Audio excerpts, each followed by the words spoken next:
Fundur settur á Alþingi. Forseta hafa borist bréf innviðaráðherra þar sem óskað er eftir fresti til að veita skriflegt svar við fyrirspurn á þingskjali 483 samskipti við hagsmunaverði og skráningu þeirra frá Ásthildi Lóu Þórsdóttur. Útbýtt á fundinum þingskjali 541 tekjur af losun gróðurhúsalofttegunda, fyrirspurn flutningsmaður Andrés Ingi Jónsson, og þingskjali 629 ráðherraábyrgð, frumvarp flutningsmaður Oddný G. Harðardóttir og fleiri. Hv. þingmaður Arndís Anna Kristínardóttir Gunnarsdóttir óskar eftir að taka til máls fundarstjórn forseta.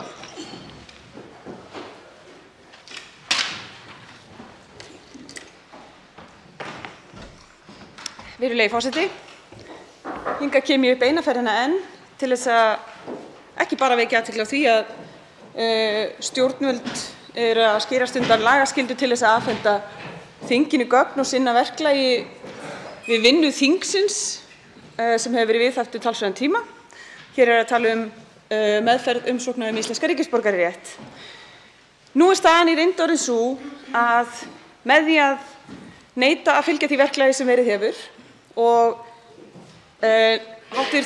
allsherjar- og menntamálanefnd er að endurskoða ferlið, á meðan því hefur ekki verið lýst yfir formlega að verklagið sem hefur verið viðhaft hingað til skuli viðhaft þangað til að búið er að finna út úr því hvaða verklag við viljum viðhafa ef við ætlum að breyta því.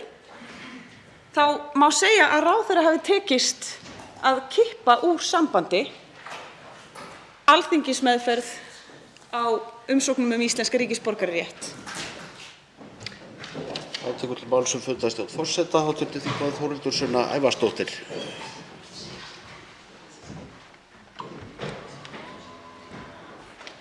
Virðulegur forseti, þetta mál er ákveðinn prófsteinn á Alþingi vegna þess að Alþingi á að heita löggjafarvaldið á Íslandi og Alþingi samkvæmt lögum sem Alþingi setti sjálft fer með veitingu ríkisborgararéttar samkvæmt lögum og samkvæmt þessum sömu lögum sem Alþingi hefur sett ber Útlendingastofnun að skila umsögn til þingsins til þess að vinna með þessar umsóknir.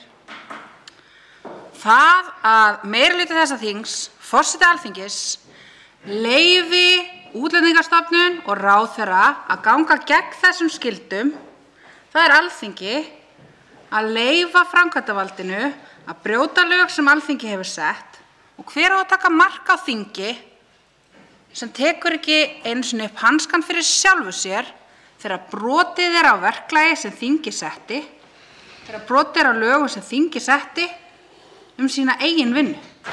Hver á að taka mark á okkur sem löggjafarvaldi Íslendinga þegar við höfum ekki einu sinni sjálfsvirðinguna til að standa upp í hárinu á framkvæmdarvaldinu þegar það brýtur á okkur, endurtekið? Til máls tekur fundarstjórn forseta hv. þingmaður Andrés Ingi Jónsson.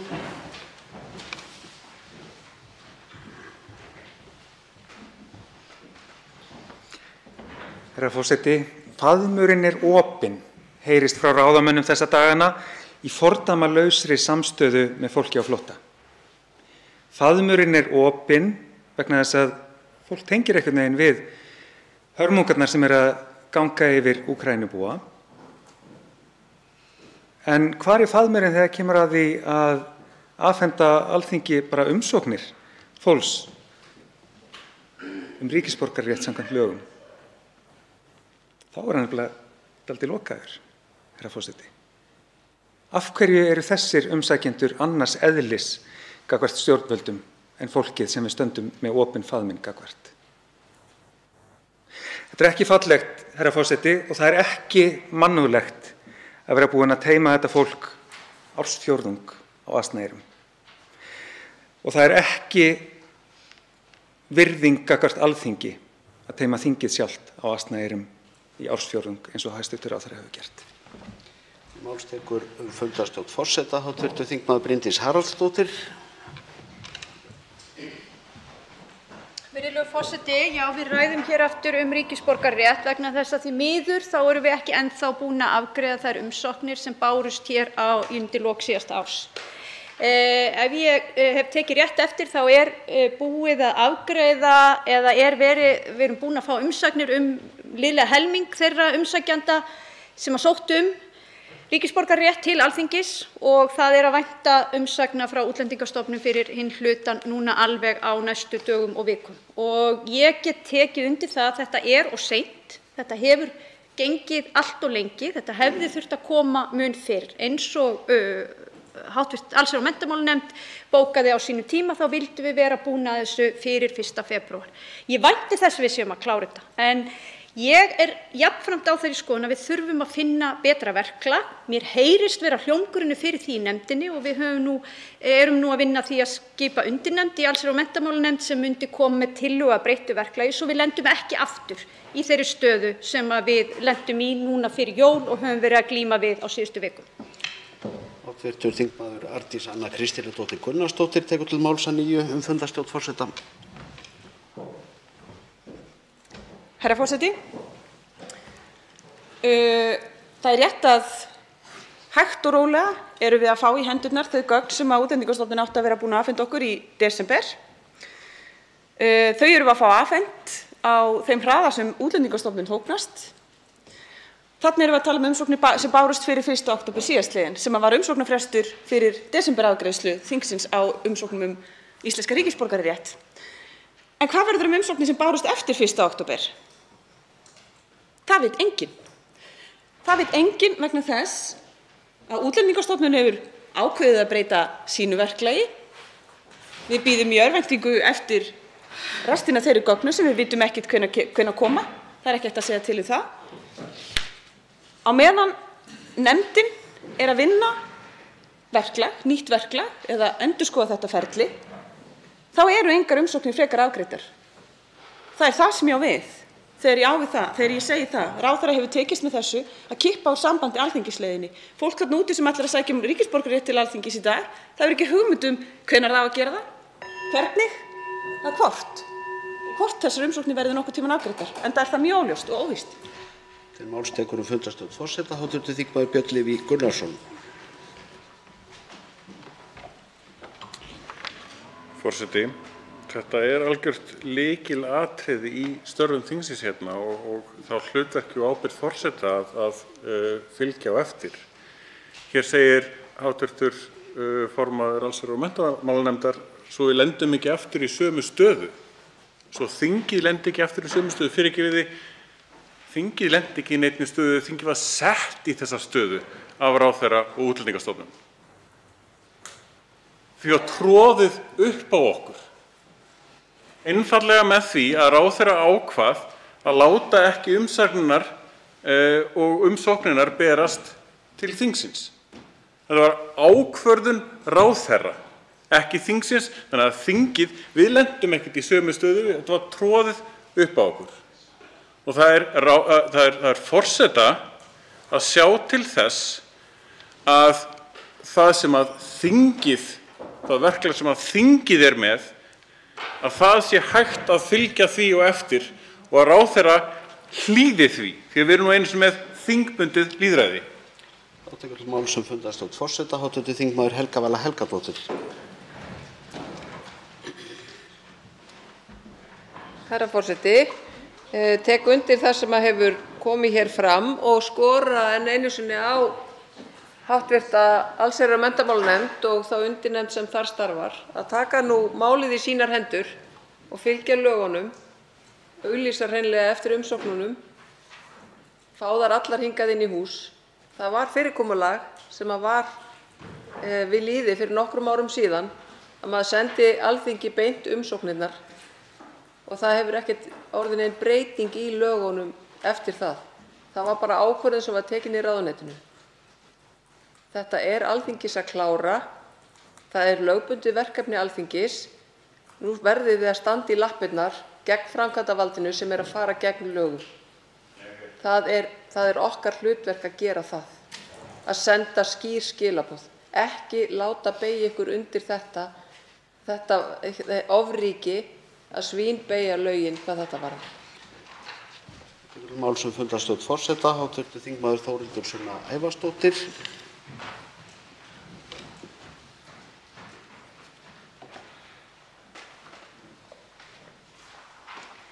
Virðulegur forseti, ég bara má til með að endurtaka og árétta það sem að ég sagði áðan. Snýr að því, ef að þingi stendur ekki lappirnar þegar verið að brjóta á skuldbindingum gagnvart þinginu, skuldbindingum sem eru lögfestar og skýrar. Útlendingastofnun skal útvega þau gögn sem að þingið þarf að fá til þess að geta afgreitt þessar umsóknir. Og það Alþingi sem að fer með veitingu ríkisborgararéttar, hefur þetta veitingavald. Það þing sem leyfir stofnun út í bæ að hunsa lagaskyldur sínar gagnvart sér, það ekki þing með sjálfsvirðingu. Af hverju fólk að taka mark á lögunum sem við setjum ef að við leyfum fólki að traðka á þeim lögum sem sett eru okkar vinnu hér, sem við setjum okkar eigin vinnu? Hér verið að grafa undan sjálfstæði þingsins gagnvart framkvæmdarvaldinu og við erum að missa sjálfsvirðinguna með þessu rugli. Tekið fyrir fyrsta dagskrármálið störf þingsins. Til máls tekur hv. 9. þingmaður Suðvesturkjördæmis Guðmundur Ingi Kristinsson.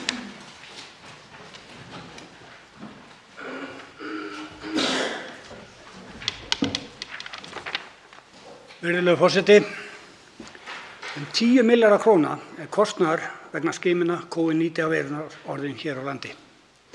Á sama tíma Krabbameinsfélagið ekki svarað það hvort byggt verði mannsæmandi húsnæði fyrir veikt fólk sem að berjast fyrir lífi sínu.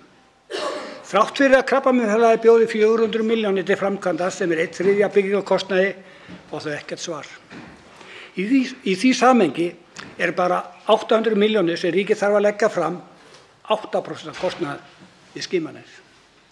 Á sama tíma þeir sem að berjast fyrir lífi sínu í of litlu húsnæði þar sem aðstæður eru ömurlegar og það í gluggalausu rými án alls næðis.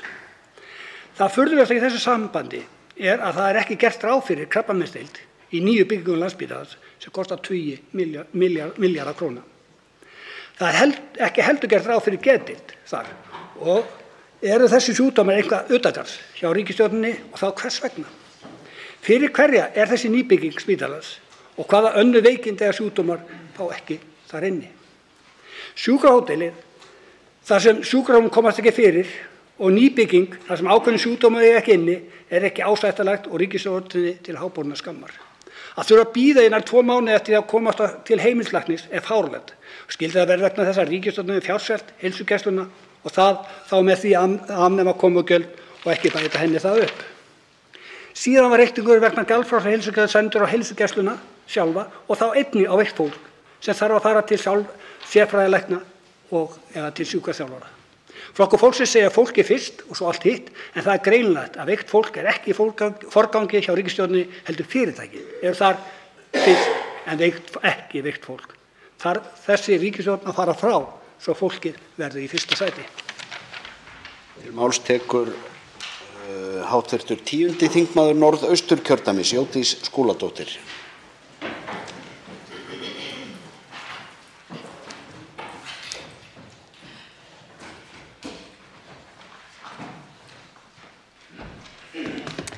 Herra forseti.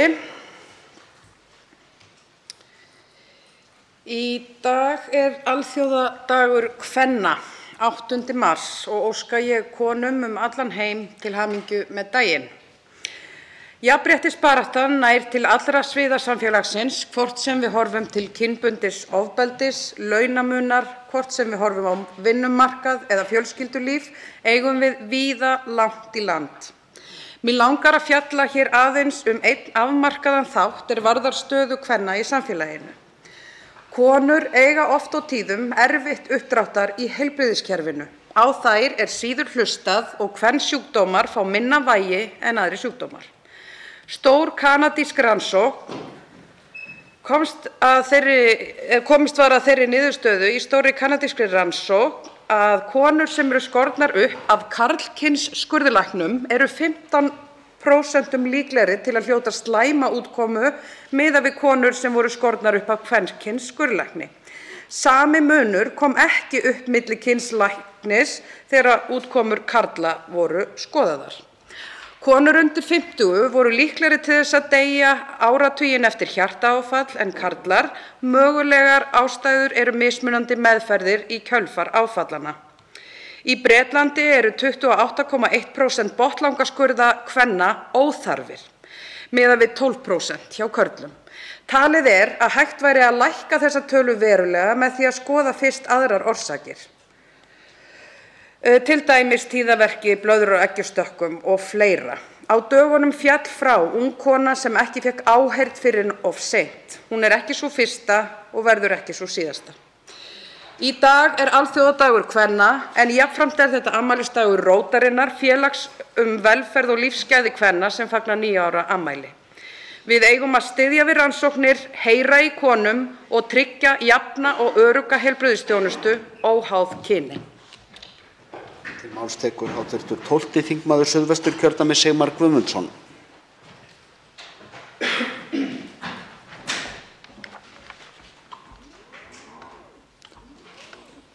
Virðulegur forseti, það er ljótt að plata, sagði formaður Framsóknarflokksins Sigurður Ingi Jóhannsson ábúðarfullur og alvörugefinn í sjónvarpsþætti daginn fyrir síðustu alþingiskosningar.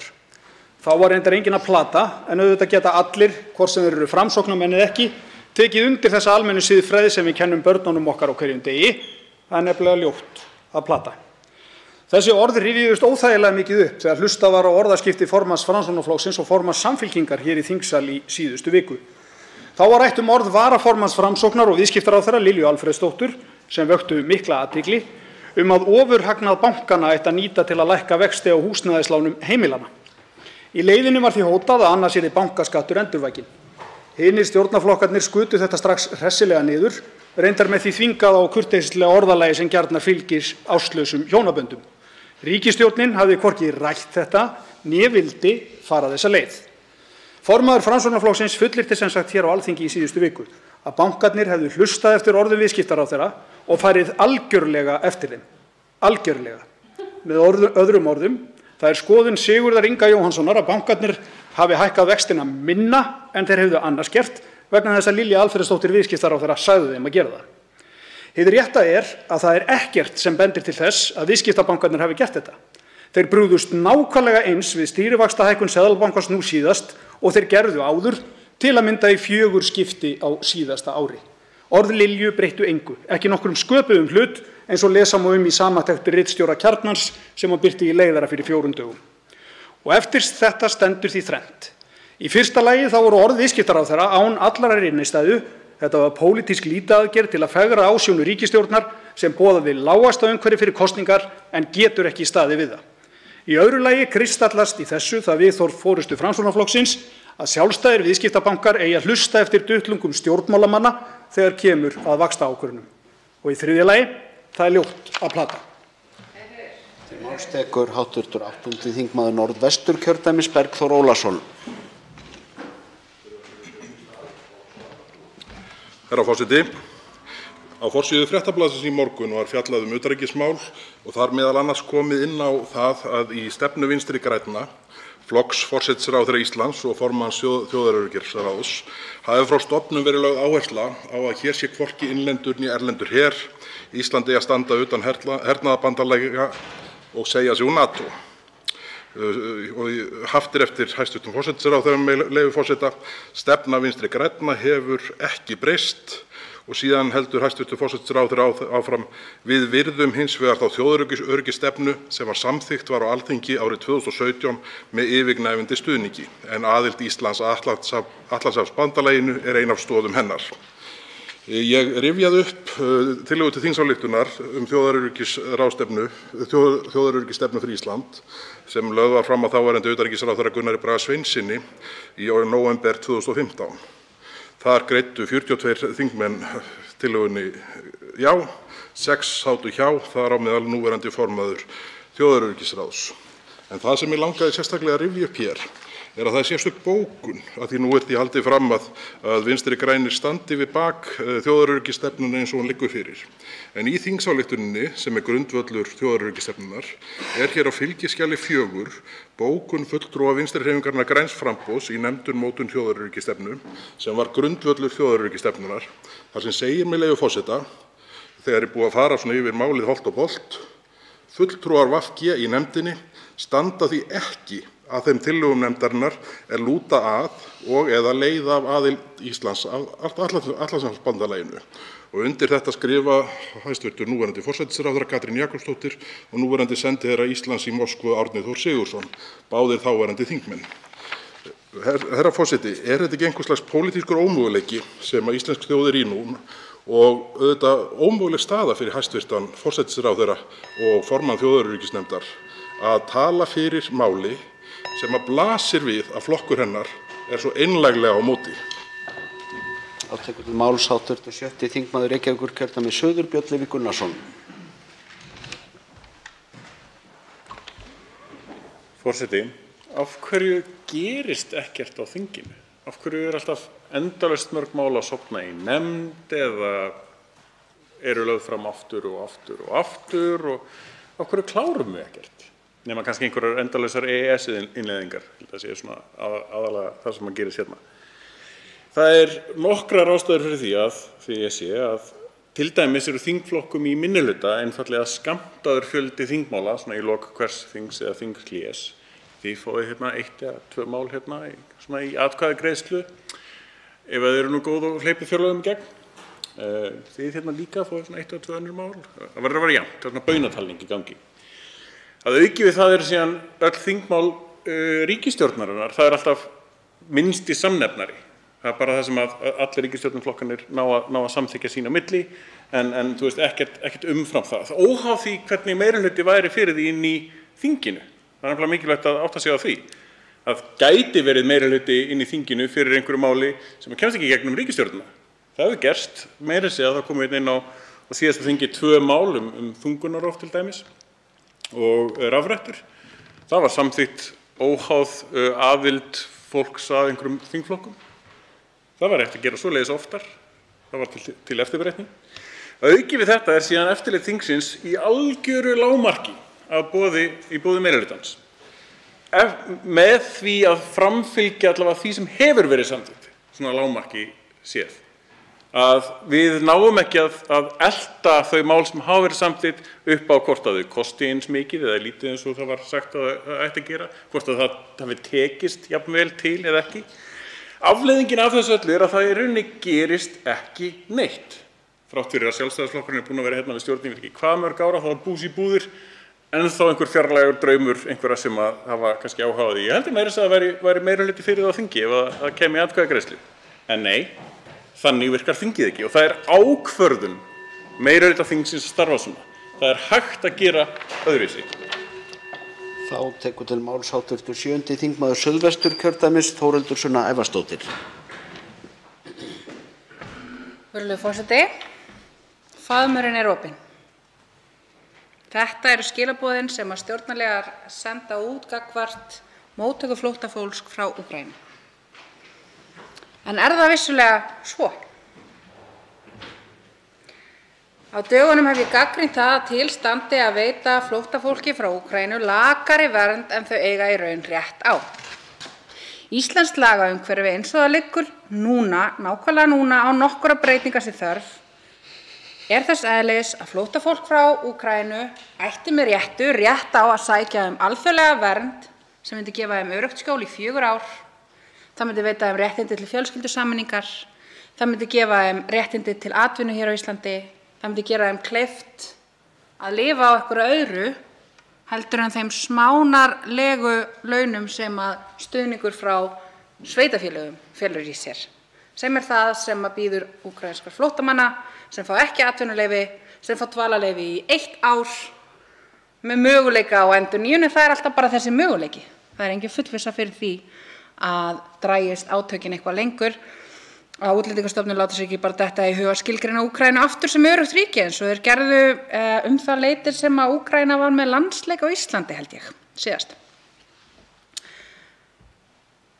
Það þannig að fólk frá Úkraínu ætti með réttu og ætti með lögum rétt á að sækja alþjóðlega vernd á Íslandi en ríkisstjórnin búin að ákveða að þau fái dvalarleyfi af mannúðarástæðum sem eins og ég segi verri réttarvernd, felur ekki í sér atvinnuréttindi og verður þess valdandi að þau munu þurfa að reiða sig á fjárhagsaðstoð sveitarfélaga og munu einhvern veginn þurfa að finna húsnæði á eigin vegum leið og það er búið að veita þeim þessa vernd. Þetta er pólitísk ákvörðun. Og þetta gefur ekki til kynna að faðmurinn sé sérstaklega opinn, að minnsta kosti ekki fram yfir þetta eina ár. Það gerir það ekki. Það má gera betur, fólk á rétt á því að gera betur, en þessu stað velur ríkisstjórnin leið sem leyfir þeim að leggja til hliðar umsókn alþjóðlega vernd. Leggja hana til hliðar í 3 ár og gefa þeim lakari vernd í þessi 3 ár. Það er ekki að gefa fólki frá Úkraínu bestu vernd sem völ er á. Þá tekur til máls hv. 5. þingmaður Suðvesturkjördæmis Þorgerður K. Gunnarsdóttir. Virðulegi forseti, innrás Rússa í Úkraínu hefur gjörbreytt stöðu heimsmála og þeim áskorunum sem Ísland stendur frammi fyrir og þessi stríðsátök og þær aðgerðir sem gripið hefur verið til munu hafa langvarandi áhrif. Það er ljóst að Evrópuríkin verða að axla meiri ábyrgð á vörnum álfunnar. Flest þeirra hafa nú þegar stigið stór og táknræn skref í þá átt. Svíþjóð, Þýskaland, Danmörk, Finnland. En það er líka ákall aukið samstarf Evrópuríki í varnar- og öryggismálum, ekki bara í NATO heldur einnig innan Evrópusambandsins.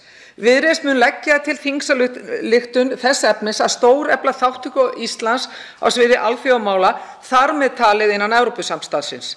Það er líklegt að varnar- og öryggismál munu fái aukið vægi innan Evrópusamvinnunnar, meðal annars vegna áherslu Bandaríkjanna á önnur heimsvæði eins og við þekkjum eins og Asíu.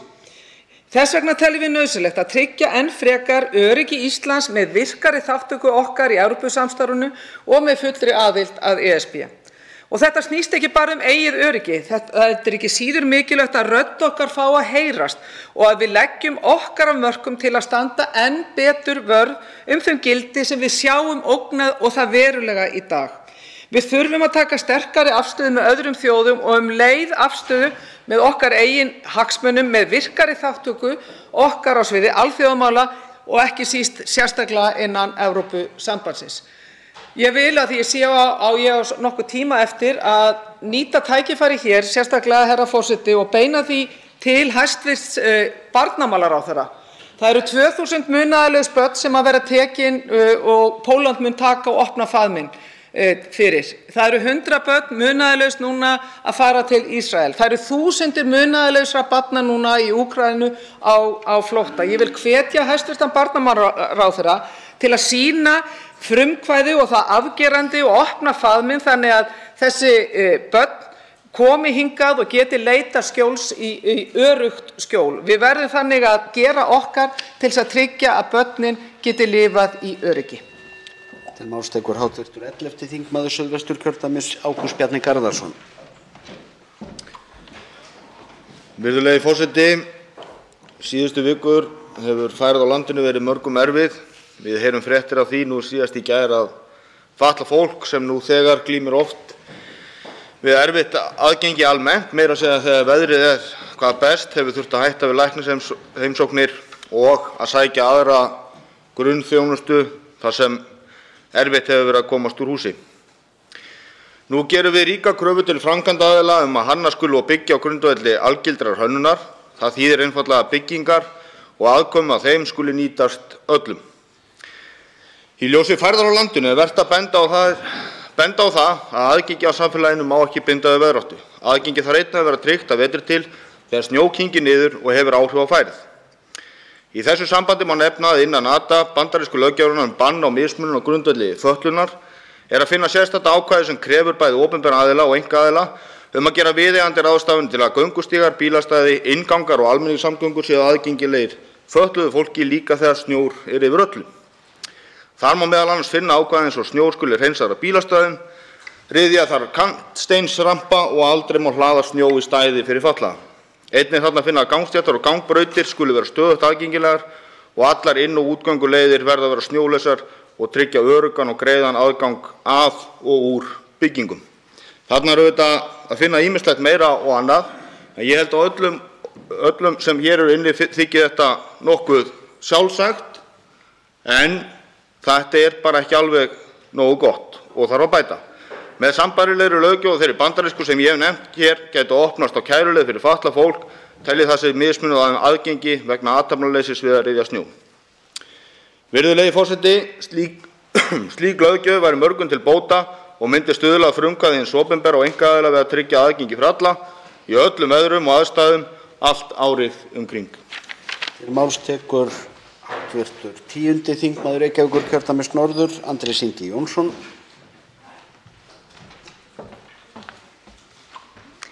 Herra forseti, á alþjóðlegum baráttudegi kvenna er rétt að þakka fyrir þá baráttu sem hefur skilað okkur á þann stað sem við erum í dag. Áratuga barátta fyrir jafnrétti og bættu samfélagi hefur skilað, ég er nú ekki stærðfræðingur, en ég myndi segja svona milljónsinnum betra samfélagi en alla. Vandinn er hins vegar að barátta fyrir mannréttindum er þannig að leið og okkur finnst við vera komin í höfn, þá hættir okkur við bakslagi. Okkur hættir til að halda að réttinum sé náð og þar með þurfi ekki að berjast lengur. Þannig held ég til dæmis að sé tvíeggja sverð að Ísland mælist alltaf efst á jafnréttisvísi World Economic Forum, af því að það geti tamið þeim sem haldum stjórnartaumana ákveðna værukærð. Hér sé jafnréttisparadís, það segir þau yfirleitt á erlendri grundu og trúa því kannski þegar heim er komið. En hátíðarræðurnar skila sér ekki alltaf í aðgerðirnar sem við þurfum að grípa til. Ég fletti í gegnum hvað var gert hér á síðasta kjörtímabili og fann til dæmis þingsályktun aðgerðir gegn ofbeldi og afleiðingum þess, framkvæmdaáætlun í jafnréttismálum og þingsályktun forvarnir meðal barna og ungmenna gegn kynferðislegu og kynbundnu ofbeldi og áreitni, allt fínar áætlanir. En eins og kom fram í samráðsferli áður en málin komu til þingsins, ekki nógu metnaðarfull og ekki nógu fjármögnuð. Ríkisstjórnin brást ekki við þessum ábendingum á samráðstigi, heldur skilaði til þingsins einhverju moðvolgu áætlanadóti sem þingið stundum lagaði og stundum ekki. Sama er upp á teningnum hér síðar í dag þegar við tökum til afgreiðslu og umfjöllunar aðgerðaáætlun í málefnum hinsegin fólks. Það hrúguðust inn umsagnir frá fólki sem stendur framarlega í þeirri réttindabaráttu, sem benti á sjálfsögðu atriði sem vantaði inn í áætlunina og peningin sem vantaði líka. Ég velti fyrir mér, herra forseti, hvort sé ekki kominn tími til þess að barátta fyrir jafnrétti skili sér ekki bara í hátíðarræðum ráðamanna, heldur líka í þeim aðgerðum sem þau leggja til hér á þingi. Þá tekur til máls hv. 7. þingmaður Reykjavíkurkjördæmis norður, Diljá Mist Einarsdóttir.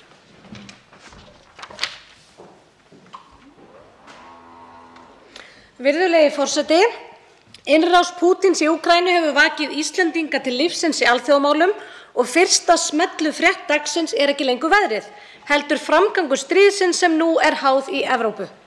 Í dag er efsta frétt íslenskra vefmiðla: Rússar hóta að skrúfa fyrir gasið. Skelfileg atburðarás síðustu daga og vikna hefur nefnilega líka opnað augu Íslendinga og Evrópubúa í orkumálum og hversu hættulegt það er að Evrópa sé svo háð rússneskri orku. Það er lífsnauðsynlegt að Evrópa snúi af þeirri braut. Orkumál og öryggismál eru nátengd, tvær hliðar á sama peningnum. Og þótt Ísland sé í algjöru sérstöðu þegar kemur að orkumálum, hlýtur þessi staða að verða okkur hvatning til þess að hraða orkuskiptunum. Hvatning til þess að ná því markmiði að verða óháð jarðefnaeldsneyti. Þar eru miklar áskoranir framundan og ef til vill ekki síst í viðhorfum ýmissa aðila til þessa stóra verkefnis. Það er því viðeigandi að í dag kom út grænbók hæstvirts umhverfis-, orku- og loftslagsráðherra stöðu og áskoranir Íslands í orkumálum. Það er mikilvægt að við gerum okkur grein fyrir stöðunni varðandi framboð og eftirspurn raforku. Gerum okkur grein fyrir stöðunni á flutningskerfinu og það er mikilvægt að við áttum okkur á orkuþörfinni. Þegar við höfum þessi atriði svart á hvítu getum við vonandi loksins hætt að tala bara orkuskiptin og farið að framkvæma þau. Til máls tekur hv. 4. þingmaður Norðausturkjördæmis, Líneik Anna Sævarsdóttir.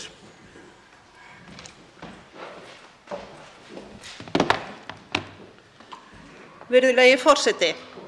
Á alþjóðlegum baráttudegi kvenna er tilefni til að fagna árangri í jafnréttismálum og að benda á verk sem þarf að vinna. Jafnrétti kemur ekki að sjálfu sér. Það er stöðug vinna að viðhalda árangri og berjast fyrir frekara jafnrétti. Það er fjölbreytt samfélagslegt verkefni á heimsvísu og því miður eru ekki einungis stigin skref, stundum lendum við mörg skref tilbaka. Stríðið í Úkraínu slíkt bakslag. Það bitnar á venjulegu fólki og þar með á jafnrétti. Fjölskyldur sundrast, konur og börn verða illa úti. Það því vel við hæfi að UN Women á Íslandi beinir sjónum að stöðu kvenna og stúlkna í Úkraínu í tilefni dagsins. Hjá UN Women unnið að því alla daga ársins að tryggja réttindi kvenna og stúlkna allan heim og þrýsta á aðildarríki Sameinuðu þjóðanna að virða sáttmála sem varða réttindi kvenna og stúlkna. Stríði fylgja auknar líkur á kynbundnu ofbeldi, mansali og almennri neyð. Það því miður farnar að berast fréttir af því að líkamar kvenna sé orðnir vettvangur stríðsátaka í Úkraínu eins og alla tíð hefur tíðkast í stríði. Konur neyðast til að flýja heimili sín með ung börn, skilja eftir syni og maka. Syni sem þær höfðu vonast eftir að fylgjast með í íþróttum, námi og starfi en ekki í stríðsátökum. Maka og bræður sem þær veit ekki hvort þær sjá aftur. Stuðningur miðaður á þörfum kvenna brýnn, ekki síst til þeirra jaðarsettu. Leggjum okkar á vogarskálarnar til að styðja úkraínskar konur og stuðlum að því að þær fái tækifæri til að vinna að friði, fái að koma að borðinu. Friður grundvöllur jafnréttis. Til máls tekur hv. 8. þingmaður Suðurkjördæmis Oddný G. Harðardóttir.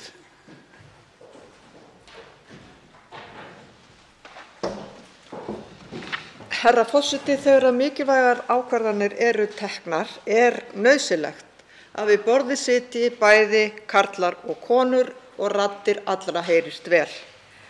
Borðin geta verið margvísleg. Ríkisstjórnarborðið, fundaborð sveitarstjórna, borðið þar sem samið kaup og kjör og eldursborðið þar sem verkum skipt á fjölskyldumeðlimi. Þetta á líka við borðið þar sem reynt að semja frið á milli stríðandi fylkinga. Á myndum af þeim sem sitja við samningaborðið og reyna að semja frið í stríði rússneska hersins í Úkraínu sjást engar konur, sem sýnir okkur mjög skýrt að við eigum langt í land að ná jafnvægi í þessum efnum. Og á fleiri sviðum eigum við langt í land. Launamunur hér á landi enn mikill á milli karla og kvenna, sem mismunun sem fylgir konum ævina út. Lægri laun og hlutastörf gefa lægri lífeyri við starfslok. Það augljóst mál. Á alþjóðlegum baráttudegi kvenna vil ég að við ræðum fátækar konur á Íslandi. Þær á lágmarkslaununum búa við mjög kröpp kjör og þær sem þurfa að treysta á greiðslu Tryggingastofnunar í enn verri málum. 70% lífeyrisþega sem búa við lökustu kjörin konur sem voru í hlutastörfum eða heimavinnandi á árum áður. Meðal þeirra sem allra verst settar konur af erlendum uppruna. Þessi hópur kvenna hefur unnið sér lítil eða engin réttindi til greiðslna úr lífeyrissjóðum og þær hafa mjög takmörkuð efni og úrræði til framfærslu, en stjórnvöld virðast ekki hafa frétt af þeirra vanda.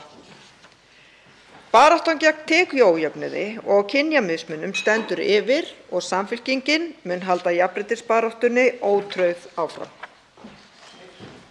Þá tekur til máls hv. 11. þingmaður Reykjavíkurkjördæmis norður, Jóhann Páll Jóhannsson. Virðulegi forseti, húsaskjól mannréttindi og íbúðir til þess að búa í, ekki til þess að braska með. Á síðastliðnu ári hefur íbúðaverð á landinu öllu hækkað 16,6% og það gerðist á aðeins 2 mánaða tímabili að meðal kaupverð íbúða á höfuðborgarsvæðinu hækkaði heilar 5 milljónir. Það ekkert eðlilegt við þetta. Þetta gersamlega sturlaður fasteignamarkaður og ástandið bein afleiðing af efnahagsstefnu stjórnvalda og þeirri óstjórn sem hefur ríkt í húsnæðismálum á landsvísu margra ára hríð. Á leigumarkaði hefur kannski ríkt ákveðið svikalogn frá því að heimsfaraldurinn skall á, en nú blikur á lofti. Við aftur farin að sjá leiguverð hækka hraðar heldur en verðlag og það hætt við því að sú þróun ágerist eftir því sem ferðamönnum fjölgar, íbúðir fara aftur í Airbnb-leigu og hagkerfið tekur við sér. Og þetta auðvitað algjörlega fyrirsjáanlegt. Fasteignaverð og leiguverð fylgjast yfirleitt að svona til lengri tíma litið. Þannig er það bara. Og einmitt þess vegna er það skammarlegt, og ég ætla að leyfa mér að segja, bara algjört reginhneyksli að ríkisstjórn Katrínar Jakobsdóttur hafi enn ekki staðið við loforð sem voru gefin við undirritun lífskjarasamningsins 2019 réttarbætur fyrir leigjendur og endurskoðun húsaleigulaga. Þessi loforð voru svikin á síðasta kjörtímabili. Nú átti frumvarp þetta komin í þingið í lok janúar. Það kom ekki. Átti að koma þarna inn samkvæmt þingmálaskrá. Bólar renna ekkert á því. Það er staðreynd að við erum með miklu veikari varnir fyrir leigjendur hérna á Íslandi heldur en í mörgum þeim velferðarríkjum sem við berum okkur saman við. Á hverjum bitnar það? Jú, það bitnar á þeim tekjulægstu, unga fólkinu, innflytjendum, fólkinu sem stendur berskjaldað og varnarlaust frammi fyrir hækkun leiguverðs næstu mánuði og ár. Virðulegi forseti, til langs tíma skiptir mestu að byggja, byggja og byggja. Ódýrt leiguhúsnæði á félagslegum forsendum, en við þurfum líka að setja afgerandi reglur leiguþak, leigubremsu og reisa skorður við hækkun leiguverðs áður en það rýkur enn frekar upp. Þá tekur til máls hv. 7. þingmaður Reykjavíkurkjördæmis norður, Eva Dögg Davíðsdóttir. Herra forseti, ég vil byrja á að óska öllum konum nær og fjær til hamingju með baráttudag kvenna. Á þessum degi finnst mér vert að starfla við skörun loftslagsbreytinga og kynjajafnréttis. Loftslagsbreytingar eru eins og við þekkjum ekki réttlátar.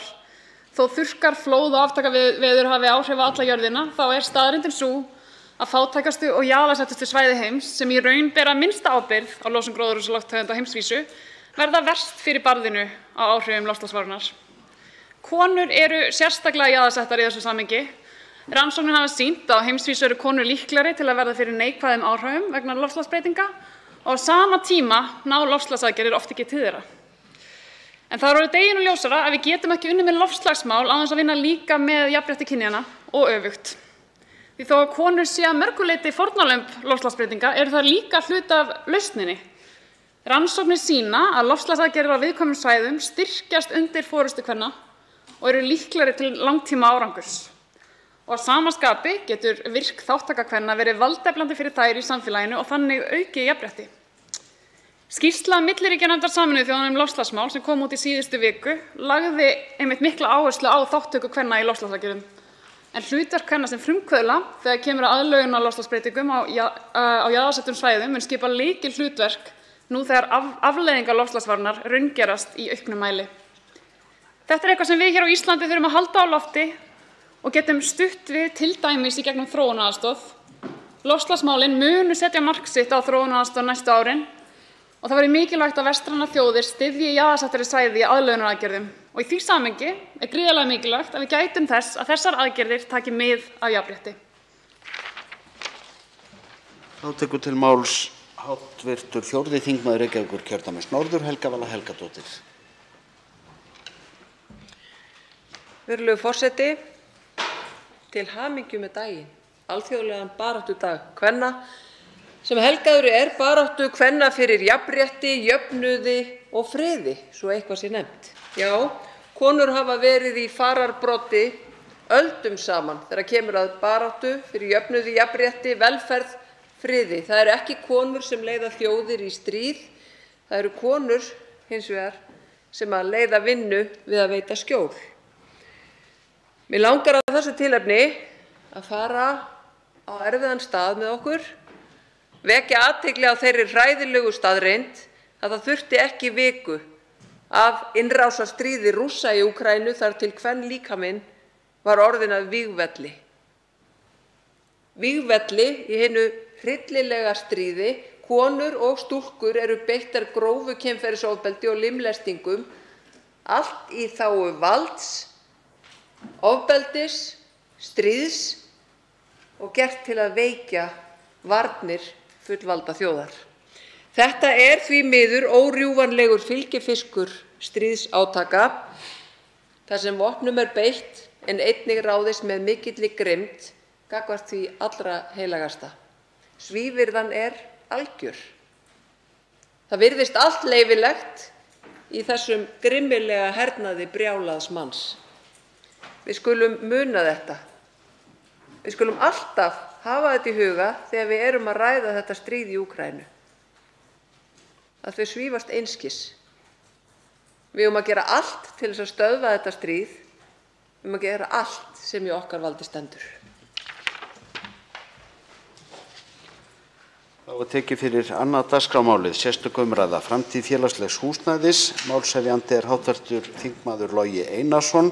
Hæstv. Innviðaráðherra Sigurður Ingi Jóhannsson verður til andsvara.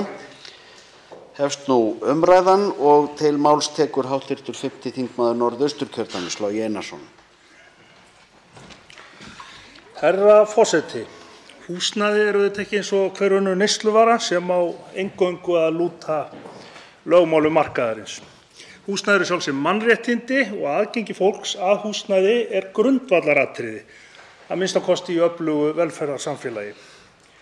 Aðgerðir stjórnvalda síðustu árin hafa engan veginn dugað, með þeim afleiðingum að aðstæður margra á húsnæðismarkaði hefur versnað. Í stað þess að vinna að langtímalausnum hafa stjórnvöld frekar reynt að slökkva elda. Í sumum tilfellum hafa aðgerðir ríkisstjórna jafnvel ýkt vandann með því að ýta undir eftirspurn án þess að setja nokkurt púður í uppbyggingu.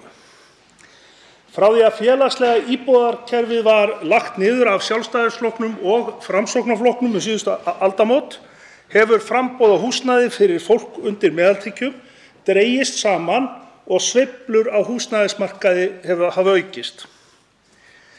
Gildistaka laga almennar íbúðir og reglugerð stofnframlög til uppbyggingar leiguíbúða á vegum óhagnaðardrifinna leigufélaga árið 2016 var vissulega skref í rétta átt. En félagslegar íbúðir eru enn of fáar og tilraun til að endurreisa félagslega íbúðakerfið er enn á algjöru frumstigi, herra forseti. Gögn frá Hagstofunni sýna nefnilega að þeim sem bjuggu við þröngan húsakost fjölgaði úr 25.000 manns árið 2005 í tæplega 50.000 manns árið 2018 og þessari þróun þarf einfaldlega að snúa við. Og þetta helst í hendur við að húsnæðiskostnaður hefur hækkað 40% umfram ráðstöfunartekjur á síðustu 25 árum. Það er fyrirséð að vandi margra mun aukast við ógnarhraðar verðhækkanir á húsnæðismarkaði og hækkandi vaxtastig. Greiðslubyrði af húsnæðislánum heldur áfram að þyngjast, leiga hækkar og það verður sífellt erfiðara fyrir fólk á leigumarkaði að komast inn á fasteignamarkaði. Ástandið sem við sjáum á húsnæðismarkaði í dag er ein afleiðing þess að við búum ekki við almennilegt félagslegt húsnæðiskerfi. Það er þörf á grundvallar stefnubreytingu í húsnæðismálum til að skapa heilbrigðan húsnæðismarkað til langrar framtíðar. Við í Samfylkingunni teljum að lausnin felist í stórauknum framlögum til að byggja hagkvæmt húsnæði. Það dregur úr sveiflum og neikvæðum áhrif á verðlag og vexti. Það er besta leiðin til þess að auka framboð og stilla af húsnæðisverð. Þetta er hins vegar langtímaverkefni sem stjórnvöld verða að hafa forgöngu í samvinnu við verkalýðshreyfinguna, húsnæðisfélög í óhagnaðardrifnum rekstri og í samvinnu við alla flokka hér á þingi. Það er ekki eðlilegt ástand að ákveðin hluti þjóðarinnar hafi ekki ráð á að eignast og jafnvel ekki leigja á því markaðsverði sem er í dag. Þetta á við tekjulægsta fólkið, til dæmis einstæða, foreldra, unga námsmenn, öryrkja og eldri borgara. Húsnæðiskostnaður er stærsti útgjaldaliður flestra heimila og verðsveiflur á fasteignamarkaði, miklar breytingar á vöxtum og ófyrirsjáanleikjum leigu skapa óöryggi og ýta undir ójöfnuð og fátækt í landinu.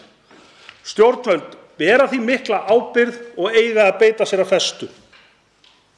Fyrir utan að auka efnahagslegan stöðugleika og tryggja viðkvæmum hópum öruggt húsnæði geta stjórnvöld einnig með stefnu sinni uppbyggingu að setja kröfu gæði, aðgengi að almenningssamgöngum og auka nýsköpun í þróun bygginga. Herra forseti, fyrsta skrefið er að hraða uppbyggingu á félagslegu húsnæði leið og mótuð er langtímastefna. Þingmenn Samfylkingarinnar hafa þegar lagt fram þingsályktun að uppbyggingu á félagslegu húsnæði þar sem við leggjum til að Alþingi feli ríkisstjórninni að efla almenna íbúðakerfið með uppbyggingu 500 leigu- og búseturétta íbúða á hverju ári, umfram það sem nú þegar hefur verið ákveðið, og gera þetta í samstarfi við húsnæðisfélög í óhagnaðardrifnum rekstri. Þingsályktunartillaga þessi, hún er forgangsmál Samfylkingarinnar, eða eitt af forgangsmálum, enda öruggt húsnæði sjálfsögð mannréttindi. Og nú þegar við siglum inn í kjaraviðræður munu húsnæðismálið þurfa að leika mjög stórt hlutverk og munu hugsanlega ráða úrslitum hvernig til tekst í framhaldinu. Þörfin er mikið og ljóst að það verður ekki lengur beðið eftir brýnum aðgerðum ríkisstjórnarinnar á húsnæðismarkaði. Ég hvet ríkisstjórnina til dáða. Önnur 4 ára stöðnun í húsnæðismálum er ekki í boði. Þá tekur til máls hæstv. Innviðaráðherra Sigurður Ingi Jóhannsson.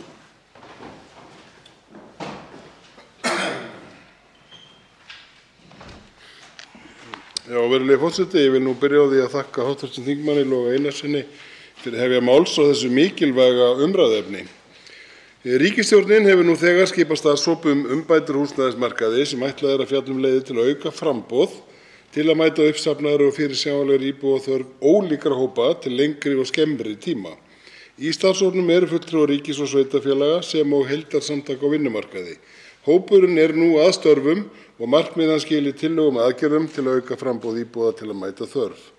Hingað til hefur skort yfirsýn framboð lóða og eftirfylgni að þær séu síðan í samræmi við þær húsnæðisáætlanir sem sveitarfélögin hafa sett sér. En núna í lok ársins 21 og í upphafi árs 22 hafa sveitarfélögin verið að skila stafrænum húsnæðisáætlunum til HMS þar sem í fyrsta skipti verða til samræmdar upplýsingar mat sveitarfélaga á íbúðaþörf og áætlanir sveitarfélaga hvernig þeirri þörf verði mætt. Í fyrsta sinn liggja því fyrir upplýsingar heildar íbúðaþörf á landinu, lóðaframboð og áætlaða uppbyggingu niður á ár. Á sama tíma eru í mannvirkjaskrá HMS að birtast rauntíma upplýsingar fjölda íbúða í byggingu, þannig að nú getum við fylgst með því nánast í rauntíma hvernig áætlanir sveitarfélaga uppbyggingu að ganga eftir. Þessar upplýsingar höfðum við ekki fyrir ári og í raun ekki einu sinni fyrir 3 mánuðum. En það er einmitt á grundvelli svona upplýsinga sem við viljum móta okkar stefnu og meta hvað stuðnings er þörf til að stuðla stöðuleika á þessu mikilvæga markaði.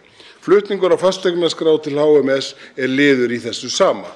Sá ráðherra er hér stendur leggur mikla áherslu á uppbyggingu félagslegs húsnæðis allt land og hefur lagt inn tillögur í fjármálaáætlun fyrir árin 2023 til 2027 verulega aukningu fjármuna til að fjölga uppbyggingu íbúða fyrir tilstuðlan opinbers húsnæðisstuðnings, svo sem með aukin uppbyggingu innan almenna íbúðakerfisins, hlutdeildarlána, leiguíbúðum og eignaríbúðum á landsbyggðinni. Undanfarin ár hefur ríkið komið að uppbyggingu þriðjungs nýrra íbúða og áhugi minn stendur til þess að hækka það hlutfall við núverandi aðstæður til að tryggja aukið húsnæðisöryggi ólíkra félagshópa, þar á meðal eldra fólks, fatlaðs fólks eins og lögð er áhersla á í sáttmála ríkisstjórnar. Þá er húsaleigufrumvarp skráningarskyldu á þeim markaði væntanlegt á næstunni hér til þingsins.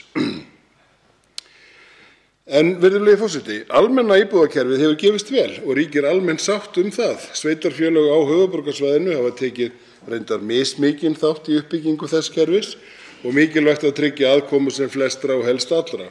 Á landsbyggðinni hefur framgangur kerfisins verið ívið hægari og til að ráða bót á því hafa nú 31 sveitarfélög á landsbyggðinni tekið sig saman og stofnað húsnæðis sjálfseignarstofnunina Brák sem mun halda utan uppbyggingu almenna íbúðakerfisins utan höfuðborgarsvæðisins. Framtíðarsýn ríkisstjórnar í húsnæðismálum er skýr og í stjórnarsáttmála kemur fram til hvaða aðgerða ríkisstjórnin hyggst grípa til á kjörtímabilinu. Má þar nefna samþættingu málaflokkanna með því að sameina húsnæðismál, skipulagsmál, samgöngu- og sveitarstjórnarmál undir einu ráðuneyti. Samþættingu áætlana í þessum málaflokkum, sérstakt átak í uppbyggingu leiguhúsnæðis innan almenna íbúðakerfisins fyrir fatlað fólk, eldra fólk og aðra þá sem búa við háan húsnæðiskostnað. Bæta húsnæðisöryggi og réttarstöðu leigjenda með traustri lagaumgjörð, samræmdri umsóknargátt húsnæðisstuðning og aðgengilegri upplýsingagjöf, vinna áfram með hlutdeildarlán sem stuðning við fyrstu kaupendur. Stuðla þannig að nægilegu framboði byggingarlóða til lengri tíma, tryggja greinagóðar rauntímaupplýsingar húsnæðismarkaðinn og stuðla að vistvænni mannvirkjagerð og samdrætti í losun frá byggingariðnaði.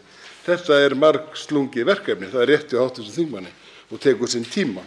Og að lokum að endurskoða regluverk og innleiða í auknum mæli stafræna stjórnsýslu í skipulags- og byggingamálum í því skyni að lækka byggingarkostnað án þess sé gert á kostnað gæða eða algildrar hönnunar. Það eru mikil tækifæri fólgin í að einfalda regluverkið í skipulags- og byggingarmálum.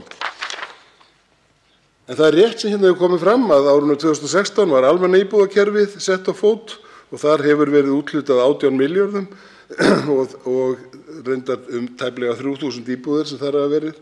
Leigufélagið Bríet tók til starfa 2019, er óhagnaðardrifið húsnæðisfélag að norrænni fyrirmynd. Bríet á nú og rekur 210 íbúðir í 38 sveitarfélögum og í lok árs 2020 var byrjað að veita hlutdeildarlán sem við þekkjum að eru fyrir tekjulága til fyrstu kaupendur. Þar hafa verið tæplega 600 umsóknir samþykktar og rúmlega 300 lán afgreidd. Þannig ýmislegt hefur verið gert en það þarf að gera meira. Ég er sammála hv. þingmanni það. Tekur til máls hv. 3. þingmaður Suðurkjördæmis, Ásthildur Lóa Þórsdóttir.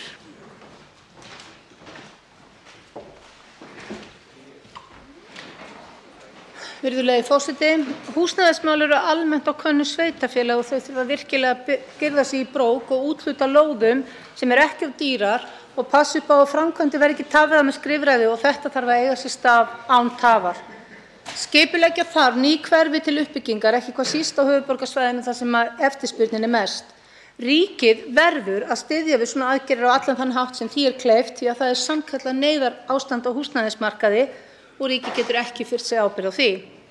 Eins og alltaf kemur skortur verst niður á þeim sem minnst hafa á milli handanna. Þá einnig við skort á húsnæðismarkaði þegar verðhækkanir fara upp úr öllu valdi eins og nú er raunin. Yfirboð eru ekki undantekning, heldur reglan á húsnæðismarkaði í dag. Það er hreinlega slegist hverja eign og allt of margir hituna. Þessi staða er engum til góðs nema þá kannski fjárfestum því nú eru það margir sem sjá hagnaðarvon í því að eiga húsnæði. Ég veit persónulega nokkur dæmi þess á undanförnum vikum að eignir hafa verið borgaðar á borðið. Hvaðan þeir peningar koma veit ég ekki. En hitt veit ég að slíkt er ekki á færi venjulegs fólks sem er að reyna að koma sér og sínum þaki yfir höfuðið. Þetta er reyndar kallað seljendamarkaður og vissulega eru seljendur að fá góð verð fyrir sínar eignir. En þeir eiga þá samt flestir eftir að kaupa eign og eru þá leið lentir hinum megin við borðið. Þannig að yfir það heila hagnast enginn af þessu ástandi, það tapa allir. Þó það sé hlutverk sveitarstjórna að úthluta lóðum og þó það sé verið að byggja meira upp núna en mörg undanfarin ár í Reykjavík, var uppbygging íbúða á viðráðanlegum verðum trössuð í allt of mörg ár í höfuðborginni, sem og fleiri sveitarfélögum. Þannig að meiri uppbygging segir því miður ekki alla söguna. Sem betur fer eru framfarir, en staðreyndin er engu að síður sú að uppbyggingin er allt of hæg og alls ekki næg. Það vantar meira en 15.000 íbúðir á höfuðborgarsvæðinu nú þegar. Nokkur hundruð íbúðir eins og dropi í hafið í því ástandi. Nú þarf að skipuleggja ný hverfi, til dæmis í Keldnaholti, og byggja nýtt Breiðholt með hraði. Þetta átti að vera komið á stað fyrir löngu en betra seint en aldrei. Það þarf að byrja á þessu strax í dag. Þá tekur til máls hv. 7. þingmaður Suðurkjördæmis, Ásmundur Friðriksson.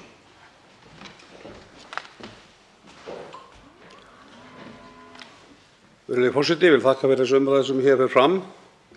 Séreignarstefnan á húsnæðismarkaði er ein af hornsteinum Sjálfstæðisflokksins. Eignamyndun tekjulægri hópa samanstendur af lífeyrisréttindum og verðmæti eigin húsnæðis. Fólk kýs að eiga þak yfir höfuð og það sækir eftir fjárhagslegu sjálfstæði. Þess vegna höfum við Sjálfstæðismenn lagt áherslu á það að auðvelda fólki fyrstu kaup. Við höfum gert fyrstu kaupendum kleift að nýta séreignarsparnað, skattfrjálst til fasteignakaupa og brúum bilið fyrir tekju- og eignaminni einstaklinga til fyrstu kaupa með hlutdeildarlánum. Virðulegur forseti, að afnema stimpilgjöld á fullu væri gæfuspor fyrir þessa hópa. Við viljum tryggja öllum þak yfir höfuðið með öflugu félagslegu húsnæðiskerfi. Almennu íbúðirnar eru byggðar með stofnframlögum ríkis og sveitarfélaga og við bættum húsnæðisöryggi, efnaminni fjölskyldna, einstaklinga og ungs fólks. Frá því að lög almennar íbúðir tóku gildi árið 2016 hafa rúmlega 1000 íbúðir verið teknar í notkun og tæplega 2000 íbúðir eru til viðbótar í byggingu. Fjárfesting í þessu nýja húsnæðiskerfi nemur 93 milljónum króna. Þegar allar íbúðirnar verða komnar í notkun verða 10.000 Íslendingar í félagslegu húsnæði sem ekki áttu rétt á því áður. Það skiptir máli að húsnæðismarkaðurinn sé í góðu jafnvægi, tryggja þar nægt framboð húsnæðis, hraða uppbyggingu til þess að mæta mikilli þörf og tryggja jafnvægi á markaðinum. Virðulegi forseti, frá þegar Sjálfstæðisflokkurinn kom inn í ríkisstjórnina árið 2013 hefur stuðningur við fyrstu kaupendur og efnaminni í landinu stóraukist. Þá tekur til máls hv. 6. þingmaður Reykjavíkurkjördæmis suður, Björn Leví Gunnarsson. Forseti, hver er staðan, eða rétt sagt hver var staðan, meira að segja? HMS hefur metið að byggja þyrfti 27.000 íbúðir fram til ársins 2030. Þetta var hækkað nýlega, en allavega þetta var það sem lá fyrir hérna með það sem verið að gera núna. Það þurfti að byggja 3.500 íbúðir á ári næstu 10 árin eða svo til þess að ná upp viðvarandi óuppfylltri íbúðarþörf. Greining Íbúðalánasjóðs sagði síðan áður að þörf væri fyrir að meðaltali 1830 íbúðir á ári hverju, eins og staðan var þá. En þetta er einmitt staðan sem að sveitarfélag þurfa að miða við í sínum áætlunum. Þetta er einfaldlega staðreyndir málsins, viðvarandi óuppfyllt íbúðaþörf og að byggja þarf 3.500 íbúðir á ári til þess að vinna hann upp, meira eftir nýjustu greiningar. Í Reykjavíkurborg búa þriðjungur landsmanna, annar þriðjungur annars staðar á höfuðborgarsvæðinu og svo annar þriðjungur utan höfuðborgarsvæðisins. Það mætti því miða við að þriðjungur nýrra íbúða verði byggður í Reykjavík, þriðjungur í nágrenni Reykjavíkur og þriðjungur þar fyrir utan. En önnur staðreynd er einmitt á síðasta ári var 48,5% nýrra íbúða byggðar í Reykjavík, 54% 2020 og 44% 2019. Það þýðir einfaldlega að allir sem vilja gagnrýna skort á húsnæði og byggja á staðreyndum á sama tíma að Reykjavíkurborg er síðasta sveitarfélag sem ættir að gagnrýna í þeim málum hvað varðar íbúðarmagn. Enn fremur með tilliti til félagslegs húsnæðis í áætlunum Reykjavíkurborgar er gert ráð fyrir að 25% allra íbúða verði byggðar á vegum húsnæðisfélaga sem ekki rekin í ágóðaskyni. Það bætist enn við staðreynd að 76% af félagslegum leiguíbúðum á höfuðborgarsvæðinu eru í eigu eða umsjá Reykjavíkurborgar, samkvæmt grein Kjarnans. Ég fer aðeins nánar út í tölfræði félagslegra íbúða í seinni ræðu minni í þessari umræðu, en nákvæmt svar fjölda félagslegra íbúða barst eftir fyrirspurn mín árið 2017, en því miður er ekki komið svar við nýrri fyrirspurn minni þróun síðan þá. Þá tekur til máls hv. 7. þingmaður Reykjavíkurkjördæmis norður, Eva Dögg Davíðsdóttir. Virðulegi forseti, hlutverk hins opinbera í húsnæðismálum er að tryggja húsnæðisöryggi allra, stuðla að nægu framboði húsnæðis sem mætir ólíkum þörfum íbúanna, efnum og aðstæðum til að veita fjárhagslegan stuðning þeim sem þess þurfa. Þetta er í samræmi við heimsmarkmið Sameinuðu þjóðanna þar sem húsnæðisöryggi telst til grundvallar mannréttinda. Ég vil þakka hæstv. Innviðaráðherra fyrir sína yfirferð á þeim stefnumótandi aðgerðum sem stjórnvöld hafa ráðist í og eru á takteinunum. Stefna stjórnvalda í húsnæðismálum er skýr, að auka fjárframlög í almenna íbúðakerfið, auka hlut félagslegs húsnæðis og leiguhúsnæðis.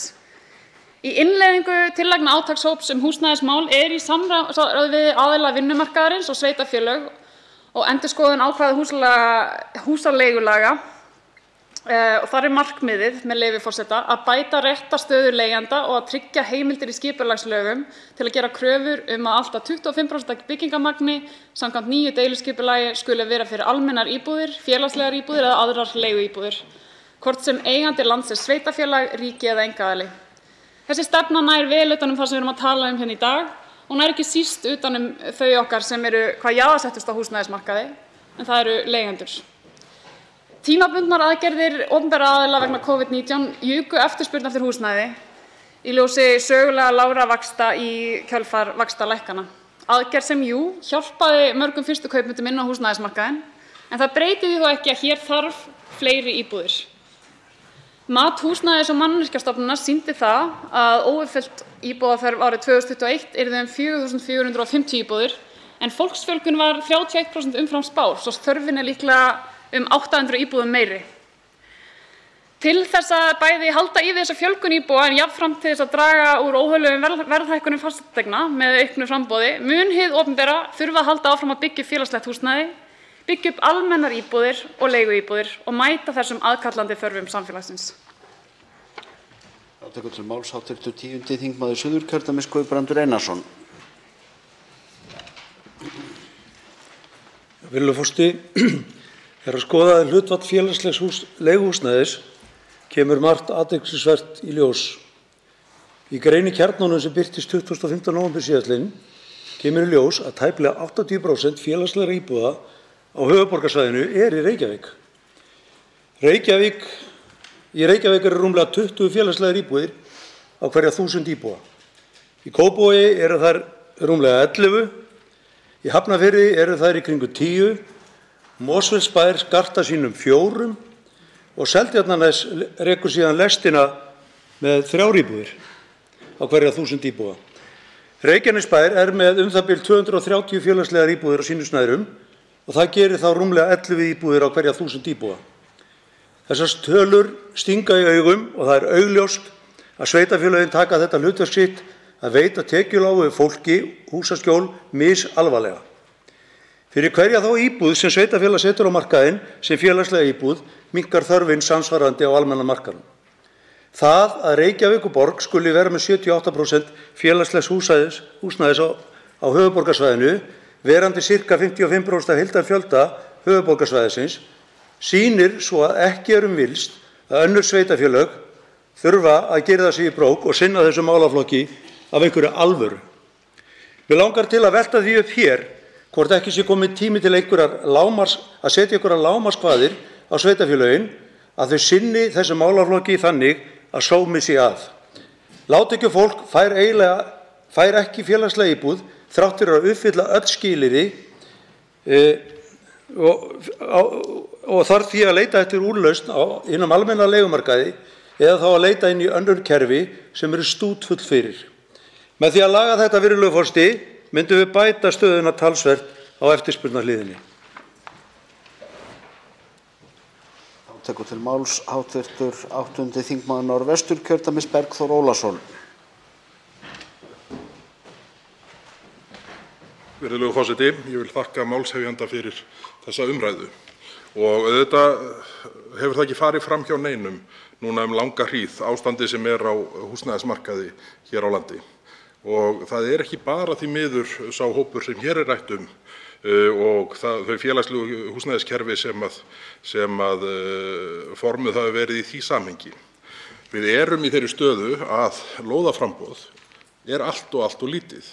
Og einhvers staðar, sumir halda því fram að lóðir eigi að vera hilluvara, aðrir að lóðir eigi að vera sú munaðarvara sem að víða er nú stundir. En það hefur þó verið þannig að til dæmis ef við horfum bara á Bjarg íbúðafélag, þá eru þar 1300 íbúðir annaðhvort fullkláraðar komnar í leigu eða í farvegi. Bríet er með einhver hundruð, ég er nú ekki með tölun á hreinu. En mér sýnist á öllu að þessi félög hafi þó, þrátt fyrir allt, haft greiðast aðgengi að úthlutun nýrra lóða frá sveitarfélögum undanfarin ár. Ég held að við séum, og ég er ekki að draga úr þeim vandamál sem þarna eru til staðar, en ég held að við séum að gleyma hópum sem eru sitt hvoru megin við hann hóp sem nýtur þessara þjónustu. Annars vegar þeir sem fá ekki þessa fyrirgreiðslu, skráðir á vanskilaskráið að hvað það kann að vera, sem þrengir mjög tækifæri til að koma sér inn í hverslags húsnæði sem þar kann að vera. Og síðan þann hóp sem er svona þessi millitekjuhópur, sem á sennilega erfiðastum vik, þrátt fyrir allt í dag, að koma sér þaki yfir höfuðið. Sá hópur sem er að sækja í hinn almenna íbúðamarkað, undirorpin því að framboðið er allt og lítið og ástæða þessa litla framboðs er takmarkað lóðaframboð. Það vantar ekki fyrirgreiðslu hvað fjármögnun varðar. Það vantar ekki vinnufúsar hendur að byggja upp. Það vantar lóðir. Og meðan við tölum ekki kjarnaatriðið, kjarnavandamálið, þá er hætt við að við komumst ekki mikið áfram. Máls tekur hv. 8. þingmaður Suðurkjördæmis Oddný G. Harðardóttir.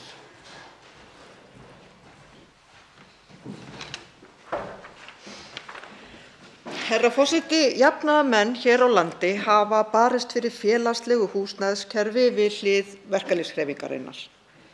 Hinum norrænu ríkjunum hefur tekist betur upp í þeim efnum en okkur, þar sem félagslegt húsnæðiskerfi hefur staðið sterkt í meira en 100 ár. Við erum nú í þeirri stöðu árið 2022 að þurfa að byggja upp félagslegt íbúðakerfi eftir að það var lagt niður á sínum tíma. Því mótmæltu jafnaðarmenn harðlega og skemmst að minnast lengstu ræðu sem haldin hefur verið úr þessum ræðustól sem fyrrverandi forsætisráðherra og formaður Samfylkingarinnar Jóhanna Sigurðardóttir flutti vorið 1998 til að mótmæla eyðileggingu Framsóknar og Sjálfstæðisflokksins á félagslega húsnæðiskerfinu. Húsnæðisöryggi er ein af undirstöðum velferðar. Velferð barna á ótryggum leigumarkaði er undir þegar fjölskyldur í húsnæðisvanda þurfa að flytja oft á milli skólakerfa. Samfylkingin Jafnaðarmannaflokkur Íslands leggur áherslu á að stjórnvöld setji fram tölusett og fjármögnuð langtímamarkmið í uppbyggingu félagslegs húsnæðiskerfis og að markmiðin verði sett í samráði við sveitarfélög, stéttarfélög og húsnæðisfélög sem rekin eru án hagnaðarsjónarmiða. Mikill skortur er á félagslegu húsnæði land allt. Áætlanir ríkisins og sveitarfélaga verða að vinna saman. Stjórnvöld verða að sammælast að stórauka framboð á húsnæði fyrir tekju- og efnalitlar fjölskyldur. Lágtekjufólk hefur ekki efni á að kaupa húsnæði og leiga á almennum markaði er mjög há. Til dæmis sýna leigukannanir að 70% öryrkja greiða yfir 30% af ráðstöfunartekna sinna í leigu. Af þeim hópi greiða þriðjungur meira en helming ráðstöfunartekna sinna í leigu. Reykjavíkurborg stendur sig áberandi best í uppbyggingu félagslegra íbúða eins og fram hefur komið fyrr í þessari umræðu. Til máls tekur hv. 7. þingmaður Suðurkjördæmis Hafdís Hrönn Hafsteinsdóttir.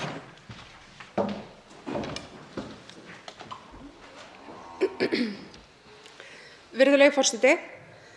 Við ræðum hér framtíð félagslegs húsnæðis á Íslandi. Við horfum upp á það viðloðandi vandamál að framboð húsnæðis er á skornum skammti hér á landi. Þetta hefur vissulega áhrif á framtíð félagslegs húsnæðis sem og eigið húsnæði. Eftirspurnin vext ár hvert en framboðið mætir henni ekki. Þessi vandi skrifast á hina ýmsu fasa stjórnsýslunnar en við verðum að horfa til þeirra sem að úthluta lóðunum og skipuleggja byggð. Nauðsynlegt er að skilgreina ábyrgð sveitarfélaganna þegar kemur að því að tryggja framboð félagslegs húsnæðis sem og annars húsnæðis. Það liggur fyrir að sveitarfélög þurfa að tryggja að byggt verði nóg þannig að framboð á húsnæði og þá líka félagslegu húsnæði verði nægjanlegt. Sveitarfélögin mega ekki vera dragbítur í baráttunni við húsnæðisvandann. Í þessu samhengi má taka Reykjavíkurborg sem dæmi. Meirihluti borgarstjórnar hefur lýst því yfir að 1000 íbúðir verði úthlutaðar í ár þegar þörfin er rúmlega 4000. Það er ekki erfitt að sjá að þarna þarf að spýta í lófana ef stefnan er að bæta húsnæðismarkaðinn og stuðla að betri framtíð húsnæðismarkaðarins í heild.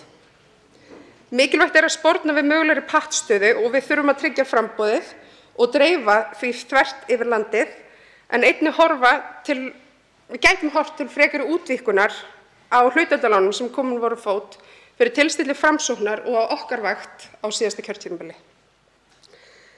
Það er greinilegt að mörg verkefni eru á höndum stjórnvalda í þessum efnum. Þessi verkefni eru aðkallandi og við þurfum öll að leggja hönd á plóg til að tryggja framtíð félagslegs húsnæðis á Íslandi og fyrsta skrefið er að tryggja nægjanlegt framboð. Tekur til máls hv. 3. þingmaður Suðurkjördæmis Ásthildur Lóa Þórsdóttir og tekur til máls öðru sinni.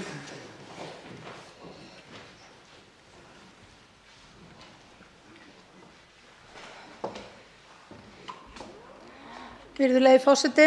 Ég endaði fyrri ræðu mína á að segja varlega áætlað vantar 15.000 íbúðir og það gefur auga leið að stærstu hluti þeirra eru á höfuðborgarsvæðinu.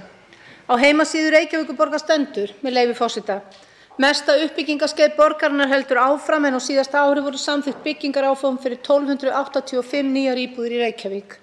Á árinu 2021 hófst bygging á 1065 nýjum íbúðum sem skiptast þannig að 993 voru í fjölbýli, 40 í raðhúsum, 12 í tvíbýli og 20 í einbýli. Tölurnar eru byggðar á útgefnu byggingarleyfum. Tilvitnun lýkur. 1285 íbúðir eru 8% af þörfinni, þannig að betur má ef duga skal. Þörfin er mun meiri en þetta. Samkvæmt skýrslu Íbúðalánasjóðs frá 2019 kemur fram að þörfin á nýjum íbúðum sé 1800 á ári. Af hverju hefur uppbyggingin ekki verið meiri í fleiri ár og af hverju eftir 20% aukningu er hún samt ekki nema 70% af því sem hún hefði þurft að vera á hverju ári mörg undanfarin ár. Það hefði verið hægt að komast hjá þessum vanda ef öðruvísi hefði verið haldið á málum, ekki hvað síst hjá stærsta sveitarfélagi landsins. Hvað varðar uppbyggingu félagslegs húsnæðis þá gildir það sama á því sviði, það er skortur. En það þarf klárlega að byggja félagslegar íbúðir til að svara þörfum þeirra sem þurfa félagsleg úrræði. En félagslegt húsnæði er ekki lausn á þeim framboðsskorti sem þegar er staðreynd og mun vera viðverandi til næstu ára komi ekki til stórtækra framkvæmda strax á þessu vori. Við verðum að varast á hugsun að félagslegt húsnæði sé lausn á framboðsvandanum því að ekki séu til nægar eignir á markaði til þess að anna eftirspurn. Það þarf að stórefla uppbyggingu félagslegra íbúða en einnig og ekki síður þarf að auka framboð eigna á viðráðanlegum verðum sem ekki er í dýrum turblokkum í 101, öðruvísi lagast þetta ástand ekki í fyrirsjáanlegri framtíð. Staðan á húsnæðismarkaði hefur sjaldan verið verri en nú og þessi uppbygging þarf að hefja strax í vor. Við verðum að byggja nýtt Breiðholt og ríkið verður að koma að þessari vinnu í samvinnu við sveitarfélögin. Þá tekur til máls hv. 7. þingmaður Suðvesturkjördæmis Bryndís Haraldsdóttir.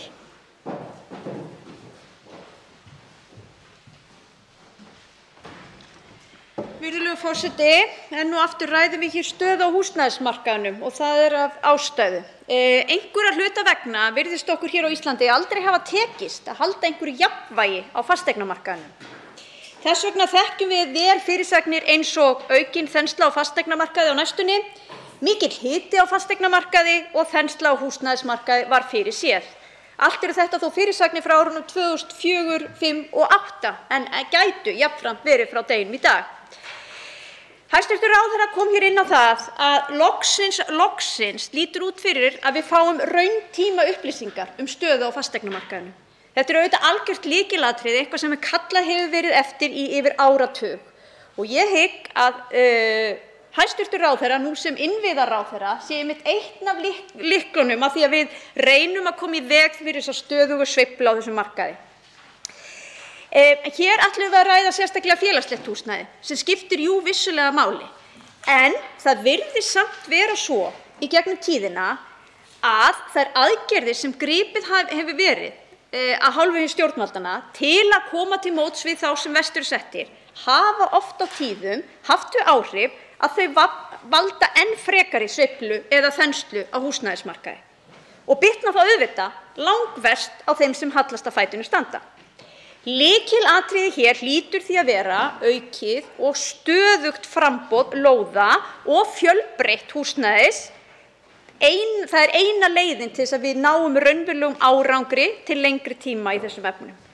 Þá vil ég líka nýta tækifærið til að brýna hæstv. ráðherra í því að í skýrslu frá OECD frá árinu 2020 voru gerðar 316 úrbótatillögur á regluverki í byggingariðnaði.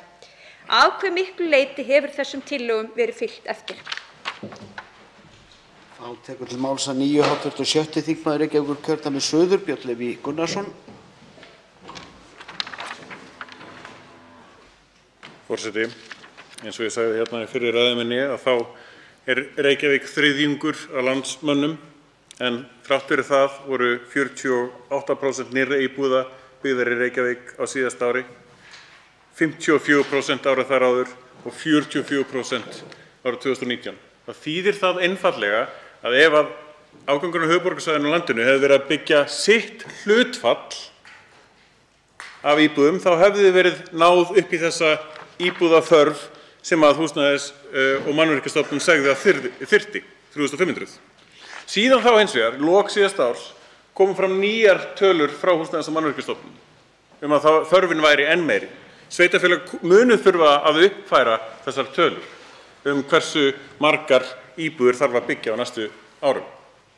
nauðsynlega, lá í loftinu. Hér hefur verið talað að stefna Reykjavíkur sé einmitt að byggja 1000 íbúðir, það að lágmarki 1000 og samkvæmt gömlu áætlununum þá var það nóg einmitt til þess að ná upp í þessa íbúðaþörf sem var samkvæmt áætlunum Húsnæðis- og mannvirkjastofnunar. Það var einfaldlega samkvæmt forskrift stjórnvalda, ríkisstjórnvalda, hver íbúðaþörfin væri, hvernig húsnæðisáætlunin gerð. Og þegar núna Húsnæðis- og mannvirkjastofnun búin að uppfæra þá áætlun, þá þurfa sveitarfélögin tímalaust að taka við, því að það kostar líka að byggja of mikið. Það líka erfitt. Það veldur verðhjöðnun sem rosalega erfitt fyrir fólk sem búið að skuldsetja sig upp í rjáfur núna á undanförnum árum. Ef að íbúðaverð fellur niður, þá lendum við í sama ástandi og var hérna eftir hrun. Þar sem að skuldir verða miklu hærri heldur en andverð íbúða. Það vandamál líka. Það erfitt að ná jafnvægi í þessu og staðan eins og við erum með núna að Reykjavík hefur sinnt rúmlega sínu hlutverki og það tvímælalaust líka með rúmlega 48% af öllu félagslegu húsnæði á landinu. Þá tekur til máls að nýju hv. 7. þingmaður Reykjavíkurkjördæmis norður, Eva Dögg Davíðsdóttir. Virðulegi forseti, ég vil fyrst taka það fram að ég tek undir með málshefjanda og öðrum háttvirtum þingmönnum varðandi það að vandinn á húsnæðismarkaði aðkallandi og krefst aðgerða. En ég vil aftur halda því til haga að 30% af nýbyggingum á síðasta kjörtímabili voru á vegum hins opinbera til þess einmitt að anna þessari eftirspurn eftir nýju húsnæði. En betur má að duga skal og það ljóst að til að bregðast við hreinlegum skorti á húsnæði mun þurfa áframhaldandi skýrar aðgerðir stjórnvalda. En það líka þörf á byggingu húsnæðis umfram það sem hið opinbera getur staðið fyrir. Ef við lítum til Norðurlanda, þá sjáum við að það eru töluvert ólíkar áherslur þegar kemur að húsnæðismarkaðnum. Svíþjóð hefur til að mynda sterka kjarasamninga húsaleigu og Danmörk hefur byggt upp sterkan grunn leigufélaga án hagnaðarsjónarmiða. Á meðan má segja að húsnæðismarkaður á til dæmis Íslandi og í Noregi byggi að mörgu leyti á þeirri sögulegu staðreynd að flestir kaupi sér húsnæði. En húsnæðiskerfið þarf að bregðast við breyttum aðstæðum og vernda þann hóp sem líklegur til að finna fyrir afleiðingum íþyngjandi húsnæðiskostnaðar, bæði á eigna- og leigumarkaði. Vissulega búa 75% á íslenskum húsnæðismarkaði í eigin húsnæði, en við þurfum að gæta sérstaklega að þeim hópi sem á leigumarkaði og byggja undir fjölbreyttari úrræði á húsnæðismarkaði. Við þurfum að miða við það að fólk greiði ekki meira en 25% af tekjum sínum í húsnæðiskostnað og hafi raunverulegt val milli leigu, eignar eða búseturéttar. Ég styð heils hugar að við skoðum frekari uppbyggingu á óhagnaðardrifnum búsetuúrræðum því það líklegt til að hafa áhrif á leigumarkað á almennum markaði. Þetta auðvitað í grunninn skipulagsmál. Það þarf að móta sýn til framtíðar og vonandi kemur hæstv. Innviðaráðherra betur inn á áætlanir hans ráðuneytis í sínum lokaorðum. Til máls að nýju hv. 10. þingmaður Suðurkjördæmis Guðbrandur Einarsson. Já, virðulegur forseti, í kjarasamningunum á almenna vinnumarkaðnum á árinu 2015 var samið að ríkið myndi leggja til stofnframlög fyrir 2300 íbúðum á næstu 4 árum. Sú fyrirætlan náðist ekki, meðal annars vegna þess að ekki virtist vera mikill áhugi á rekstri óhagnaðardrifins leigufélags.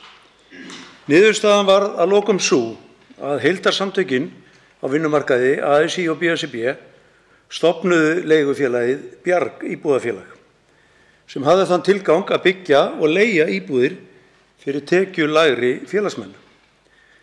Með því að leggja til svokölluð stofnframlög tekst að bjóða leigu sem talsvert undir markaðsleigu.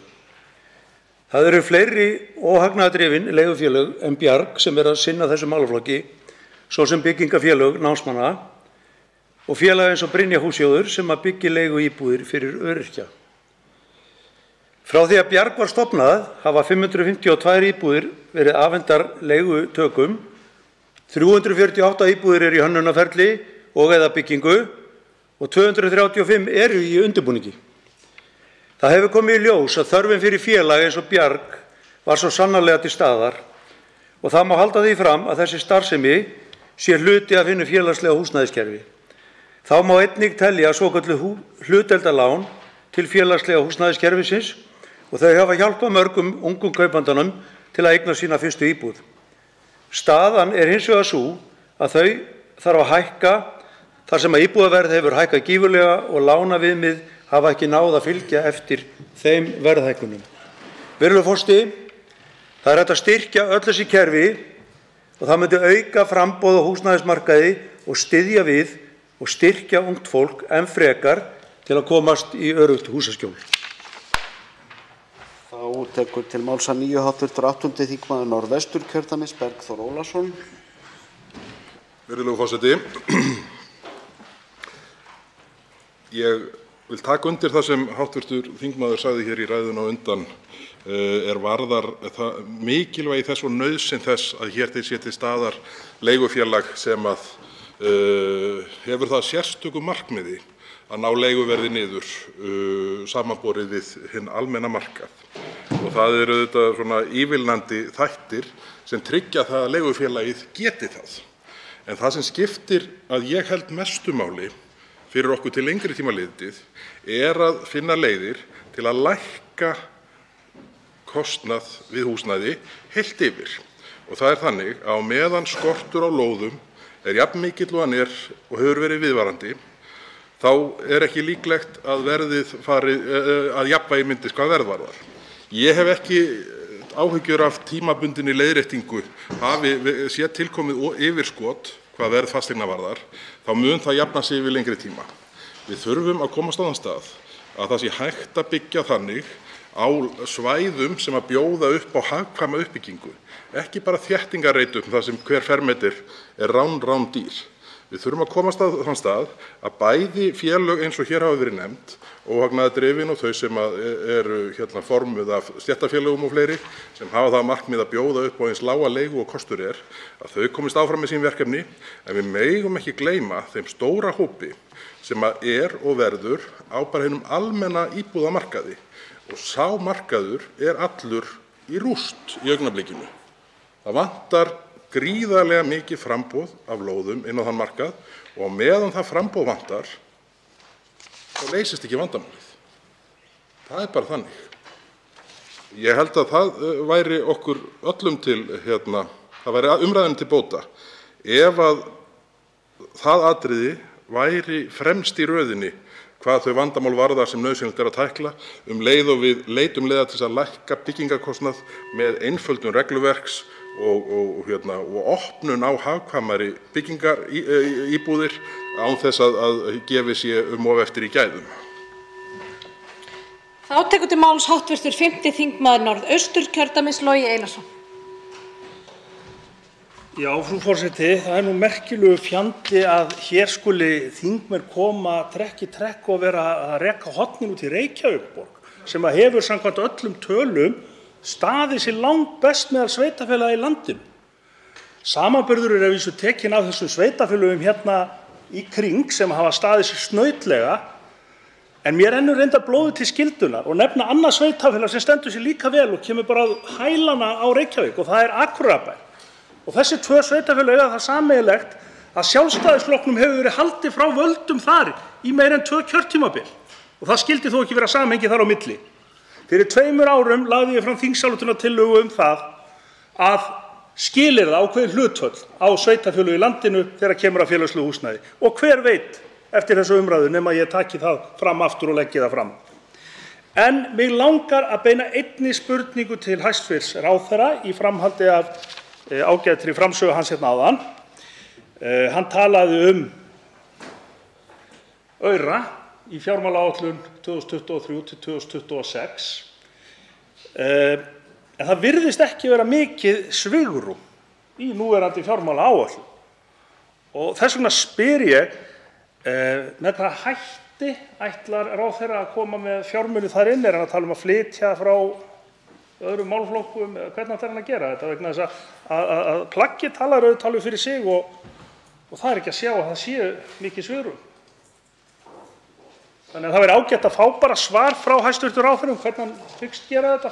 Annars þakka ég fyrir ágæta umræðu og bendi ykkur ágætis plagg sem að Björn Leví kallaði eftir á sínu tíma sem sýnir að staðan eftir sveitarfélögum hérna á höfuðborgarsvæðinu fer algjörlega eftir hverjir eru í stjórn og hverjum haldið utan stjórnar.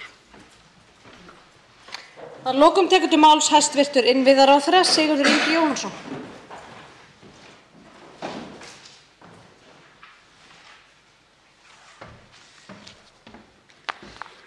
Já, frú forseti, varðandi spurningu hv. þingmanns Loga Einarssonar fjármálaáætlunina, þá erum við nú bara að vinna hana og það skýrist þegar hún verður lögð fram, en það er margt sem bendir til þess að okkur hafi gengið jafnvel betur á síðustu árum heldur en við vorum þó nú nokkuð ánægð með, og ég vona að það gangi eftir.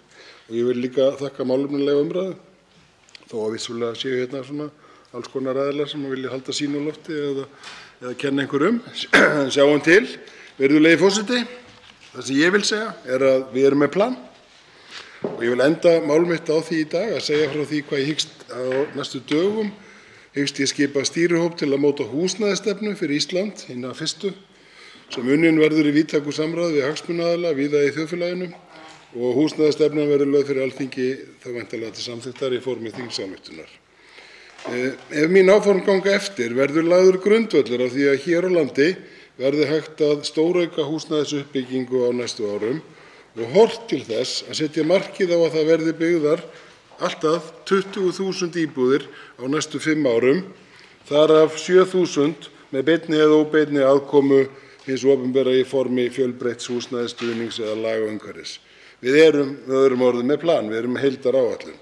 Og það hefur ekki farið fram hjá neinum að þeir aðilar sem bera sameiginlega ábyrgð á stöðunni og húsnæðismarkaði eru ekki sammála ástæður mikilla hækkana á húsnæði á Íslandi. Við heyrum það hér í dag. Við að mínum mati er ljóst að þessi ágreiningur mun ekki skila okkur neitt áfram og veldur ásættanlegri pattstöðu. Nú er tíminn til að leggja þennan ágreining og þessar skærur til hliðar. Fortíð er fortíð og nú verðum við, ríki, sveitarfélög, aðilar vinnumarkaðarins, byggingariðnaðarinn, horfa fram á veginn og skapa saman jafnvægi á húsnæðismarkaði. Stofnun nýs innviðaráðuneytis sem undirheyra húsnæðismál, skipulagsmál, málefni sveitarfélaga, samgöngumál og byggðamál er mikilvægur þáttur í því að ná nauðsynlegri yfirsýn til að hægt sé að taka markviss skref í að ná jafnvægi. Það er hins vegar ljóst að allir þeir sem að húsnæðismálunum koma þurfa að leggja sitt af mörkum í þeirri vinnu sem með framundan. Og já, við erum með framtíðarsýn, við erum með plan og það skýrist. Tekið er fyrir 3. dagskrármálið. Aðgerðaáætlun í málefnum hinsegin fólks 2022 til 2025, stjórnartillaga, 415. mál, þingskjal 594, fyrri umræða. Til máls tekur hæstv. Forsætisráðherra Katrín Jakobsdóttir.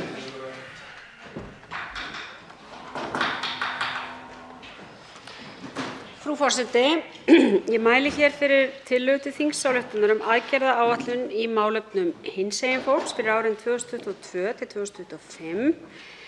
Í stjórnarsáttmála núverandi ríkisstjórnar er mælt fyrir gerð aðgerðaáætlunar í málaflokknum og er þetta sú fyrsta sem eingöngu snýr að málefnum hinsegin fólks. Á undanförnum árum, frú forseti, hefur ýmislegt verið gert til að bæta stöðu og réttindi hinsegin fólks og í sögulegu samhengi getum við rifjað upp ýmsa áfanga í þeim efnum, til að mynda einna hjúskaparlaga fyrir öll óháð kynhneigð sem tóku gildi fyrir 12 árum, laga réttarstöðu transfólks sem voru samþykkt 2 árum síðar, en þar var stigið skref í þá átt að tryggja mikilvæg mannréttindi transfólks. Ég get rifjað hér upp lögin kynrænt sjálfræði sem voru samþykkt 2019 og í lok árs 2020 voru samþykkt 3 lagafrumvarp sem tengjast þeim lögum, þar sem aldursviðmið þeirra sem breytt geta kynskráningu í samræmi við kynvitund lækkaði úr 18 árum í 15. Réttur barna sem fæðast með ódæmigerð kyneinkenni til líkamlegrar friðhelgi var tryggður og einnig voru samþykkt breytingar á ýmsum lögum til að tryggja lagaleg réttindi fólks með kynhlutlausa skráningu og annars transfólks. Þessi þingsályktunartillaga er byggð upp af 19 verkefnum sem er ætlað að skilgreina stefnu stjórnvalda og lýsa tilteknum brýnum verkefnum sem miða að því að bæta stöðu og réttindi hinsegin fólks í samfélaginu og ábyrgð á þeim er á hendi 10 ráðuneyta. Öll þessi verkefni eru tengd við heimsmarkmið Sameinuðu þjóðanna um sjálfbæra þróun á sama hátt og aðgerðir í framkvæmdaáætlun um jafnréttismál. Skrifstofa jafnréttismála í forsætisráðuneytinu hafði yfirumsjón með gerð þessarar áætlunar og kallað var eftir hugmyndum og athugasemdum við áætlunin á vinnslustigi. Það var haft samráð við jafnréttisfulltrúa allra ráðuneyta, leitað eftir athugasemdum hjá sérfræðingum. Einnig var haft samráð við hagsmunasamtök hinsegin fólks og skipuðu vinnuhóp sem fundaði með sérfræðingum ráðuneytisins gerð aðgerðaáætlunarinnar. Þingsályktunin var kynnt í samráðsgátt stjórnvalda 8. janúar til 8. febrúar síðastliðinn og það bárust 17 umsagnir og farið var yfir þær og tekið tillit til sumra þeirra. Meðal annars var í því eftir það samráð bætt inn aðgerð sem varðar setningu reglugerðar heilbrigðisþjónustu fyrir trans börn og ungmenni og þannig verður hlutverk teymis barna- og unglingageðdeildar kynvitund skýrt betur með því að skilgreina þá þjónustu sem teyminu ber að veita þeim sem til þess leita. Þá var líka bætt inn aðgerð breytingu á reglugerð blóðgjafir þar sem markmiðið er að afnema mismunun blóðgjafa á grundvelli kynhneigðar. Til að tryggja eftirfylgni aðgerðanna verður sett upp mælaborð líkt og gert hefur verið verkefni í framkvæmdaáætlun jafnréttismál og áætlun forvarnir meðal barna gegn kynferðislegu, kynbundnu ofbeldi og áreitni, en slíkt mælaborð auðveldar eftirfylgni og gerir stöðu aðgerða aðgengilega og skýra. Áratugalöng réttindabarátta hinsegin fólks á Íslandi hefur skilað okkur fram á veg og hér á landi hafa margvíslegar réttarbætur litið dagsins ljós á undanförnum misserum og árum. Ég nefndi hér áðan löggjöfina kynrænt sjálfræði sem styrkir ákvörðunarrétt einstaklinga sem skilgreina nú kyn sitt í samræmi við eigin upplifun og réttarvernd barna sem fæðast með ódæmigerð kyneinkenni. En ég hlýt líka að nefna þá breytingu sem varð á lögum jafnan stöðu og jafnan rétt kynjanna en hétu áður jafn staða og jafn réttur karla og kvenna þar sem ekki eingöngu tekið til karla og kvenna heldur einnig þeirra sem hafa hlutlausa kynsgreiningu. En þó að við höfum náð ýmsum áfangasigrum eins og þeim sem ég hef rakið hér að framan mikilvægt að slaka ekki á, heldur halda áfram og gera betur. Barátta hinsegin fólks eins og önnur jafnréttis- og mannréttindabarátta í stöðugri mótun og henni lýkur ekki þó við náum ákveðnum markmiðum. Málaflokkur hinsegin málefna tiltölulega nýr innan stjórnkerfisins en hefur nú fengið sitt varnarþing hjá skrifstofu jafnréttismála í forsætisráðuneytinu og þar til staðar þekking og sérfræðingar vinna að margvíslegum réttarbótum í málaflokknum. Töluverð sérfræði þekking byggðist upp í tengslum við löggjöfina kynrænt sjálfræði og þá vil ég sérstaklega nefna skýrslu starfshóps kynrænt sjálfræði og tillögur starfshóps málefni barna sem fæðast með ódæmigerð kyneinkenni sem lögðu í raun og veru þann mikilvæga grunn sem á eftir kom. En frú forseti, það liggur fyrir að þrátt fyrir breytingar á löggjöf en ekki síður breytingar á viðhorfi fólks í samfélaginu, breytingar á menningu, þá sætir hinsegin fólk ennþá mismunun sem nauðsynlegt að ræða og leitast við að útrýma. Til að stuðla að málefnalegri umræðu stöðu hinsegin fólks fræðsla mikilvæg á öllum stigum og til að koma til móts við þetta lúta mörg verkefnanna í aðgerðaáætluninni að fræðslu og vitundarvakningu um málefni hinsegin fólks. 4 aðgerðir snúa beint að fræðslutengdum verkefnum, fræðslu til lögreglu, fræðslu til kjörinna fulltrúa og starfsfólks sveitarfélaga, fræðslu fyrir stjórnendur ríkisins og fræðslu hinsegin börn í íþrótta-, tómstunda- og æskulýðsstarfi. Og það er áhugavert að nefna að það var sérstaklega spurt nauðsyn á fræðslu fyrir þau sem eru að vinna með börnum bæði í skólum og tómstundastarfi á barnaþingi sem haldið var hér fyrir helgi. Þannig að þetta var ofarlega í hugum þeirra barna sem þar sátu og ræddu mannréttindamál sérstaklega. Enn fremur lögð áhersla á rannsóknir, kortlagningu og viðhorfskannanir sem tengja stöðu hinsegin hópa í samfélaginu og þannig snúa alls 6 aðgerðir að kortlagningu, úttektum og viðhorfskannanir sem tengjast hinsegin fólki og stöðu þeirra og réttindum. Þar er að ræða úttekt á aðgengismálum transfólks á opinberum rýmum og vinnustöðum, kannanir á viðhorfi og stöðu hinsegin fólks á vinnumarkaði sem eru 2 aðgerðir, rannsókn á heimilisofbeldi í hinsegin fjölskyldum með sérstakri áherslu á stöðu hinsegin barna og ungmenna í fjölskyldum og úttekt á líðan hinsegin barna í skólakerfinu. Það er margt sem bendir til að þeim hópi hafi ekki verið gefið nægilegt rými í þeim reglubundnu könnunum sem eru framkvæmdar á líðan barna og ungmenna í skólum. Og síðast en ekki síst lagt til að ráðast verði í heildarúttekt og kortlagningu á stöðu og réttindum hinsegin fólks á Íslandi. Setning reglugerða og verklagsreglna ásamt breytingum á lögum og reglugerðum eru viðfangsefni í 5 aðgerðum. Þar er ég að vitna til reglugerðar heilbrigðisþjónustu, reglugerðarbreytingar tengdar aðgengi transfólks á opinberum rýmum, breytingu á reglugerð um blóðgjafir. Ein aðgerð mælir fyrir setningu verklagsreglna teymis Landspítala kynvitund og breytingar á kyneinkennum og enn fremur mælt fyrir breytingar á almennum hegningarlögum sem taki til hatursorðræðu og hatursglæpa. Og þetta er mjög mikilvægt mál sem hefur verið rætt hér á Alþingi.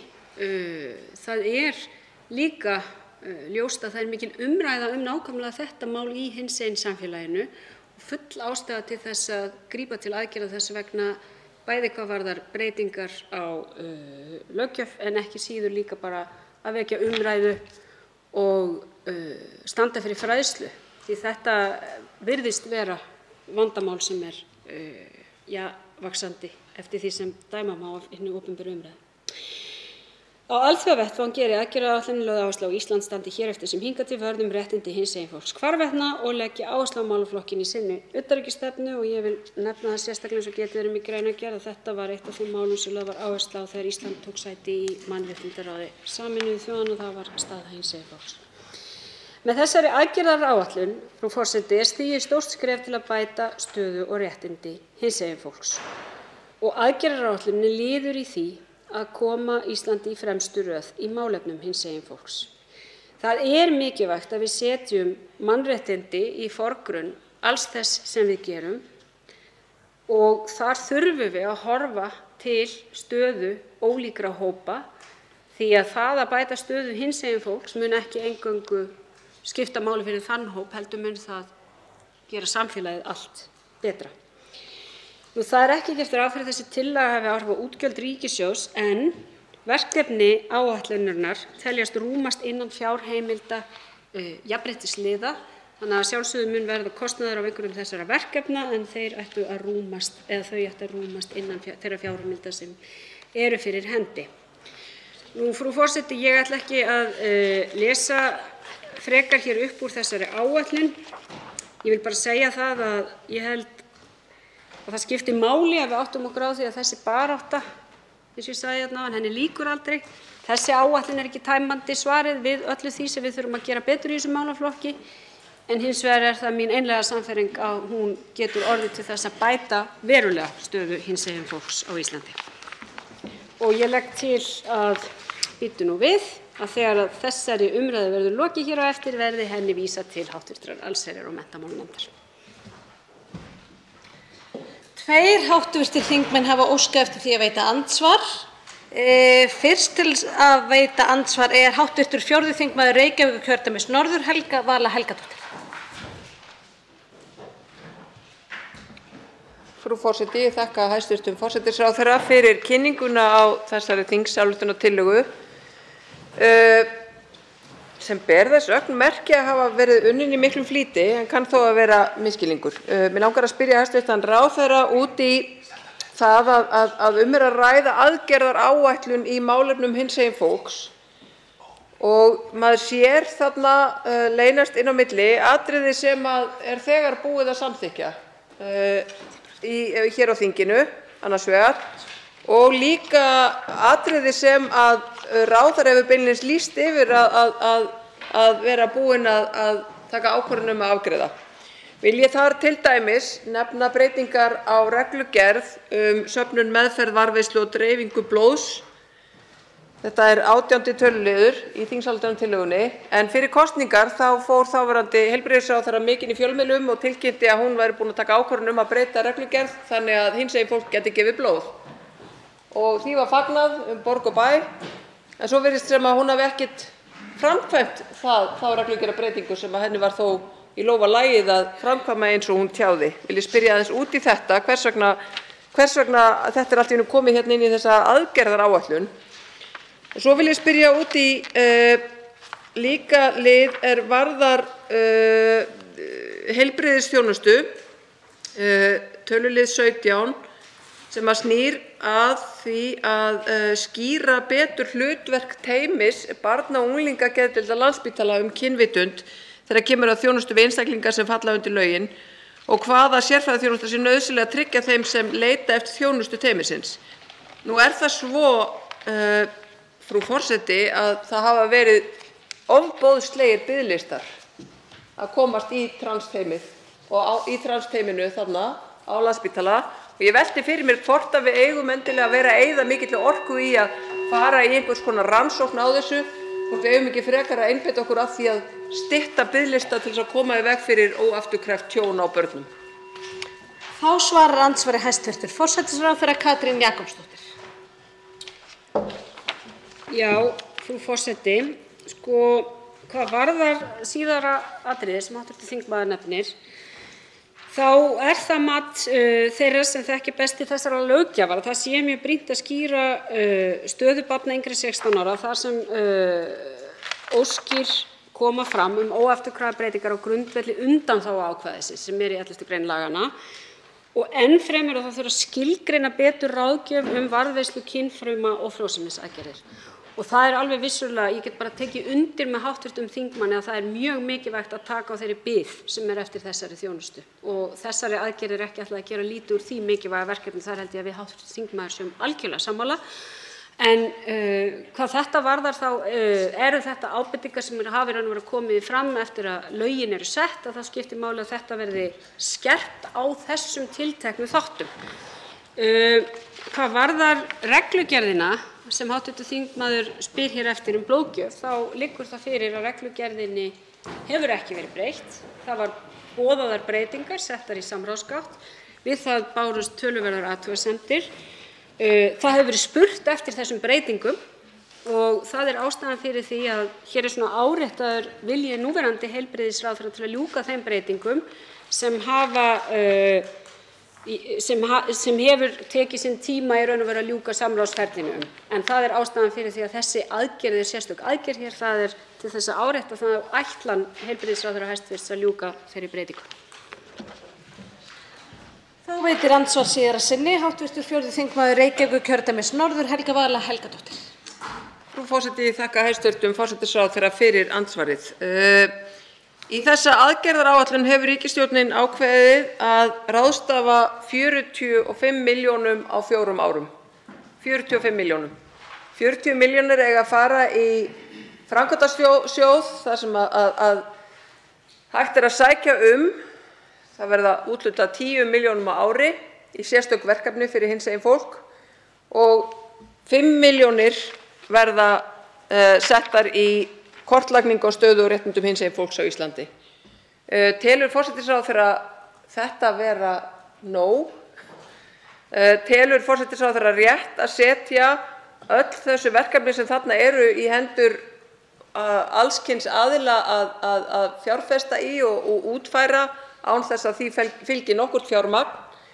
Og telur forsætisráðherra ekki nauðsynlegt að það verði farið í róttækari aðgerðir þegar kemur að hinsegin börnum í skólakerfinu því að það búið að rannsaka líðan hinsegin barna í skólakerfinu.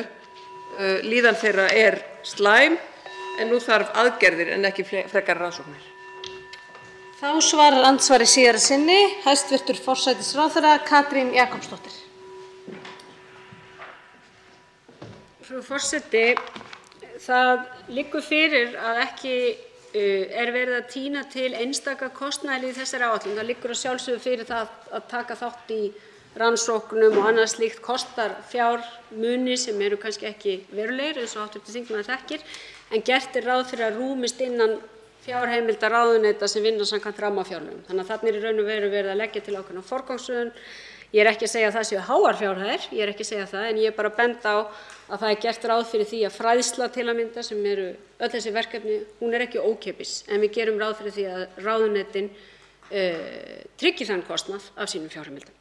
Hvað varðar líðan hinsegin barna og ungmenna, þá það rétt að Samtökin 78 hafa tekið þátt í alþjóðlegri könnun fyrir hönd Íslands þar sem þetta kemur fram að hinsegin nemendum á aldrinum 13 til 18 ára líði verr en öðrum ungmennum í grunn- og framhaldsskólum.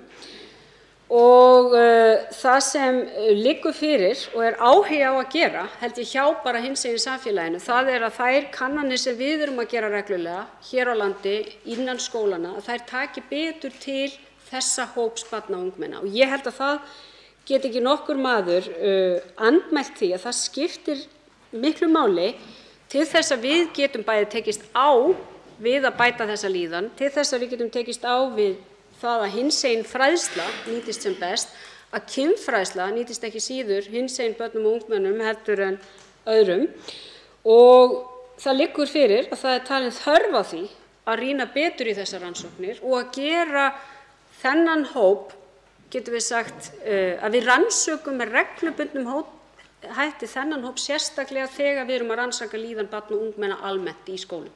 Og það held ég að sé full ástæða til þess að breyta því verklagi og breyta því til frambúðar. Því hér ekki verið að tala einhvert einskiptis aðgerð heldur að við getum fylgst náið með þessu í framtíðinni. Ég held að það skipti verulega máli. Það var víst þannig að 3 hv. þingmenn höfðu óskað eftir því að veita andsvar og því ræðutíminn nú styttri í 1 mínútu í síðari umferð. Og næstu til að veita andsvar hv. 11. þingmaður Reykjavíkurkjördæmis norður, Jóhann Páll Jóhannsson.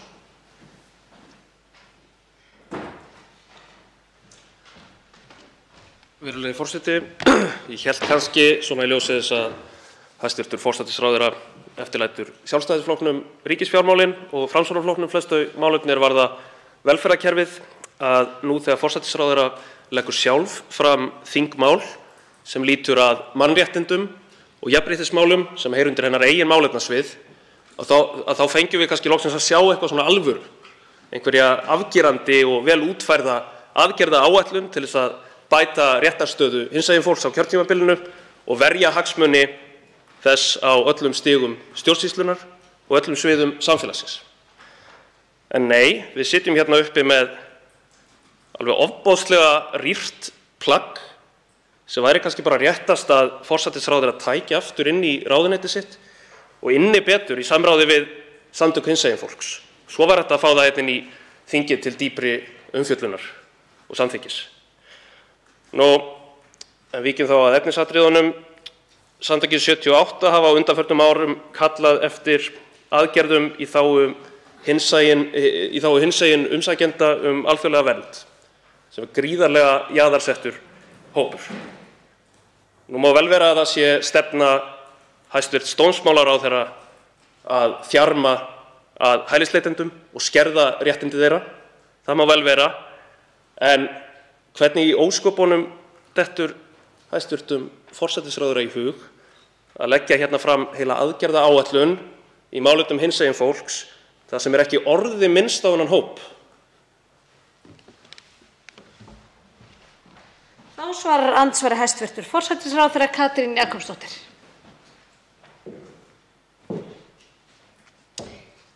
Frú forseti, já, það kemur nú óvart að þingmaðurinn hv. tali með þessum hætti því samtökin 78 sem eru samtök hinsegin fólks komu að þessu verkefni að móta þessa áætlun og satt best að segja, leyfi ég mér að segja það, ég held að samstarf okkar við samtökin 78 hafi verið einstaklega farsælt þó að hv. þingmaður tali með þessum hætti.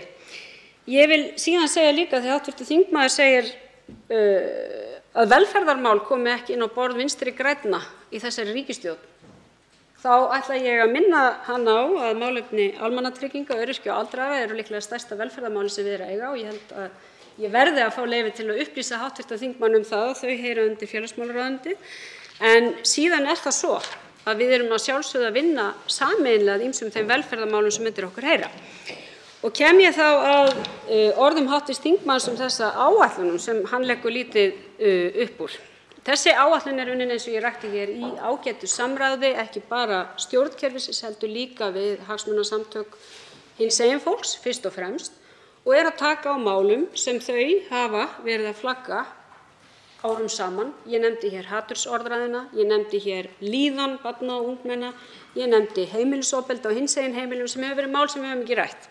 Það kann vel að vera að hv. þingmanni finnist þetta allt hin ómerkilegustu mál og þá það bara hans afstaða, það ekki mín afstaða.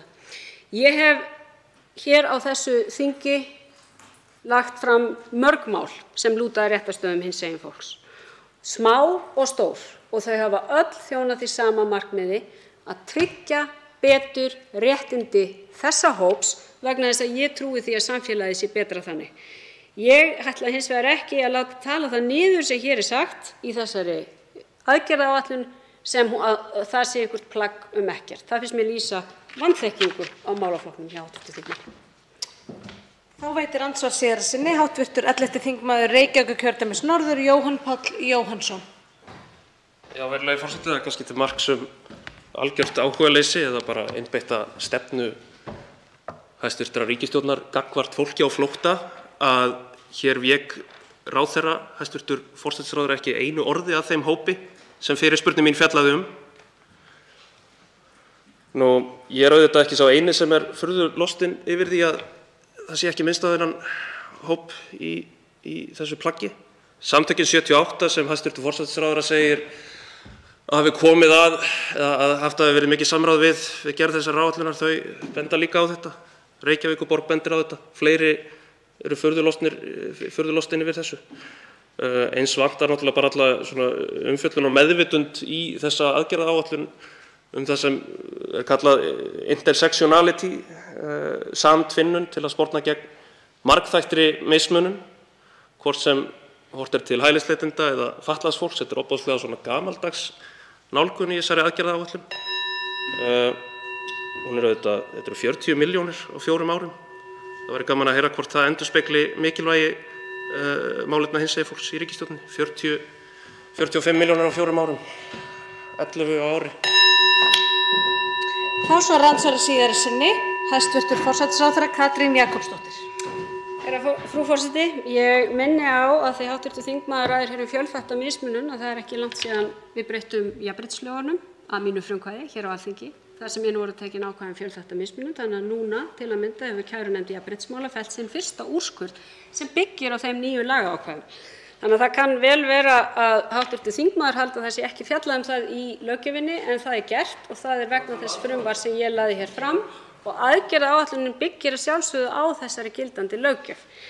Það var rætt fólk á flótta í aðdraganda þessara vinnu og þar var rætt töluvert 37. grein útlendingalaga, þar sem sérstaklega tekið fyrir að hinsegin umsækjendur alþjóðlega vernd tilheyri eða falli undir þá grein þar sem sérstaklega er fjallað viðkvæma hópa.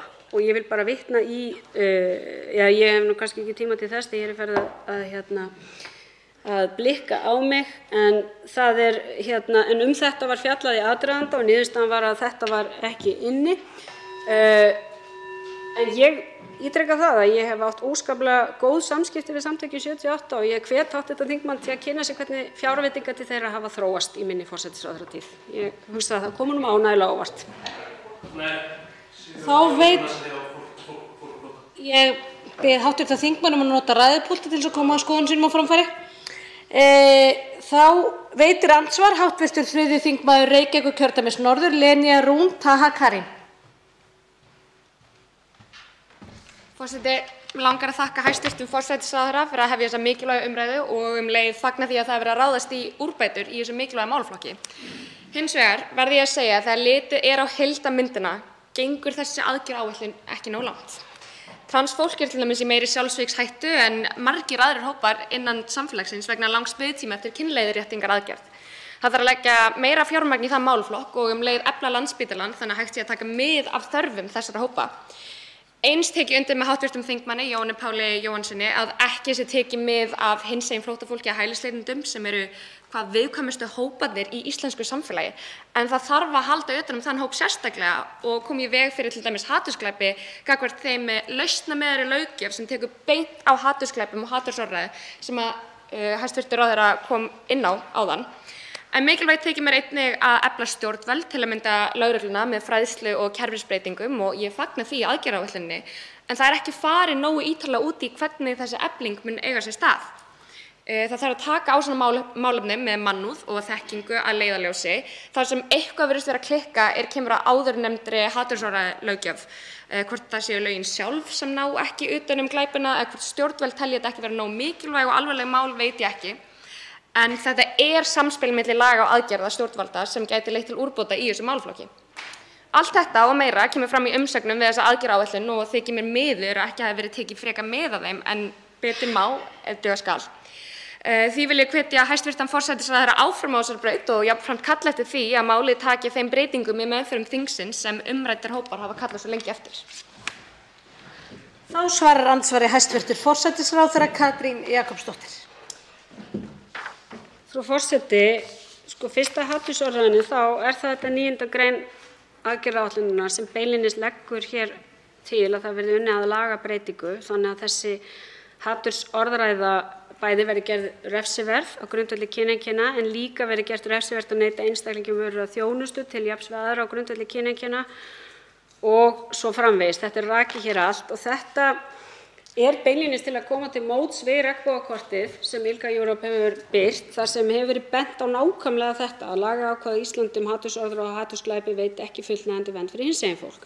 Það var hérna lagt fram frumvarp breytingu á almennum hegningarlögum þar sem var lögð til sú útvíkkun að þetta næði bara til kyneinkenna en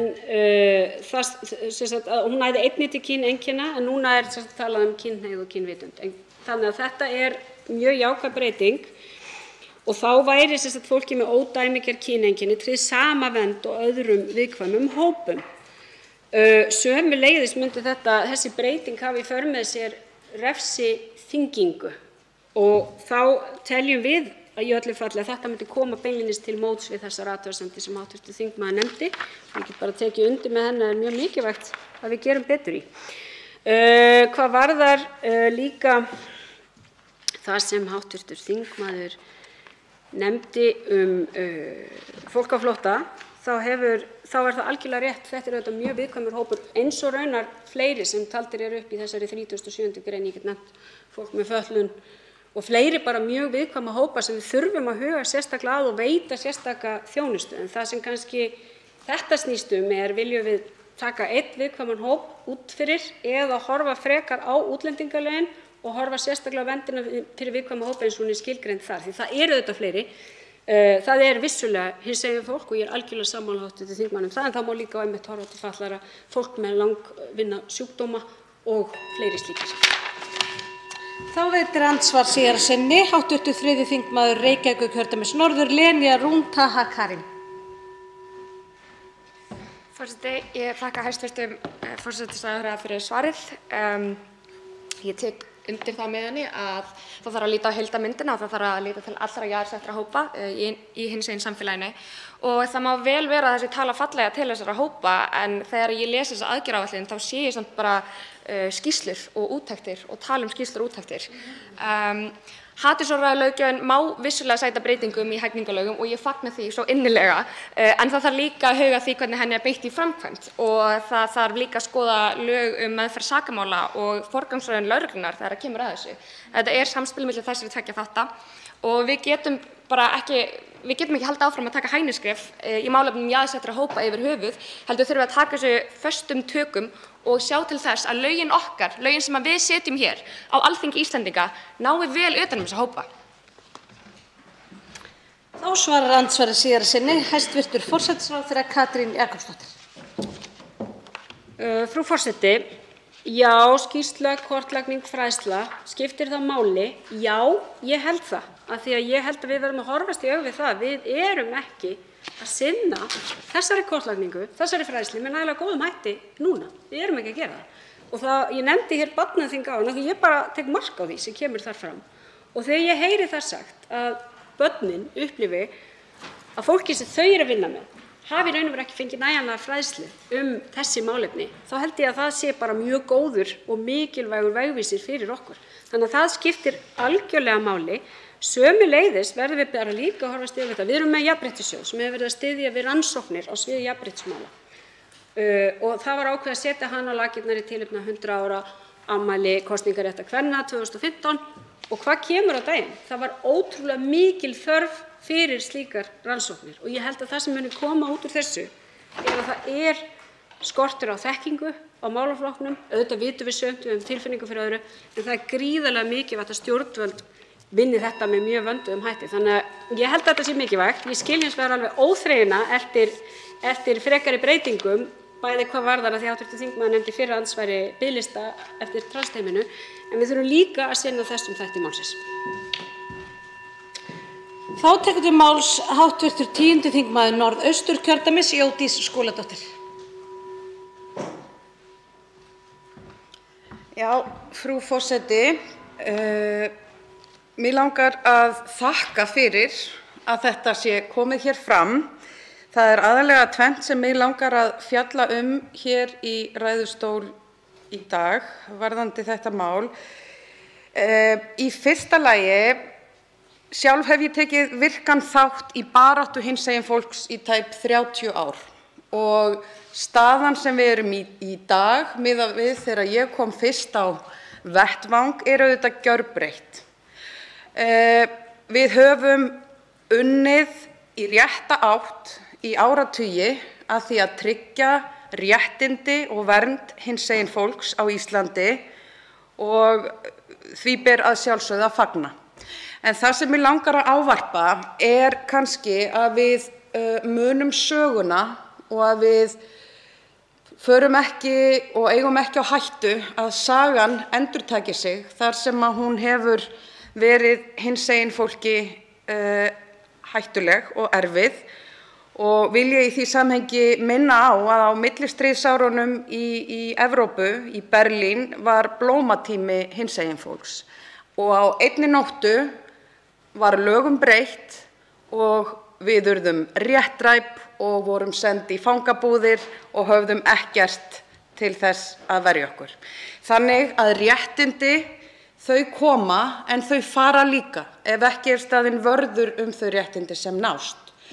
Mig langaði að minna á þetta í dag þegar við stöndum frammi fyrir gríðarlegri ógn, stríðsrekstri í álfunni, að við vitum ekki hvernig fer, hvað stríð verður lengi, hvað margir verða fyrir áhrifum, en það fyrsta sem gerist að þegar það fer að þrengja pyngjuna, þegar það fer að þrengja rýmið okkar, að þá eru það jaðarsettu hóparnir sem fyrstir falla fyrir borð.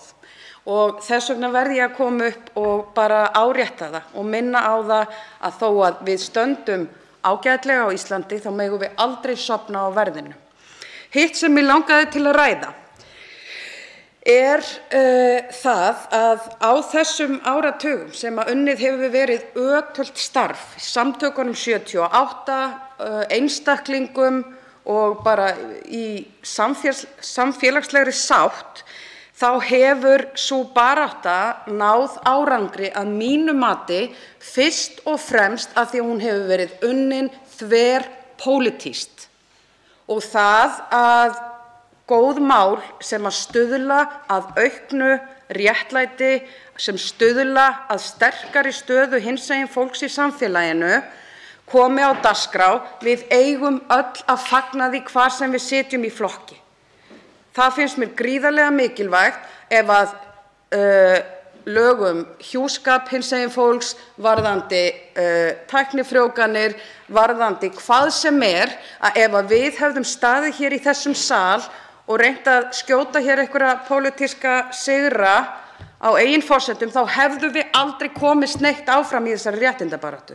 Þannig að ég biðla til þingheims, ég biðla til samfélagsins á þeim tímum sem við erum á núna, hjálpum stað við að tryggja réttindi.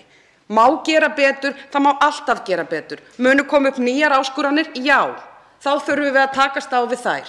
En hjálpum stað við að tryggja rétt hinsegin fólks í landinu, förum hærra á kortinu og stöndum vörð, af því að við getum líka, þetta litla land, þessi litla þjóð, hún hefur í hinsegin málefnum verið til fyrirmyndar út á við. Og við getum verið í fararbroddi ef við bara stöndum saman og fylgjum þessum málum áfram.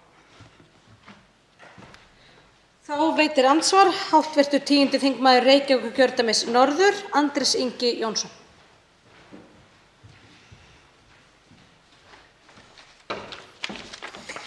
Frú forseti, vegna þess að hv. þingmaður á sæti í allsherjar- og menntamálanefnd og verður þar með einn þeirra sem fóstra málið í gegnum þingið, þá langar mig að benda sérstaklega á eitt atriði sem kemur hérna fram í greinargerðinni sem Reykjavíkurborg reyndar benti á í samráðsferli, sem varða lagabreytingu sem var gerð í allsherjar- og menntamálanefnd fyrir stuttu, fyrir bara tæpu ári. Þar sem að barnalögum var breytt og það er rangt farið með í greinargerð hvaða áhrif sú breyting hafði. Hugmyndin var sem sagt að jafna foreldrastöðu fólks þannig að transfólk stæði jafnfætis sískynja gagnkynja pörum varðandi foreldrastöðu. Leiðin sem var hins vegar valin, leiðin sem var ofan á hjá ráðuneytinu og meirihluta allsherjar- og menntamálanefndar var að bæta transfólki í hóp þess hinsegin fólks sem nýtur lakari stöðu samkvæmt barnalögum, sem nýtur ekki sjálfkrafa skráningu foreldratengsla samkvæmt barnalögum. Mér þykir miður að þetta hafi ekki náðst í gegnum allsherjar- og menntamálanefnd hér fyrir ári, þó ég viti að það hafi hart verið barist fyrir því á þeim vettvangi. Mér þykir ennþá verra að sé rangt farið með þetta í greinargerð ráðherrans.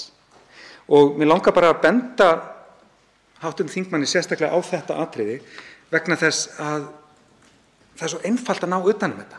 Þetta er svo einföld lagabreyting sem hefði náttúrulega verið hægt að ná utan um hér fyrir tæpu ári, en það gæti nú orðið aukaafurð að vinnu nefndarinnar að koma bara með lítið breytingafrumvarp á barnalögum til að ná þessu markmiði sem ráðuneytið heldur ranglega fram að hafi náðst fyrir ári. Þá svarar andsvari hv. 10. þingmaður Norðausturkjördæmis, Jódís Skúladóttir. Já, frú forseti, ég þakka hv. þingmanni fyrir andsvarið og ég get að minnsta kosti algjörlega lofað honum því að ég mun fylgja þessu máli eftir inn í nefnd og ég get auðvitað ekki svarað fyrir vinnu síðustu nefndar hér fyrir ári og hvernig þau komist að sinni niðurstöðu, en ég segi það bara, ég mun fylgja þessu eftir inn í nefnd og þetta er bara góð ábending. Sjálf hef ég reynslu af því að þurfa kaupa egg af minni eiginkonu. Ég hef þurft að mæta á skrifstofu til að stimpla og skrifa undir að ég eigi mín eigin börn, þannig að vissulega auðvitað þarf að skoða þetta og fylgja því eftir og ég þakka ábendinguna. Þá veitir andsvar síðara sinni hv. 10. þingmaður Reykjavíkurkjördæmis norður, Andrés Ingi Jónsson. Frú forseti, bara takk fyrir þessi góðu viðbrögð. Þetta er eins og hv. þingmaður fer yfir svo fáránleg staða að sko ákveðin tegund af foreldrum sé þannig gagnvart kerfinu að það þurfi eitthvað sérferli til að fá þá stöðu viðurkennda. Og sko ég held stundum að ég vil trúa því að við getum sett hér lög og reglur án þess endilega að tilheyra hópunum sem við erum að setja reglurnar um. Við eigum að geta samsamað okkur þeim sem við erum að véla hér í þingsal, en sko án þess að ég ætla að gefa þáverandi allsherjar- og menntamálanefnd upp einhvern illan vilja eða neitt svoleiðis, þá held ég að þetta sé svo skýrt dæmi um það að þarna vantaði fólk bara aðeins að setja upp hluttekningagleraugun og átta sig á því hvað þetta væri fáránleg staða. En mögulega var eitthvað pínu flókið að ná utan um þetta í lagabókstafnum, mögulega var þetta of mikið vesen til að fólk sem að samsama sig ekki vandanum sem við erum að leysa sæi ástæðu til að leggja á sig vinnuna. En ánægður með þau viðbrögð sem ég fékk hér og treysti hv. þingmanni til góðra verka í því. Þá svarar andsvari síðara sinni hv. 10. þingmaður Norðausturkjördæmis, Jódís Skúladóttir.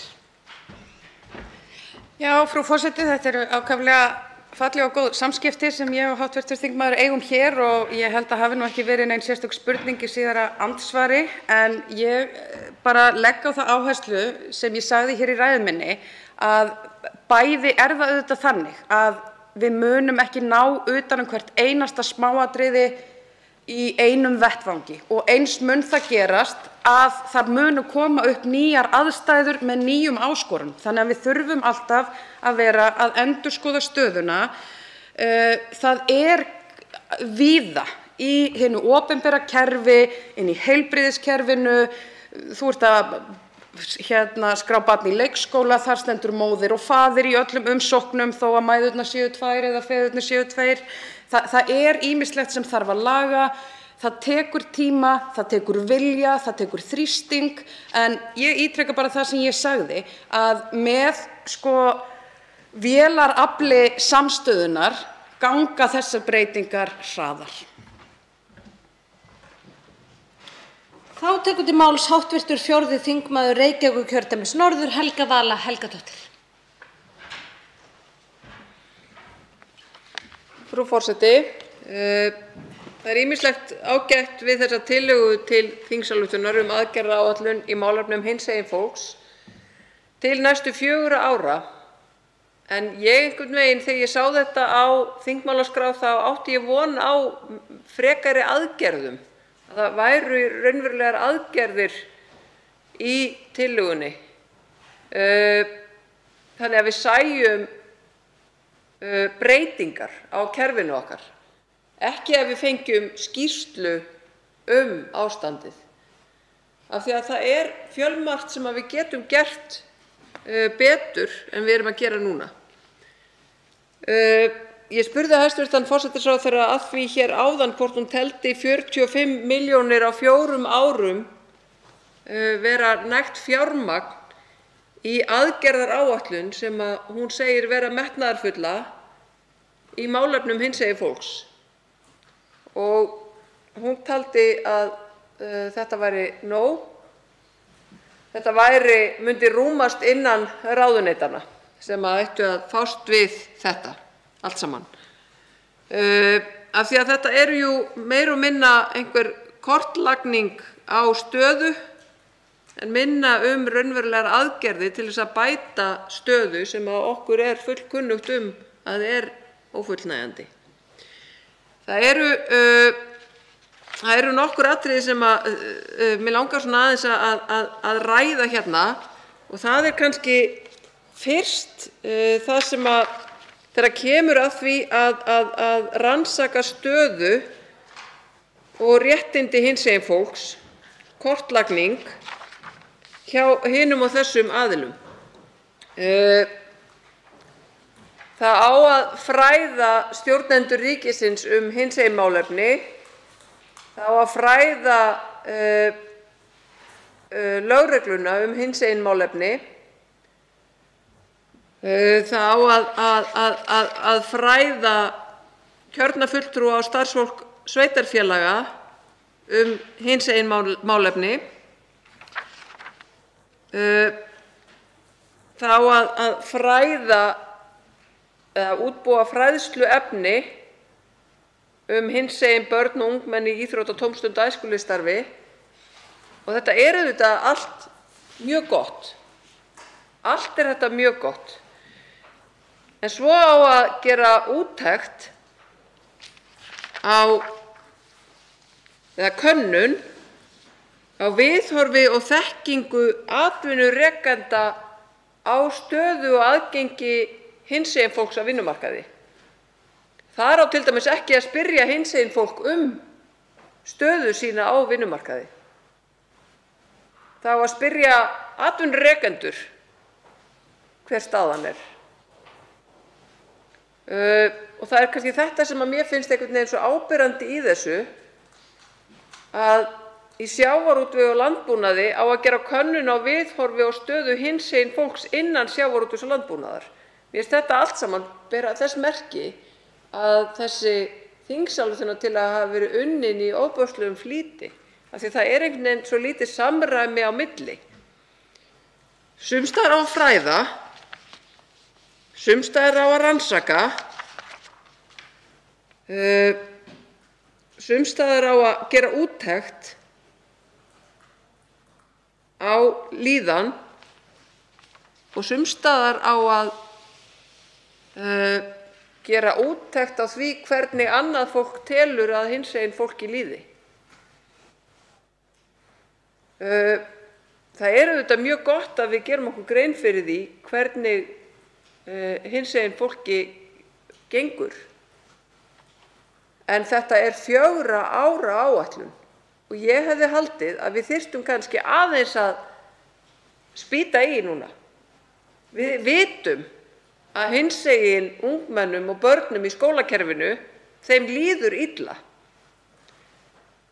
Menntamálaráðuneytinu í lófa lagið að fara núna inn í aðalnámskrána og gera þar róttækar breytingar til þess að koma til móts við þessa staðreynd sem við vitum Hvað er það í skólaumhverfinu og okkar samfélagi sem gerir það að verkum að börnunum okkar líður illa? Af hverju erum við ekki að sjá í þessu plaggi einhverja raunverulega aðgerðaáætlun til að koma til móts við þetta? Af hverju erum við ekki í þessari aðgerðaáætlun að framfylgja því sem við höfum nú þegar ákveðið, sem er að veita transbörnum þjónustu hjá transteyminu? Það eru ofboðslegir biðlistar fyrir börn. Og þessi ár sem að börn og ungmenni bíða á biðlistum eftir þjónustu í transteymi Landspítala, þau geta valdið óafturkræfum skaða. Þau geta valdið miklum skaða hvað varðar þeirra geðheilbrigði, þeirra sjálfsmynd, og sum þeirra hreinlega lifa ekki biðina af. Og þetta er staðreynd, frú forseti, og það er svo skrítið að koma hingað með þetta plagg upp á 12 síður og vera í rauninni ekki að ávarpa þá stöðu sem við erum með fyrir framan okkur. Við vitum þetta.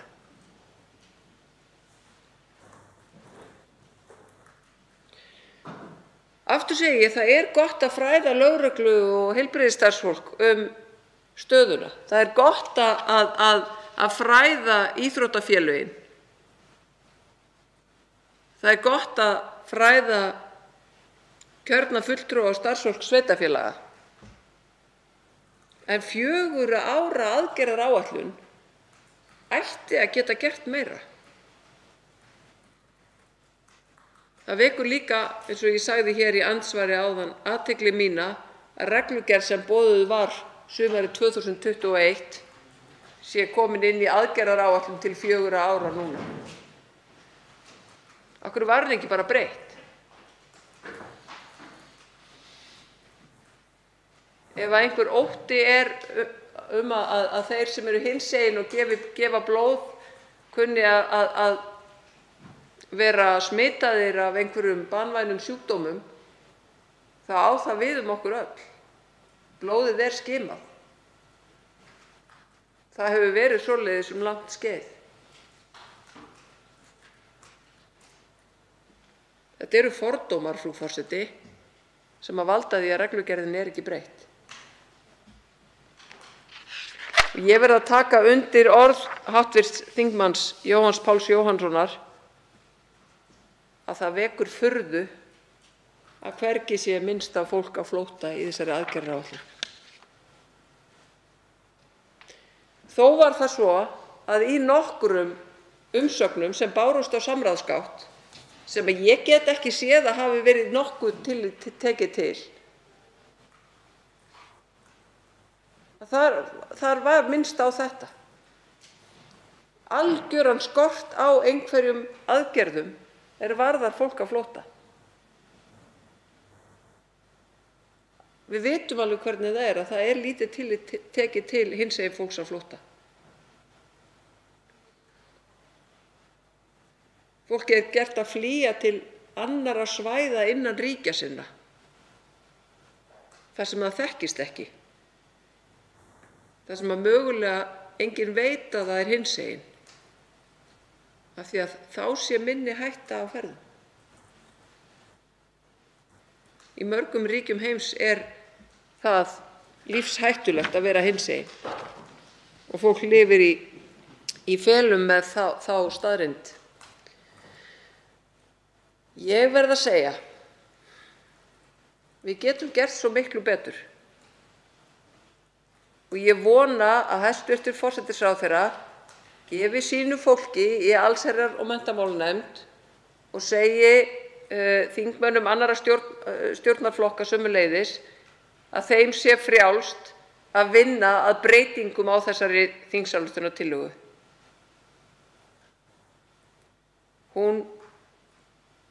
Ég hef áhyggjur af því að hún þvælist frekar fyrir okkur heldur en hitt, af því að hún boðar óskaplega lítil og stutt skref í átt að jafnrétti í málefnum hinsegin fólks. Þá tekur til máls hv. 10. þingmaður Reykjavíkurkjördæmis norður, Andrés Ingi Jónsson.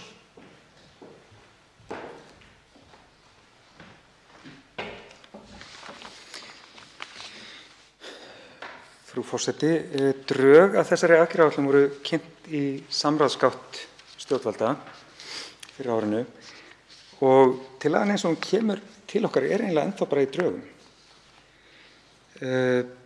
Það vantar stóru framtíðarsýnina, það vantar stóru aðgerðirnar sem á að grípa til á næstu árum. Þessi áætlun er vanfjármagnað stöðuplagg dagsins í dag eiginlega, frekar en einhver 4 ára sýn. Og það er mjög áhugavert að sjá hversu lítið hefur breyst frá samráðsgáttinni vegna þess að það komu ítarlegar, efnismiklar og góðar umsagnir frá sérfræðingum á þessu sviði. Án þess að halla á nokkurn held ég að megi nefna til dæmis Mannréttinda- og lýðræðisskrifstofu Reykjavíkurborgar. Það má nefna Trans Ísland sem gerði til dæmis athugasemd við að hafa ekki verið haft beint samráð við félagið áður en áætlunin var sett í opið samráð. Og síðan Samtökin 78 sem jú vissulega fengu að vera hluti af samráðshópnum sem lagði drög að áætluninni, en Samtökin 78 benda á nokkur veigamikil atriði sem ekki rötuðu inn í áætlunina. Ég ætla bara að lesa þessi 5 atriði sem Samtökin 78 draga sérstaklega fram. Í fyrsta lagi, brýnt að bæta löggjöf er varðar hinsegin umsækjendur alþjóðlega vernd. Þetta kemur fram hjá öllum umsagnaraðilum sem eitthvað vita á þessum málum. Það er fáránlegt að sé ekki tekið á þessu í áætluninni. En endurspeglar mögulega að ríkisstjórnin getur sammælst einhverja stefnu í málefnum hinsegin fólks almennt, en þegar kemur að réttindum fólks á flótta, þá lendum við náttúrulega bara í sama veseninu og venjulega í þeim málaflokki, að það eru bara 1 eða 2 flokkar í ríkisstjórn sem að vilja bara alls ekki taka vel á móti flóttafólki, hvort sem það er hinsegin eða ekki. Atriði númer 2 sem Samtökin 78 benda sérstaklega á er vanfjármögnun transteyma Landspítalans. Og það er í rauninni ótrúlegt að þessi áætlun sé næstum eins og samin í einhverju tómarúmi, þar sem er ekkert horft til þess að það ríkir algjört frost í þeim málaflokki á spítalanum. Það er ekki lengur hægt að tala um biðlista eftir aðgerðum, þær bara eru ekki gerðar vegna pólitískrar forgangsröðunar að flokka þær ekki sem lífsnauðsynlegar, þvert á öll vísindi, þvert á alla mannúð, þvert á bara það sem fólk með eðlilega tilfinningagreind á að geta fundið þegar það talar við transfólk sem er að bíða eftir aðgerð. Það eru 22 einstaklingar að bíða eftir neðanaðgerð. Hafa verið að bíða í 1,5 ár. Þriðja atriði Samtakanna 78, það þarf að fara í markvissar aðgerðir til að stemma stigu við hatríkar minnihlutahópa. 4. atriðið, það þarf að flýta úttekt og úrbótum á aðgengi transfólks að vinnustöðum, sundstöðum og íþróttamannvirkjum. Ég ætla að koma aðeins betur að því. Nei, ég ætla að fara í það núna. Þetta er nefnilega atriði sem ég hef spurt að nokkrum sinnum vegna þess að það leiðir eiginlega af sjálfu sér af lögum kynrænt sjálfræði sem tóku gildi í júlí 2019, fyrir næstum 3 árum, að það eigi að bjóða upp á kynhlutlausa salernis- og búningsaðstöðu. Í apríl 2020 spurði ég ráðherrana 2 sem að fara með málefni klósetta í stjórnarráðinu hvað þeir ætluðu að gera. Félags- og barnamálaráðherra sagði í grófum dráttum ekki neitt. Umhverfis- og auðlindaráðherra sagði, heyrðu, við ætlum að skoða reglugerðina, þurfum sennilega að breyta henni. Þannig að ég spurði hæstv. Forsætisráðherra og fékk svar í september 2020 það hvort mætti ekki slá aðeins í klárinn og samræma verklag hjá þessum ráðherrum. Fá þá til að laga þetta. Fékk svarið, það sem stendur með leyfi forseta. Standa vonir til þess að hlutaðeigandi ráðherrar og ráðuneyti þeirra flýti endurskoðun stjórnsýslufyrirmæla í þessu sambandi með framangreindar meginreglur að leiðarljósi svo að tryggja megi að fólk búi við jafna aðstöðu að þessu ólíkt kyni. Takk eftir, frú forseti. September 2020, nú skulum við fletta hérna upp í áætlunum sem við erum að fjalla um í dag. Hvenær ætlum við að koma þessu í lag samkvæmt áætlunni? Það er nefnilega á tímaáætlun 2022 til 2023. Það er 10. liður, breyting á reglugerðum um hollustuhætti, og 11. liður um aðgengi transfólks að vinnustöðum, sundlaugum og mannvirkjum 23 til 24.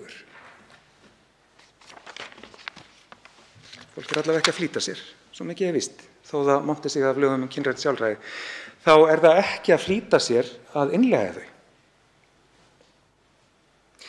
5. atriðið sem Samtökin 78 benda á að ekki hafi ratað í áætlunina úr samráðshópnum er að forgangsraða þurfi alvöru úrbótum og aðgerðum til að bæta stöðu hinsegin ungmenna.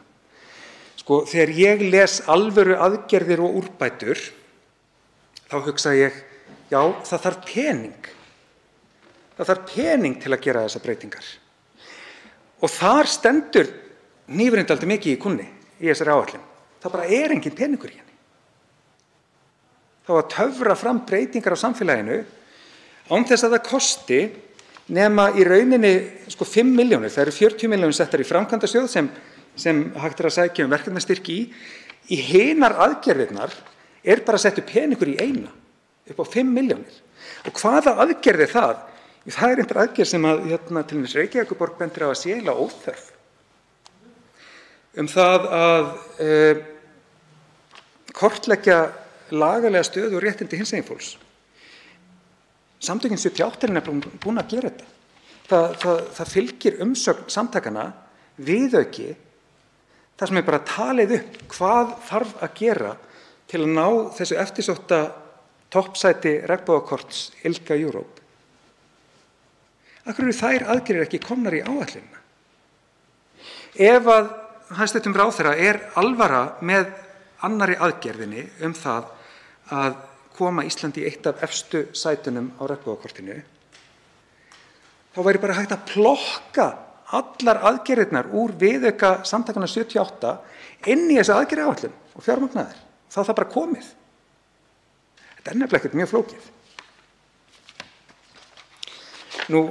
Þetta var bara stuttur útúrdúr, frú forseti, en einhvern veginn þrengist tímann.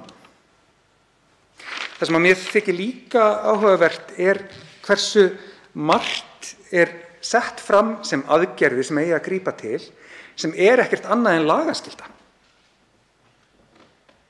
Tökum til dæmis 12. aðgerðina það að eyðublöð skráningaform og skilríki verði samræmt þannig að kostur verði gefinn á hlutlausri kynskráningu.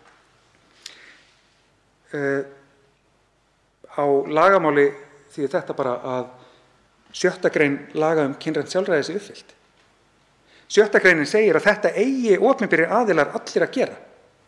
Lögin tók gildi í júlí 2019. Það var gefinn 18 mánaða frestur til að uppfylla þetta skilyrði. Sá frestur rann út sem sagt fyrir ári. En í tímaáætlun hér er reiknað með að ná þessu á árabilinu 2022 til 2023 og vel að merkja. Bara að tala um sveitarfélögin hérna. Eigum við þá að gera ráð fyrir því að ríkið sé með allt í standandi lagi? Eða er það eitthvað sem allsherjar- og menntamálanefnd þyrfti kannski að skoða sérstaklega? Sama mætti reynda að segja með 13. lið sem að snýst fræðslu fyrir kjörna fulltrúa og starfsfólk sveitarfélaga. Ég held að mætti líta til ríkisins þar líka.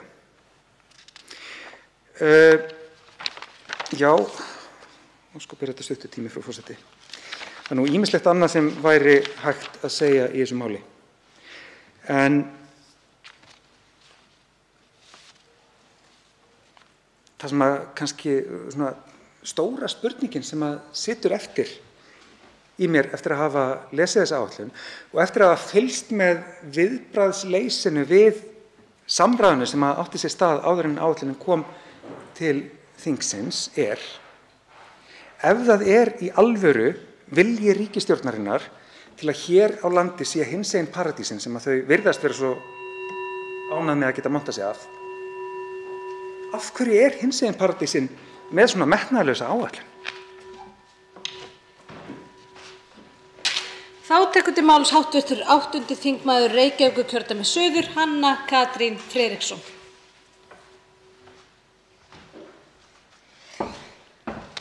Frú forseti, við erum að ræða hérna aðgerðaáætlun í málefnum hinsegin fólks. Langar aðeins að segja frá því að það var haldið landsþing hinsegin fólks hér nýliðna helgi og það var fjölbreytt dagskrá, hún var fyrir börn og unglinga, hún var fyrir fullorðna og hún var fyrir aldraða, hún var fyrir fólk sem vildi fræðast og fólk sem vildi skemmta sér og það var engin hörgull á fólki úr öllum þessum flokkum. Síðan lauk þessu landsþingi með vel sóttum aðalfundi á sunnudaginn. Mér fannst mjög gott að geta glaðst saman í góðra vina hópi, hópi jafningja, örugg í góðu og frjálslyndu samfélagi og í samfélagi þar sem að réttindi hinsegin fólks eru löggjafanum hugleikin vegna þess að þau eru það. Þau eru það hér á landi og það hefur Alþingi sýnt síðustu árin svo ekki verður villst. Og það aldrei nógsamlega áréttað hversu mikilvægt það að við séum alltaf með á nótunum á varðbergi fyrir því að hér geti allt hrunið á svipstundu, líf okkar, öryggi og heimsmynd. Og við vitum líka heimsmynd hverra fyrst slegin út af borðinu. Við erum með ný skelfileg dæmi það og þess mikilvægara að löggjafinn tryggi þessi réttindi hinsegin fólks á þann veg sem best hægt. Það að minnsta kosti einhver vörn í því. Hæstv. forsætisráðherra leggur hér fram tillögu til þingsályktunar þessa fyrstu aðgerðaáætlun ríkisstjórnarinnar í málefnum hinsegin fólks og því ber að fagna og ég fagna því verulega. Mig langar til þess og ég heyri það á ræðum þeirra sem hér hafa verið fluttar að fólki þykir, hv. þingmönnum, kollegum mínum, að það mætti ganga lengra og ég get verið sammála því. Ég get verið sammála því að það hefði mátt stíga fastar niður og ef til vill vera með skýrari aðgerðaplan af því að þegar ég les í gegnum þetta þá sé ég svo oft að það áreiting á því að skoða eitthvað frekar og kanna jafnvel eitthvað sem fyrirliggjandi og kannski að einhver leyti áhersla mætti vera meira á því að leita til þeirra sem aðgerðaáætlunin á raunverulega ná til, hvort sem það þeir sem tilheyra hópi hinsegin fólks eða þeir sem fræðslan eða einhverjar hvatning til breytinga á að ná til. Þannig að þetta svolítið, ég ætla að leyfa mér að sletta, frú forseti, bjúrókratist. Það svona ákveðið skrifræði í þessu, en kannski verða svona plögg að vera það og kannski þetta bara einhver hattur yfir aðgerðaáætlun sem við sjáum fyrir en síðar. Mig langar til að drepa hér á nokkrum atriðum og þau svo sem það þetta sem ég vann upp úr umsögnum sem hafa svo sem verið nefndar hérna. Þetta frá samtökunum 78, frá þeim góðu samtökum, frá Trans Íslandi, frá Reykjavíkurborg og sérfræðingum á sviði hinsegin málefna. Að svolítið rauður þráðurinn að þó hér séum að ræða verulega jákvætt skref á góðri vegferð okkar, þá þessi rauður þráður svolítið að það hefur verið lítið gert með ábendingar inn í samráðsgáttina, ábendingar þeirra sem best þekkja til.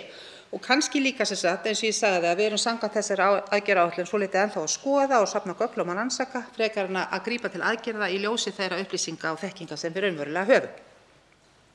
Það búið að tala hér fjármögnin og það þetta fjármagnið alltaf þarf meiri pening og ég ætla ekki að eyða meiri púðri í það hefur komið fram og ég get alveg tekið undir það. Og síðan það staða Íslands á regnbogakortinu. Frú forseti, bara 10 mínútur í ræðustóð? Ég er algjörlega sleimund á leginu, en ég læt mig hafa það. Þannig að það eru nokkur svið sem að ríkið snertir ekki á í þessari áætlun til þess að komast áfram samkvæmt regnbogakortinu og mig langar til að nefna stöðu hinsegin umsækjendum alþjóðlega vernd annars vegar. Það vantar sem sagt áhersluna þar á Við erum að horfa upp á það, ég vaknaði í morgun við fréttir sem ég er svo sem búin að bíða eftir í 5 daga, að það stigi einhver fram og réttlæti þessa hræðilegu innrás Pútín Rússlandsforseta inn í Úkraínu með tilliti til uppgangs hinsegin samfélagsins þar í landi, og það er komið.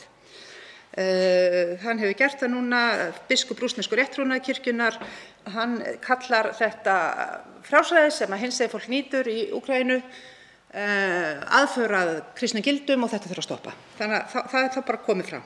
Við erum komið með þetta. Þetta er við tökum þetta á kassan, við sem tilheyrum hinsegin samfélaginu.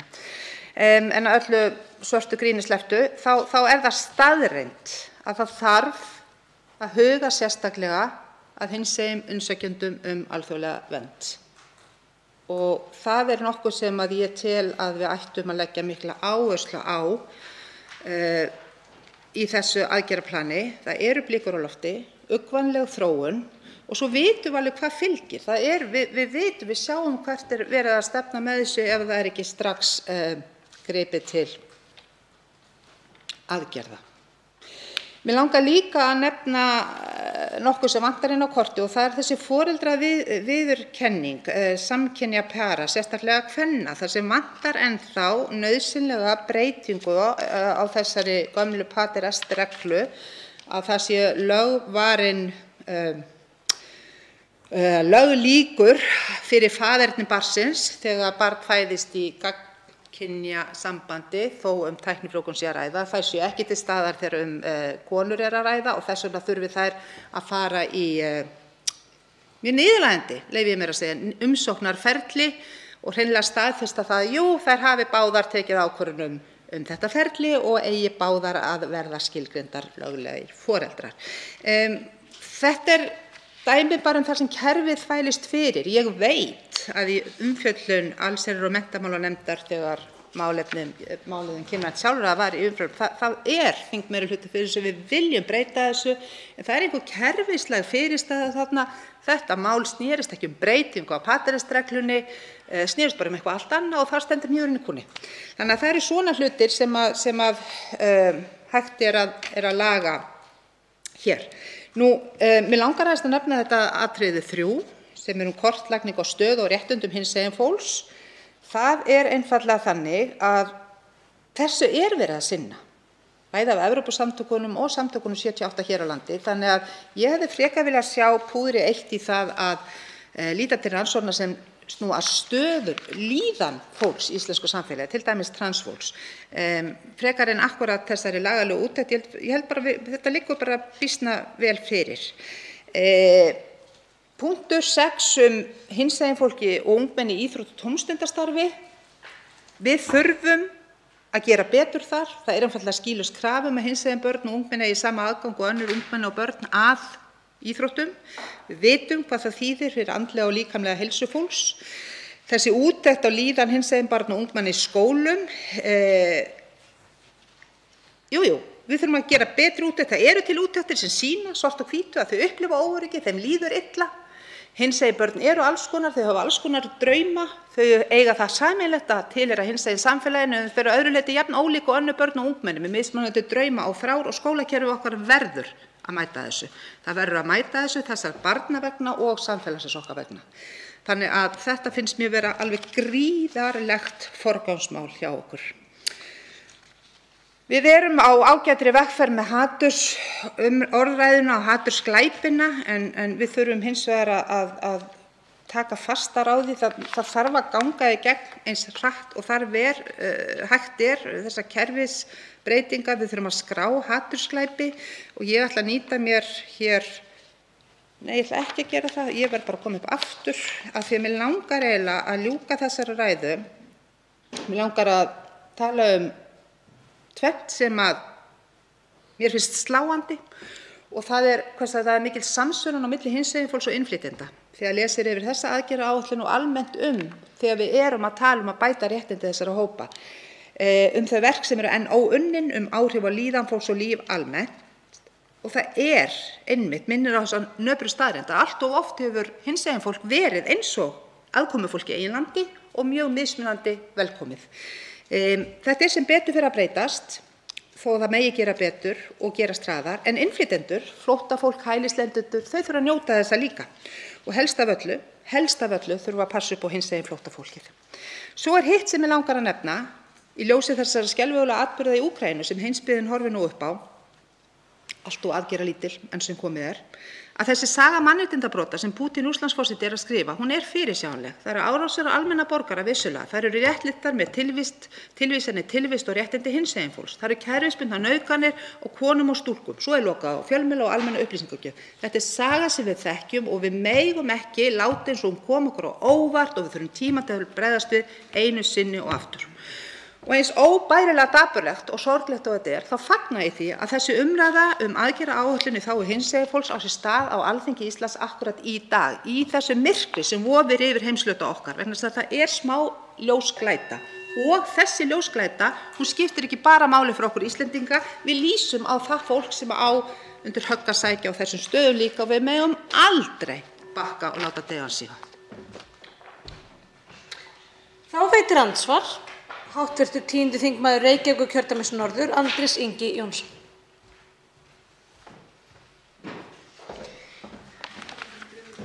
Frú forseti, ég ætla að byrja að þakka hv. þingmanni góða yfirferð.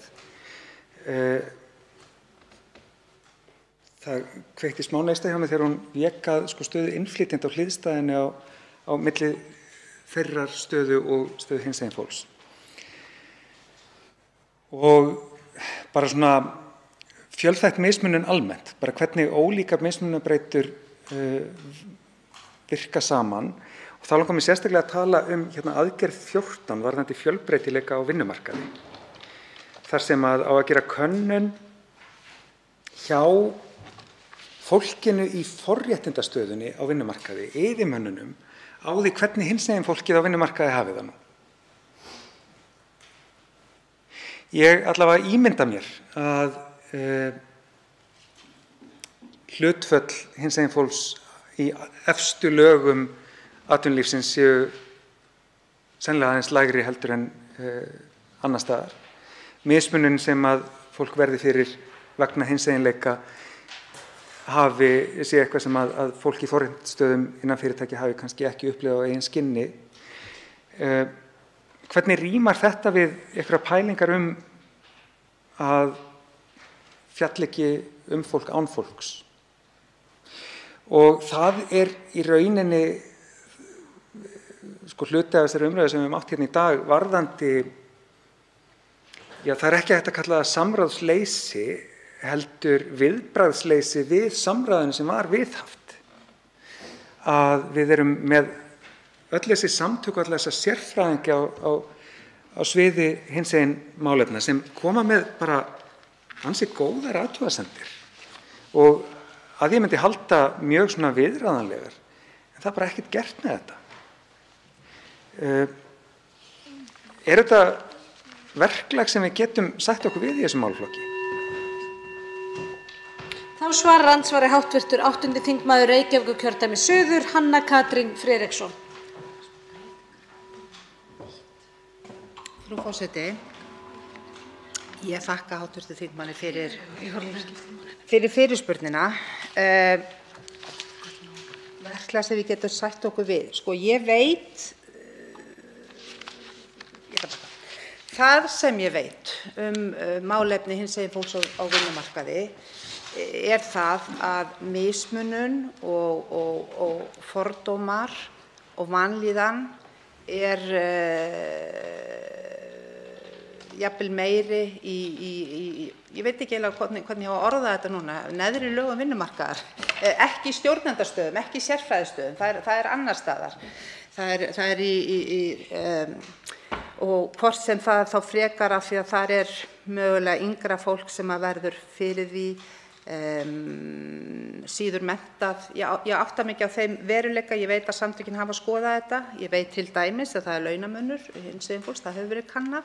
Þannig að það alveg klárt mál að þetta hluti sem þarf að kafa vel ofan í og það náttúrulega algjörlega ólíðanlegt að þegar við erum komin á þann stað með samfélagið að svona almennt í dagsdaglegu lífi sé hinsegin fólk laust við fordóma að mestu leyti en það skuli mæta því á vinnumarkaði. Það gengur náttúrulega ekki upp. Hvað varðar hins vegar, ég verð að viðurkenna að þetta sló mig akkúrat þetta að kanna viðhorf og þekkingu atvinnurekenda og stöðu og aðgengi hinsegin fólks á vinnumarkaði. Mér finnst það ekki slæm hugmynd, mér finnst það mikilvægt, en það má ekki vera eina sem við skoðum þegar kemur að þessu. Og ég hef nefnilega sjálf bæði rekið mig á í störfum mínum út af vinnumarkaði og síðan heyrt af því í samtölum við fólk að það ríkir ákveðið þekkingarleysi. Það er ekki ætlaðir fordómar en það er þekkingarleysi á því að það þurfi kannski að gæta að ákveðnum hlutum og það er líka fylgifiskur þess að við erum komin á ákveðinn stað með samfélagið. Þannig að það eru svona, þess vegna held ég að það sé mikilvægt. Ég ímynda mér út úr svona könnun kæmi að það sé allt í góðu og menn viti allt sem þurfa að gera.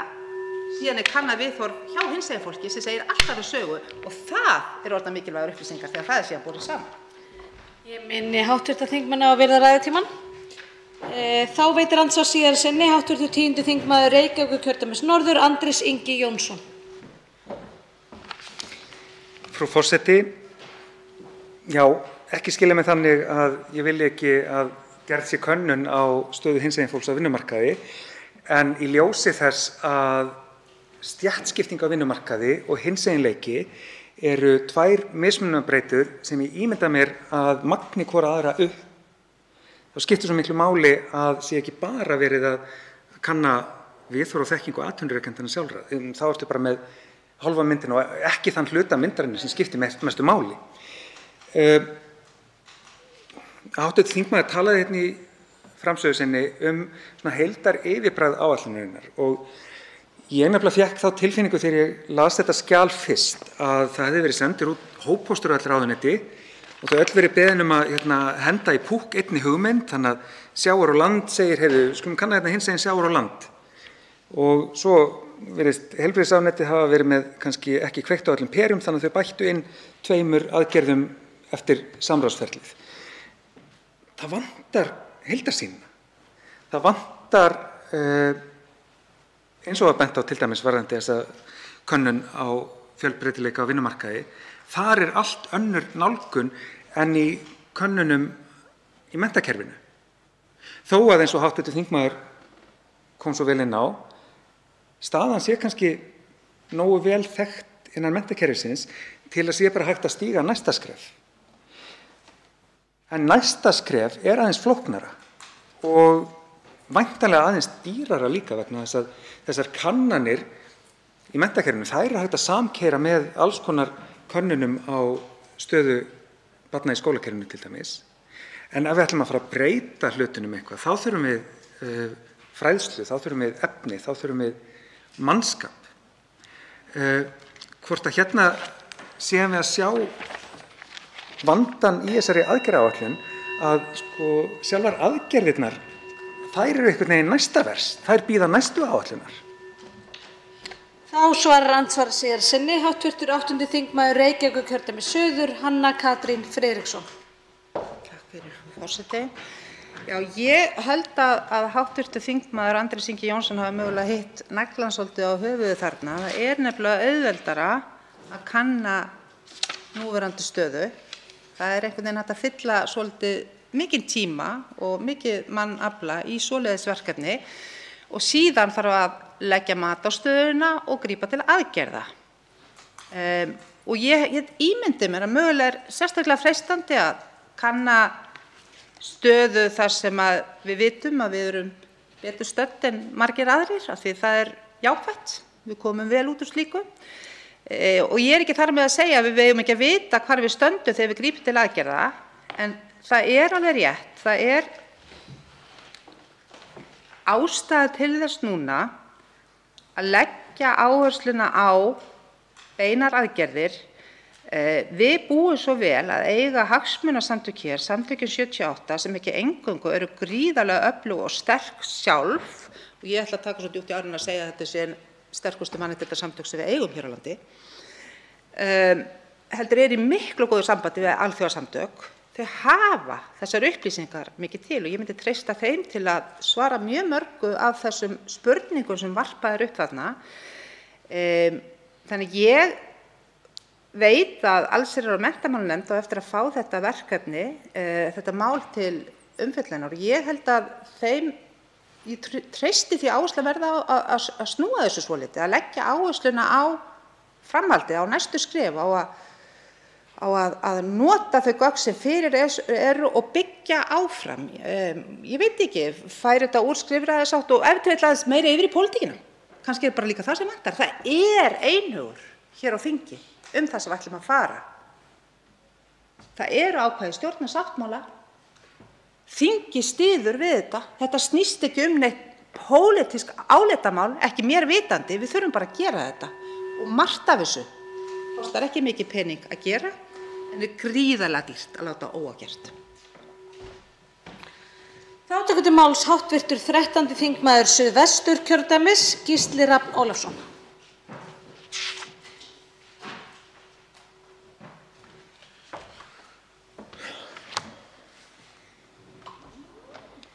Frú forseti, mig langar að byrja á því að þakka hæstv. Forsætisráðherra fyrir þessa aðgerðaáætlun. Ég veit að hæstv.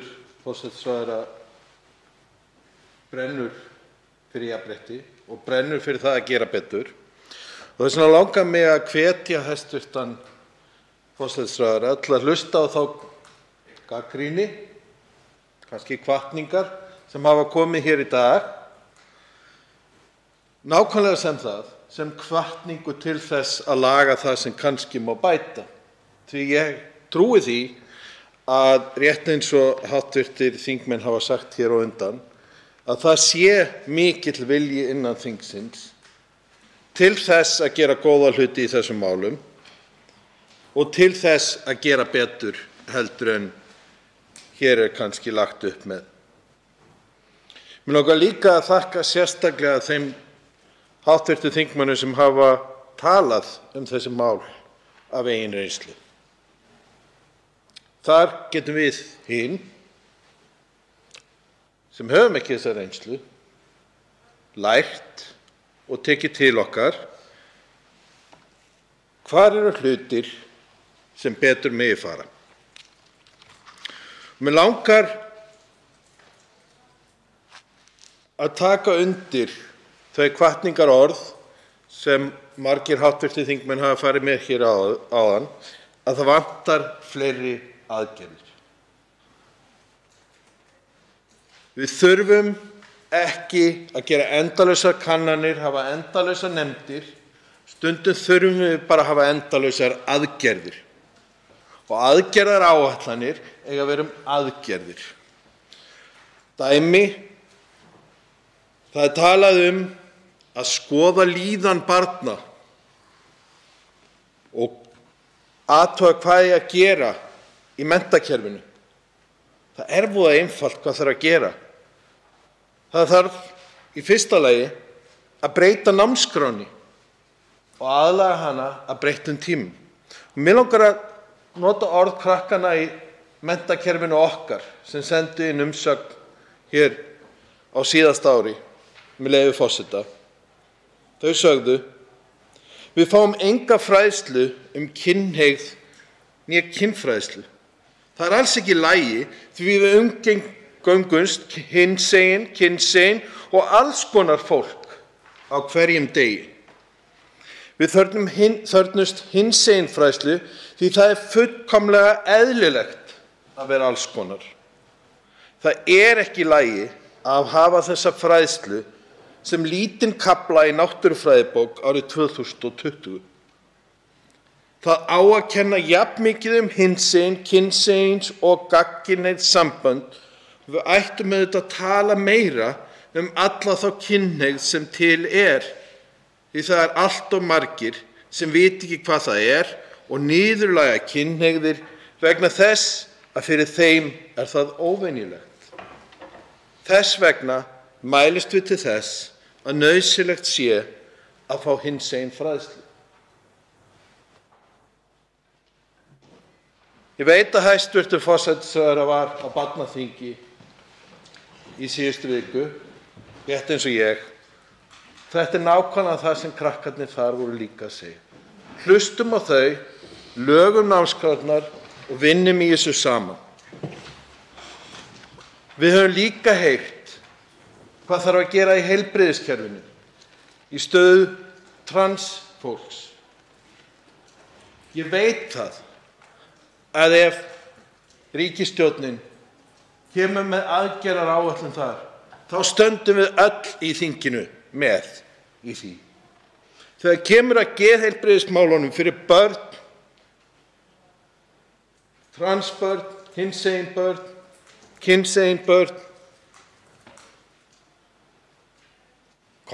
ef hæstv. Forsætisráðherra kemur með aðgerðaáætlun og segir það kostar svona mikið, þá veit ég að við munum öll hér inni greiða atkvæði með því.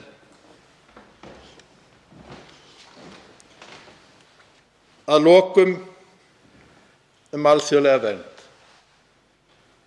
Hæstv. Forsætisráðherra sagði það þarf að hugsa sérstaklega öllum þeim hópum sem í hættu þar. Sérstaklega hvort sem það eru hinsegin, kynsegin, fatlaðir eða aðrir. Og ég hjartanlega sammála hæstv. Forsætisráðherra í því. Við þurfum að taka sérstaklega vel á móti þessu fólki, en því miður erum við ekki að gera það núna. Því miður. Við höfum gert það vel þegar kemur að kvótaflóttafólkinu, en umsækjendurnir alþjóðlega vernd, þar höfum við svo ótrúlega margt sem við getum bætt. Og ég trúi ekki öðru en að það sé eitthvað sem að hæstv. Forsætisráðherra líka tilbúin til þess að laga. Það komu góðar umsagnir frá mörgum aðilum þetta mál og ég hvet hæstvirta eða háttvirta, hvað nú maður kallar nefndir þingsins? Háttvirtar. Ég hvet háttvirta allsherjar- og menntamálanefnd til þess að vinna í samstarfi við forsætisráðuneytið og hæstv. Forsætisráðherra og í samstarfi við þá mörgu góðu umsagnaraðila sem hafa komið með tillögur umbætur, og að í meðförum þingsins þá sýnum við öll sem eitt að þetta eru mannréttindi sem við erum tilbúin að berjast fyrir. Að það sem þurfa að breyta, að þar erum við tilbúin að fara og laga hlutina. Vegna þess að við sem höfum ekki þurft að ganga í gegnum marga af þessum hlutum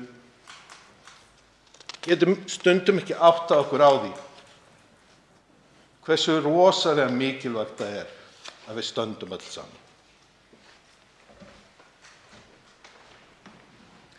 Til máls tekur hv. 11. þingmaður Reykjavíkurkjördæmis norður, Jóhann Páll Jóhannsson.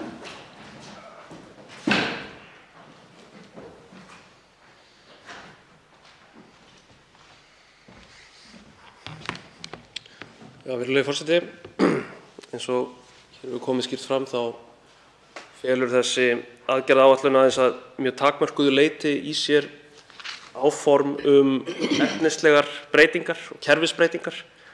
Heldur snýst fyrst og fremst að kortleggja hitt og þetta, kanna hlutina frekar en að breyta þeim. Hér ekki minnst á fækkun á biðlistum eftir transtengdri heilbrigðisþjónustu. Það ekki minnst á það hvort og hvernig sérfræðiþekking hjá transteimum Landspítala og BUGL verði uppfærð til framtíðar og hvernig heilbrigðiskerfið verði eflt í þágu hinsegin fólks. Það engar efnislega breytingar boðaðar til að bæta líðan hinsegin barna í skólakerfinu. Það látið eins og hinsegin flóttafólk sé ekki til og það ekkert fjallað fjölþætta mismunun, hvernig skuli brugðist við henni. Hæstv. forsætisráðherra sagði hér í ræðu í dag að Samtökin 78 væru ánægð með áætlunina og það hefði verið haft gott samráð við samtökin. Þannig var alveg ljóst að Samtökin 78 settu líka fram gagnrýni á þetta plagg, kölluðu eftir ákveðnum úrbótum og bentu á atriði sem vantaði. Og það er ekki að sjá að brugðist hafi verið við þeim ábendingum að neinu ráði. Hv. þingmaður Andrés Ingi Jónsson fór vel yfir þetta í þingræðu hér áðan. Ítarlegasta gagnrýnin kemur kannski fram í umsögn Mannréttinda- og lýðræðisskrifstofu Reykjavíkurborgar. Það er bent á að það vanti umfjöllun efnislega breytingar, kerfisbundnar breytingar, og það sé ekki að sjá að unnið verði með markvissum hætti að því að efla þekkingu innan stjórnkerfisins alls á hinsegin málefnum. Sé lögð áhersla á að skoða og kanna hitt og þetta þegar réttar að vera að ráðast í framkvæmdir og breytingar með hliðsjón af þeirri þekkingu sem liggur fyrir nú þegar. Þekkingu á því hvar pottur er brotinn og svo framvegis. Reykjavíkurborg bendir líka á að það vanti haldfastar aðgerðir í menntakerfinu og í heilbrigðiskerfinu. Hver er stefna ríkisins með tilliti til þess að skapa og viðhalda hinsegin þekkingu innan Stjórnarráðsins? Er stefnan áframhaldandi útvistun á hinsegin verkefnum eða á kannski líka að vinna að því að byggja upp og viðhalda þekkingu innan kerfisins og leita þannig leiða til þess að koma á kerfisbreytingum og samþætta hinsegin málefni við önnur verkefni? Ég held að þetta séu mjög réttmætar spurningar og ég tek líka undir þá hvatningu Mannréttinda- og lýðræðisskrifstofu Reykjavíkurborgar að komið verði sem allra fyrst á fót sjálfstæðri mannréttindastofnun með bolmagn til að gæta réttindum hinsegin fólks og þar sem starfa sérfræðingar í hinsegin málefnum. Forsætisráðherra fer með mannréttindamál og jafnréttismál og ég hélt í einfeldni minni þegar ég byrjaði að lesa þessa áætlun að nú myndi forsætisráðherra, sem ég veit að brennur fyrir jafnrétti og hefur sýnt það hér með ýmsum þingmálum í gegnum tíðina. Ég hélt að nú myndi forsætisráðherra sína bestu hliðar sem stjórnmálamaður og nú fengjum við að sjá vandaða og ítarlega aðgerðaáætlun þar sem væri skýrt hvaða raunverulegu kerfisbreytingar yrði ráðist í á þessu kjörtímabili en ekki bara svona snakkað að það þurfi að kanna hitt og þetta. En það er ekki það sem það var svona einhver óskhyggja í mér. Þetta er bara ofboðslega, eins og ég sagði hérna áðan, rýrt plagg sem umsagnaraðilar og þingmenn hér í dag hafa tætt í sig. Svo nú bíður bara allsherjar- og menntamálanefndar það verkefni að vinna þetta betur og tryggja að Alþingi geti svo samþykkt þessa þingsályktunartillögu með stolti og stjórnvöld hrinda henni í framkvæmd af fullum krafti. Til máls tekur hæstv. forsætisráðherra Katrín Jakobsdóttir. Já, frú forseti, ég bara þakka fyrir ágæta umræðu og skynja hér mikinn stuðning við úrbætur í málefnum hinsegin fólks sem er nú kannski stóra verkefnið okkar hér á þingi. Hér hefur verið spurt ýmsar athugasemdir. Ég verð að byrja á því að segja það að Samtökin 78, því að bara spyrja svo mikið þetta samráð, voru í þessum hópi sem vann þessa tillögu. Eðlilega þá vilja þau gera enn meira. Ég skil það bara mjög vel. Það er þeirra hlutverk sem öflugur talsmaður hinsegin fólks í samfélaginu, en hins vegar hafa þau fagnað þessari áætlun. Hún er svo fyrsta sinnar tegundar og voru í hópnum sem vann að henni. Það eru alls konar athugasemdir sem koma fram, meðal annars einmitt stofnun sjálfstæðrar mannréttindastofnunar sem hér var nefnt og því er til að svara að það verkefni er á ágætu spori. Það sem stendur til á þessu ári er að fara að vinna grænbók stöðu Íslands í mannréttindamálum sem verður undirstaðan í raun og veru fyrir frumvarp óháða mannréttindastofnun sem uppfylli Parísarviðmiðin, þannig að við getum staðið við þau fyrirheit í stjórnarsáttmála. En eftir að hafa farið yfir þetta verkefni þá var það mat mitt að við þyrftum ítarlegri umræðu í samfélaginu, samráð við almenning og sérfræðinga og aðra aðila til þess að við hefðum svona stóru myndin í mannréttindamálum áður en við færum fram með frumvarp. Og mér finnst bara ágætt að nefna það hér. Hér hefur verið kallað eftir því og vitnaði einmitt í athugasemdir málsvara hinsegin fólks í stjórnkerfinu og það skorti sérfræðiþekkingu. Ég fór nú yfir það í ræðunni. hér áðan, ég meina skrifstofa jafnréttismála var sett á laggirnar 2019. Fyrir þann tíma var engin slík eining í stjórnkerfinu. Þar höfum við verið að byggja upp þessa þekkingu á hinsegin málefnum og ég held að hún hafi birst í því sem hefur verið gert hér á undanförnum árum og þá sérstaklega löggjöfin kynrænt sjálfræði. Hér var spurt verkefni fjölbreytileika á vinnumarkaði. Það var niðurstaða þessa samráðshóps vegna þess að þetta hefur ekki verið gert. BHM og samtökin 78 hafa gert með sér samkomulag könnun og stöðu hinsegin launafólks sem stendur yfir. Þeim fannst mikilvægt að horfa á hina hliðina, það er að segja viðhorf atvinnurekenda. Þannig að ég held að það sé líka mikilvægt að við reynum að ná fram sem svona heildstæðastri mynd. Margt af því sem hér er rætt sem varðar þá einmitt kannski sérstaklega heilbrigðisþjónustu fyrir transfólk, það er stór mál. Það er mál sem fyrst og fremst kallar á það að fjármagn sé nægjanlegt hjá heilbrigðiskerfinu og sérstaklega Landspítalanum til þess að geta sinnt því og ég veit það að heilbrigðisráðherra er að sjálfsögðu mjög meðvitaður þá stöðu. Það var hins vegar ekki metið svo að það væri kannski endilega aðgerðaáætlun, heldur er það bara eitthvað sem á að fylgja í raun og veru lögunum að þessi þjónusta sé veitt við hæfi. Ég nefni það hér að því hér var rætt sérstaklega barnalögin, þar sem segir í greinargerð með lögum breytingu á barnalögum nr. 76/2003 sem var frumvarp frá dómsmálaráðherra á þeim tíma sem tóku gildi 8. júní 2021 var bætt við ákvæðum sem mæla fyrir foreldrastöðu transfólks og fólks með hlutlausa kynskráningu, breytingi veitt til þeim sem eru skráðir í hjúskapsstöðu foreldris þeirra barna sem eru alin í þeim hjúskap. Mat minna lögfræðinga er nú ekki hér sem farið rangt með eins og hér var haldið fram í þingsal, en hins vegar er það þannig að það var deilt það hvort að annað mætti pater est regluna og ekki voru allir á eitt sátti við hvernig málinu lauk. Ég hins vegar fagna því að allsherjar- og menntamálanefnd taki þetta mál aftur til umræðu. Finnst það hið besta mál en til að hér sé farið rétt með í greinargerðinni. Ég fór hér yfir áðan stöðu af hverju í raun og veru við horfum á það að 37. grein eigi að ná utan alla viðkvæma hópa þegar rætt er útlendingalögin. Hér var líka mikið rætt rannsóknir og það er svo að það hefur ekki verið ráðist í allsherjar rannsóknarstöðu hinsegin fólks á Íslandi. Og það er mjög mikilvægt að við höfum heildarmyndina til að geta unnið markvisst að réttarbótum og samfélagslegum framförum. Og þegar við ræðum kortlagningu slíkra mála þá er ekki eingöngu verið að horfa á lagalega stöðu, heldur ekki síður félagslega stöðu, aðgengi að félags- og heilbrigðisþjónustu og annað slíkt. Málefni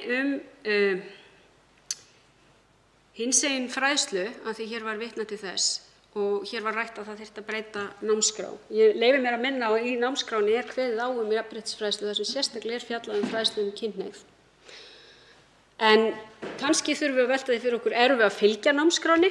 Ég minni líka á að því að dagurinn í dag er alþjóðlegur baráttudagur kvenna, að ákvæði jafnréttismenntun í skólum komin í lög 1976. Þau voru nú ekki sett í námskrá hins vegar fyrr en einmitt 2011, þegar sömuleiðis ákvæði menntun og fræðslu kynhneigð kom inn, þegar ég einmitt gegndi embætti menntamálaráðherra. Þannig að ég nefni það hér að stundum er líka mikilvægt að framfylgja og framkvæma það sem við setjum á blað.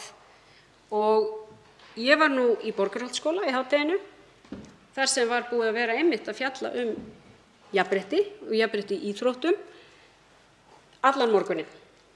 Þannig að breytingarnar sem hafa orðið á skólunum á þessum 10 árum síðan þetta var sett í námskrá, þær eru mjög miklar. En ég tek undir með hv. þingmanni Gísla Rafni Ólafssyni sem talaði hér þessi skýru skilaboð sem við fengum á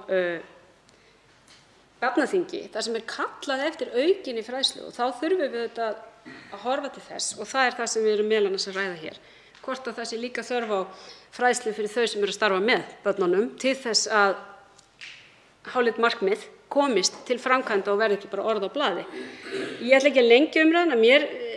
Ég heyri að þingmenn vilja ganga lengra, vera metnaðarfyllri, ekki mun standa á mér í því verkefni, en ég held líka að við þurfum að horfa á það að þessi áætlun var unnin, eins og ég segi, í mjög góðu samráði við hagsmunasamtök hinsegin fólks og ég held að við séum öll meðvituð að þetta er fyrsta áætlunin sem við gerum í þessum efnum og það verður ákveðið lærdómsferli bæði bara að fara í gegnum hana hér á þinginu og í þinglegri meðferð og hvernig við síðan vinnum þetta áfram.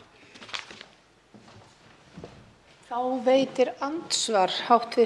10. þingmaður Reykjavíkurkjördæmis norður, Andrés Ingi Jónsson.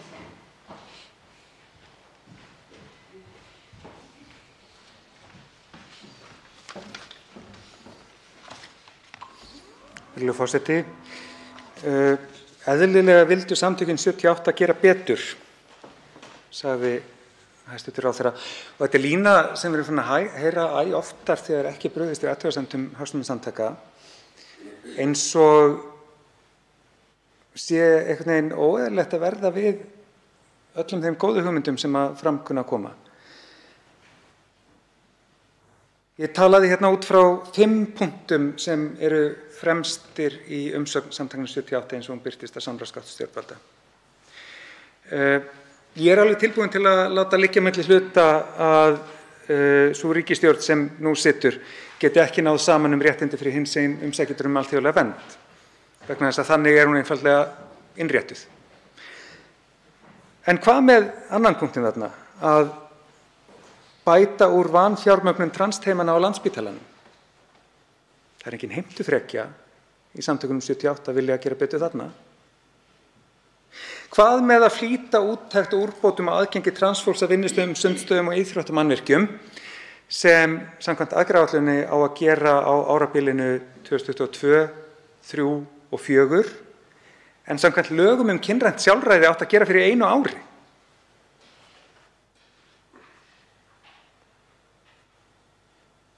Það er ekki heimtufrekja heldur.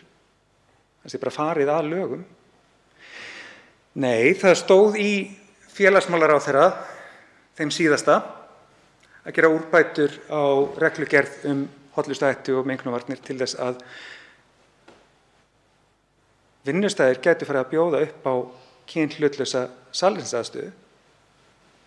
Það var bara pólitísk þvermóðska í því ráðuneyti sem stóð í vegi fyrir þeim úrbótum sem að nú horfir til betri vegar. En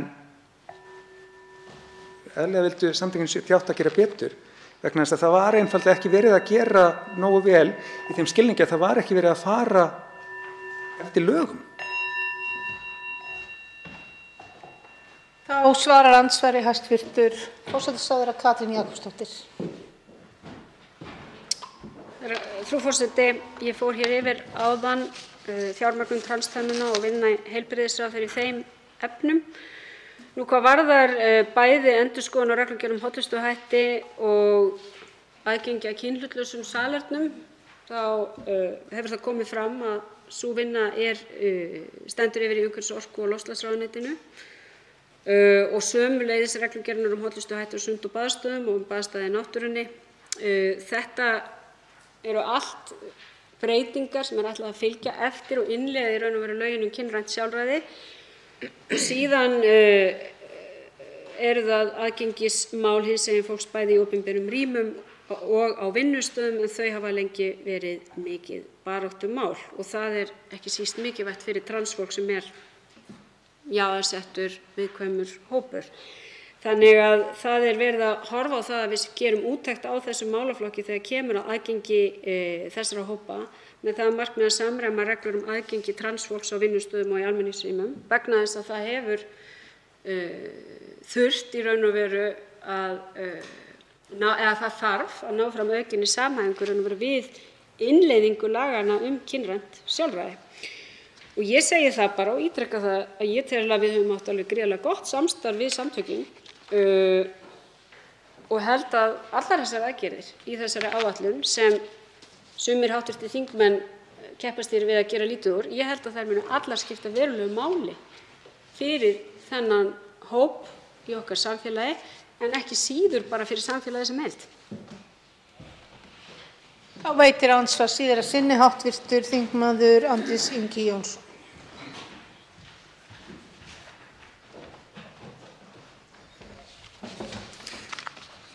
Frú forseti, ég ætla nú ekki að gera lítið úr því að sé verið að uppfylla lög um kynrænt sjálfræði varðandi aðgengi fólks með hlutlausa skráningu kyns að sjálfsagðri hreinlætisaðstöðu á vinnustöðum eða í háskólanum eða hvar það er.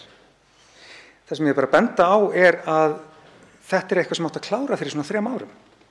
Þetta er eitthvað sem að ráðherrann sjálfur sagði í september 2020 að stæðu vonir til að yrði flýtt. Nú er bara komið mars 2022, þetta er aldrei langt liðið fyrir fólkið sem að til dæmis stendur í eilífu stappi í háskólanum okkar, þar sem að kynsegin fólk getur ekki nýtt sér salernisaðstöðu nema í fjórðungi húsnæðis háskólans. Það er staðan í stærstu menntastofnun landsins. Og auðvitað vilja samtökin 78 gera betur, nær til dæmis yfir það, einfaldlega vegna þess að þetta er ólíðandi staða sem hefur viðgengist allt of lengi á vakt hæstv. Ráðherra.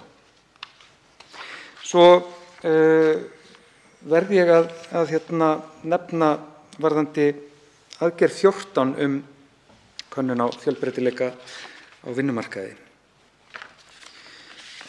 Vegna þess að hér í seinni ræðu sinni sagði hæstv. Ráðherra að það hefði orðið niðurstaðan að forma aðgerðina svona, en þá er einmitt ágætt að benda á greinargóða umsögn Samtakanna 78 að það þurfi að kanna stöðu og aðgengi hinsegin fólks á vinnumarkaði að sjálfsögðu. En því verði best náð fram með því að ræða líka við hinsegin fólk á vinnumarkaði, en ekki bara atvinnurekendurna sem talað í aðgerðaáætluninni. Mér finnst þessi stéttablinda dálítið sláandi í þessari aðgerð. Þá svarar andsvari síðari sinni hæstv. Forsætisráðherra Katrín Jakobsdóttir. Já, frú forseti, ég veit nú ekki hversu mikið við lengjum þessa umræðu. Ég vil bara ítreka það að hér er verið að ljúka í raun og veru þessu sem varðar kynhlutlaust salerni, innleiðingu ákvæða laga kynrænt sjálfræði, og við þekkjum það mætavel að það getur tekið tíma að innleiða slíkt. Ég meina, ég hefði kosið að það gengi hraðar, það er ekkert launungarmál, en hér er verið að leggja áherslu á það og ég hefði talið að hv. þingmaður ætti að vera nokkuð sáttur með það. Ég vil líka nefna það, því að við getum ekki tekið þessa áætlun úr samhengi venna, og ég fór hér yfir ekki bara lögin kynrænt sjálfræði, heldur líka lögin jafna stöðu bæði á vinnumarkaði, en ekki síður frumvarpið jafna meðferð utan vinnumarkaðar sem er til meðferðar í hv. allsherjar- og menntamálanefnd, og ég vona svo sannarlega að nefndin muni afgreiða frá sér sem allra fyrst, því það eru líka gríðarlega mikil réttindamál, og að því hv. þingmenn lýsa hér miklum áhuga að ná auknum árangri í baráttunni fyrir hinsegin réttindum, þá vona ég svo sannarlega að þingmenninni sem í hv. allsherjar- og menntamálanefnd ljúki því að afgreiða það mál, því ég veit að hinsegin samfélagið bíður eftir afgreiðslu þess hér á Alþingi.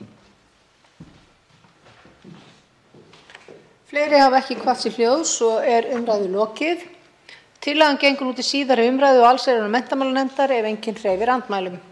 Það er samþykkt. Tekið er fyrir 4. dagskrármáli. Eignaráð og nýting fasteigna, óskipt sameign, landamerki og fleira. Stjórnarfrumvarp 416. mál, þingskjal 595, 1. umræða. Til máls tekur hæstv. Forsætisráðherra Katrín Jakobsdóttir.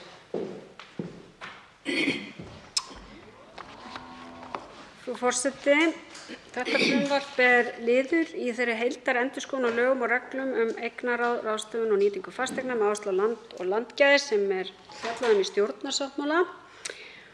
Og með þessu frumvarpi er haldið áfram á sömu braut og var mörkuð með setningu laga nr. 85/2020 þegar Alþingi samþykkti frumvarp mitt að sett yrði í lög tilteknar heimildir til þess að koma í veg fyrir samþjöppun lands á of fáar hendur, og fólu þær breytingar í sér breytingar á ýmsum lögum sem varða eignarráð og nýtingu fasteigna, tóku m.a. á aðilum utan Evrópska efnahagssvæðisins, mæltu fyrir stofnun sérstakrar landeignaskrár Og hv. þingmenn spyrja kannski sem hafa áhuga á því hvernig gengur að uppfylla lög, hvernig gangi nú að koma þessari landeignaskrá á koppinn og því get ég sagt svara strax til að það er unnið að þenni hörðum höndum en það mun taka tíma og fjármagn hefur verið tryggt í þetta verkefni en þetta líka tekur tíma. Nú síðan hvað varðar ráðstöfun landeigna sem ég vitnaði hér til og aukið gagnsæi og fleira. En í þessu frumvarpi felst að gerðar verða breytingar á 4 lagabálkum, lögum um menningarminjar nr. 80/2012, jarðalögum nr. 81/2004, lögum um skráningu og mat fasteigna nr. 6 frá árinu 2001 og lögum um eignarrétt og afnotarétt fasteigna nr. 16/1966. Og ég ætla núna að fara stuttlega yfir svona heildar eða meginatriði þessara breytinga. Hér lagt til í lögum um menningarminjar að þau taki þeim breytingum að forkaupsréttur ríkissjóðs verði til staðar að landi þar sem friðlýstar menningarminjar að finna. Og markmiðið þá að ríkið eigi þá tækifæri til að festa kaup á þeim eignum sem rétt talið að séu í almannaeigu á grundvelli sjónarmiða um verndun menningararfs þjóðarinnar til að tryggja aðgengi, nýtingu og uppbyggingu innviða á slíkum svæðum. Þetta eru sambærileg ákvæði og ákvæði náttúruverndarlaga nr. 60 frá árinu 2013 þar sem tryggður var forkaupsréttur ríkissjóðs á jörðum og öðrum landareignum sem að hluta öllu leyti á náttúruminjaskrá. Þannig að þarna leggjum við í raun og veru til að svipaður réttur eigi við náttúruminjar og menningarminjar eða jarðir þar sem slíkt að finna. Í jarðalög nr. 81 frá árinu 2004 verði sett ítarlegri ákvæði sameign á landi sem fellur undir gildissvið laganna. Nú hv. þingmenn sem hafa ferðast um landið þekkja mætavel og hafa heyrt í mörgum íbúum þau margvíslegu vandkvæði sem fylgja því þegar land í sameign margra eigenda svo sem varðandi ákvarðanatöku og fyrirsvar. Og frumvarpið felur í meginatriðum í sér að lögfesta verði óskráðar réttarreglur sérstaka sameign auk ítarlegri reglna sem einkum tæki þá mið af lögunum um fjöleignarhús sem hv. þingmenn þekkja nr. 26 frá árinu 1994 sem eru eini heildstæði lagabálkurinn sem geymir réttarreglur sameign á fasteignum. Þess ber að geta að jarðalög ná til mikils hluta lands, hluta þéttbýlis en utan jarðalaga falla hins vegar lóðir, hvort sem eru í þéttbýli eða dreifbýli svo sem sumarbústaðalóðir. En það er gert ráð fyrir að það dragi úr vandkvæðum við ákvarðanatöku sameigenda og forsendur skapist fyrir betri sátt sameigenda í þessum efnum. Þá stuðli breytingar ákvæðum með fyrirsvar því að auðveldara verði fyrir sveitarfélög og aðra aðila, svo sem Umhverfisstofnun, að beina erindum til sameigenda og eigi samskiptum við þá vegna eignarinnar. Og þau sem muna þá tíð þegar áður en lögin um fjöleignarhús voru sett þekkja það hversu gríðarlega mikilvæg réttarbót það var þegar sett voru ákvæði það hvernig skyldi höndla með sameign í fjöleignarhúsum. Þetta þekkjum við sem búum í fjöleignarhúsum sem hefur í raun og veru gert alla umsýslu sameigna miklu einfaldari þannig að við drögum lærdóm af þessari löggjöf og heimfærum hana í raun og veru upp á landareignir með þessum hætti.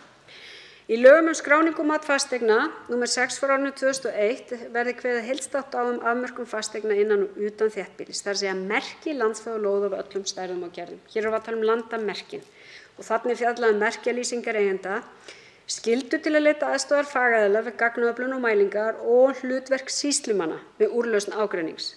Farvegur skráningar verði með þessu einn og hinn sami án tillits til þess hvaða tegund skjals ræðir, svo sem merkjalýsing í heild eða hluta, sátt eða dóm.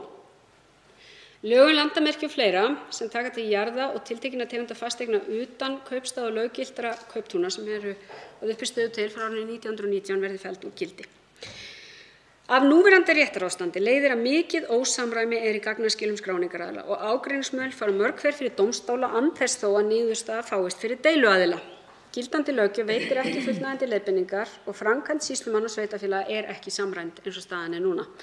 Nægir í því sambandi að nefna mælingar og framsetningu þeirra. Sýslumenn hafa fremur óljóst hlutverk samkvæmt landamerkjalögum, engin heimild til gjaldtöku fyrir þjónustu þeirra.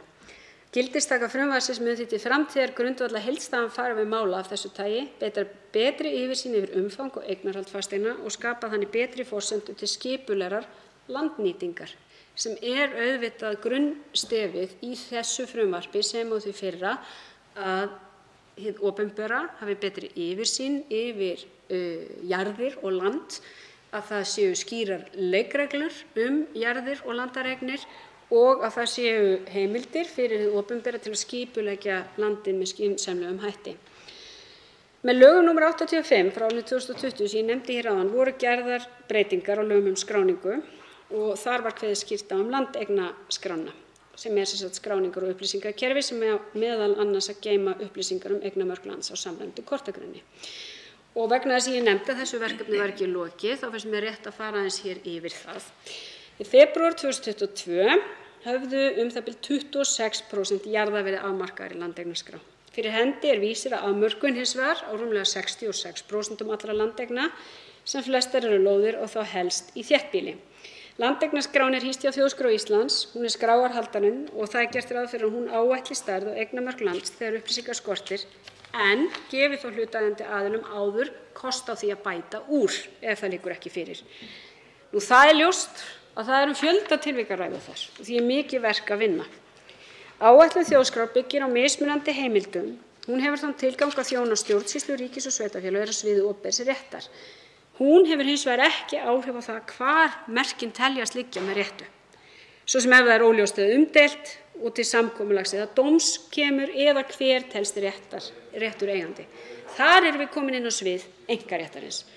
Heimildir sem stafa frá rétthöfum sjálfum einar endalegu enda fullnægja þar skilyrðum laga og ryðja því áætlun þjóðskrár út úr landeignaskrá að sama skapi. Það þarf að gera skýran greinarmun á þessu. Þörf á að skapa heildstæðan og skýran farveg fyrir skráningu landamerkis með bindandi einkarétti og það viðfangsefni þessa frumvarps og það þýðir í raun og veru eða markmiðið að landeigendur geti þá sjálfir uppfært landamerki sín með nútímalegum hætti, þá gerist þess ekki þörf fyrir opinberan aðila að í raun og veru slá á með áætlun landamerki. Ákvæði skipulagslaga hafa leitt til þess að landeigendur hafa kröfu sveitarfélags þurft að láta vinna svokölluð mæliblöð, einkum í tengslum við skiptingu lands og breytingar á merkjum og almennt hefur verið leitað til fagaðila gerð mæliblaða. Frumvarp þetta felur í sér samræmingu á vinnubrögðum slíkra aðila. Það kallar á að afla sér leyfis, samanber einnig ákvæði námskeið og prófraun en ekki gert ráð fyrir að því muni hljótast umtalsverður kostnaður fyrir hlutaðeigandi. Í lögunum sem við samþykktum hér árið 2020 var fjallað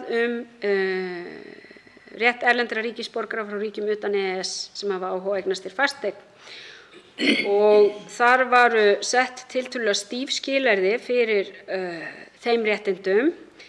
Þannig að í ljósi reynslunnar frá árinu 2020 lagt til að það verði lítillega slakað á þessu skilyrði sterk tengsl við Ísland.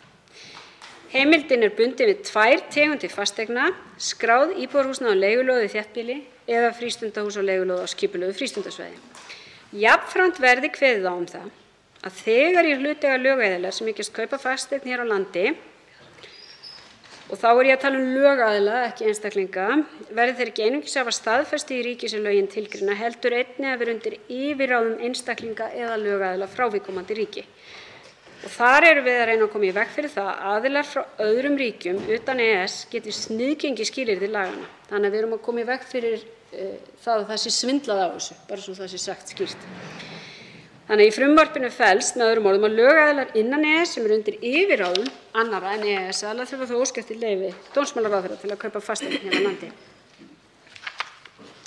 Frumvarpið sem hérna lagt fram afrakstur af vinnu stýrihóps heildstæða löggjöf og stjórnsýslu varðandi jarðir, land og aðrar fasteignir sem ég skipaði í júní 2020, skilaði af sér frumvarpsdrögum og skýrslu sem var birt í maí 2021 og það sú skýrsla sem grunnurinn að þessu frumvarpi. Þar áttu sæti fulltrúar 6 ráðuneyta, forsætisráðuneytis, atvinnuvegaráðuneytis, dómsmálaráðuneytis, fjármálaráðuneytis, samgönguráðuneytis og umhverfis- og auðlindaráðuneytis. Ennfremur fulltrúar frá Sambandi íslenskra sveitarfélaga, Byggðastofnun, Skattinum, Skipulagsstofnunum og Þjóðskrá Íslands, auk 2 óháðra sérfræðinga sem unnu þetta frumvarp með okkur. Með tilliti til þess að þær breytingar sem 3. kafli frumvarpsins breytingu á lögum skráningu og mat fasteigna þarfnast nokkurs undirbúnings lagt til að gildistími á þeim kafla sé 1. janúar 2024 en að öðru leyti gert ráð fyrir að lögin öðlist þegar gildi þegar þau hafa verið afgreidd.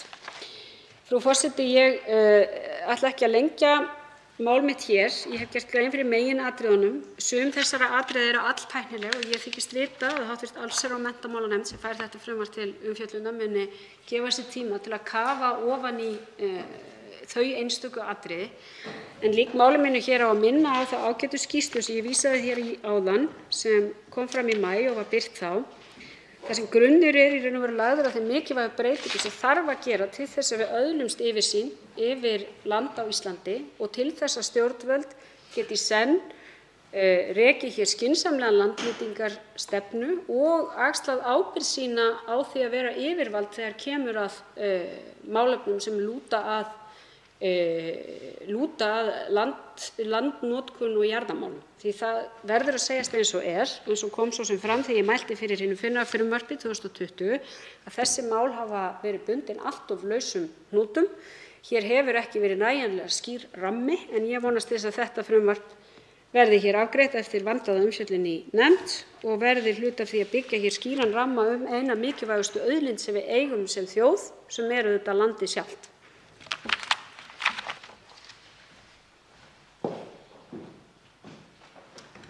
Til máls tekur hv. 4. þingmaður Norðausturkjördæmis, Líneik Anna Sævarsdóttir.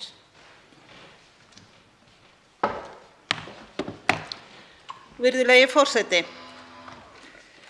Ég vil byrja á því að fagna þessu frumvarpi eignarráð og nýtingu fasteigna, óskipta sameign, landamerki og fleira. Í þessu frumvarpi eru lagðar til mikilvægar umbætur á jarðalögum og ýmsum tengdum lögum. Sérstaklega held ég að hafi verið mikilvægt að skýra til dæmis forkaupsrétt sameigenda eða innan sameignar og annað sem mér finnst sérstaklega mikilvægt í þessu máli er skýrara hlutverk sýslumanns í úrskurði landamerki. Ég held líka að það sé mikilvægt að útvíkka forkaupsrétt og taka þar inn forsendur minjaverndar. Ég tel það jákvætt skref, en ég held að það sé mjög mikilvægt í meðferð þessa máls að skýra betur á hvaða forsendum slík heimild yrði virkjuð og þá sama má raunar segja forkaupsrétt á grundvelli náttúruverndar og ætla að koma aðeins betur af því hér á eftir. Mig langar við þetta tilefni að rifja líka upp tillögu til þingsályktunar aðgerðaáætlun í jarðamálum sem ég lagði fram ásamt öllum þingmönnum Framsóknarflokksins á 150. löggjafarþingi. Og í þeirri tillögu var komið inn á margt það sem að kemur fram í þessu frumvarpi og margt það sem hefur dregið verið fram í þeirri vinnu sem hæstv. Forsætisráðherra kom inn á hér áðan. Og því fagna ég mjög allri þeirri vinnu sem fram fór á síðasta kjörtímabili, skýrslunni sem að kom fram í maí síðastliðnum og finnst mjög mikilvægt að þessi vinna haldi áfram núna og haldi áfram með þessu frumvarpi og eins og þar lagt til sumt af því sem að hér verið að leggja til á að fylgja eftir með frekari endurskoðun, til dæmis eins og landeignaskránni. Þar eru endurskoðunarákvæði og ýmislegt annað sem er mikilvægt að við höldum áfram að vinna með, fylgjumst með því hvort að þær breytingar sem voru lagðar til á síðasta kjörtímabili og þær breytingar sem þetta frumvarp felur í sér, hvort að markmiðið nást í öllum tilfellum eða hvort að þarf að fara í frekari breytingar. Og það sem ég vildi líka nefna að auðvitað í tengslum við vinnu eins og þessa þingsályktun sem við Framsóknarmenn lögðum fram hér á síðasta kjörtímabili eða á 150. þingi, að þá fékk ég mjög margar ábendingar til mín og átti gagnleg samtöl við fólk allt land og þar meðal annars einmitt að það vantaði leið til þess að fá aðstoð við að úrskurða landamerki og skráði. Þarna sú leið komin og ítrekað verið umfjöllun ýmsan vandræðagang sem fylgir sameign jarða og hér er verið að leita leiða til að leysa úr þeim málum. Ég vildi auðvitað líka koma inn á að það skiptir mjög miklu máli hvernig við förum með land og jarðir og jarðveginn, því að þetta eru auðlindir á landi. Og auðlindir á landi það að ráða auðlindum, hvort sem á sjó eða landi, liður í sjálfstæði og sjálfsákvörðunarrétti þjóða. Þá langaði mig að koma aðeins aftur af því af hverju mér finnst þurfa að huga að forsendum forkaupsréttar vegna minjaverndar eða náttúruverndar. Og ég setti raunar þann fyrirvara við afgreiðslu míns þingflokks á málinu að það yrði sérstaklega farið yfir það í vinnu allsherjar- og menntamálanefndar hvernig ríkissjóði yrði skylt að gera grein fyrir forsendum nýtingu forkaupsréttar vegna náttúruverndar og eða minjaverndar, hvernig samráði við sveitarfélög vegna nýtingu forkaupsréttar ríkissjóðs yrði háttað og hverjar yrðu skyldur ríkissjóðs varðandi jörðina í framhaldinu. Og ég held að þetta sé mikilvægt. Það hefur ekki oft reynt á þennan forkaupsrétt náttúruverndarlaga, það er þó gert nokkru sinnum og það virðist ekki vera til verklagsreglur það hvað þurfi að koma fram til rökstuðnings slíkrar ákvörðunar. Og ég held að það skipti mjög miklu máli fyrir alla sem síðar munu koma að málum í framhaldinu, hvort sem það eru þeir sem hugsanlega munu halda áfram nytjum á jörðinni, sveitarfélagið sem fer með skipulagsvald og auðvitað ríkissjóður sem að hefur væntanlega einhver áform uppbyggingu og vernd í framhaldinu. Og eins þá væntanlega ef að forkaupsrétt ríkissjóður neytir forkaupsréttar þá einhverju af stofnunum ríkisins falin umsjón jarðarinnar og þeirri umsjón hljóta þurfa að fylgja einhver skilaboð frá þeim sem ákvörðunina taka. Það kemur fram í skýringu með 1. grein frumvarpsins forkaupsrétt friðlýstra menningarminja að það geti verið aðkallandi að tryggja vernd og ásýnd svæðis viðkomandi jarðar utan friðhelgunarsvæðis hinna friðlýstu menningarminja og sérstaklega líka tilnefning minjastaðar á heimsminjaskrá UNESCO nefnd að það geti verið forsenda þess að kalla yrði á eignarhald ríkissjóðs og viðkomandi jörð. En það sem kemur upp í huga minn að á flestum, ef ekki öllum jörðum, eru minjar búsetu allt frá landnámi. Og þess vegna mikilvægt að einhvern veginn að það sé eins og raunar kemur líka fram hérna að ríkið hefur ekki beitt forkaupsrétti vegna friðlýstra menningarminja enda hafa slík ákvæði ekki verið í lögum. En það mikilvægt að hlutlæg stefnumörkun liggi fyrir sem tryggi jafnræði og gagnsæi þegar kemur að ákvörðunartöku kaup á tiltekinni jörð eða jarðarhluta á grundvelli menningarminja.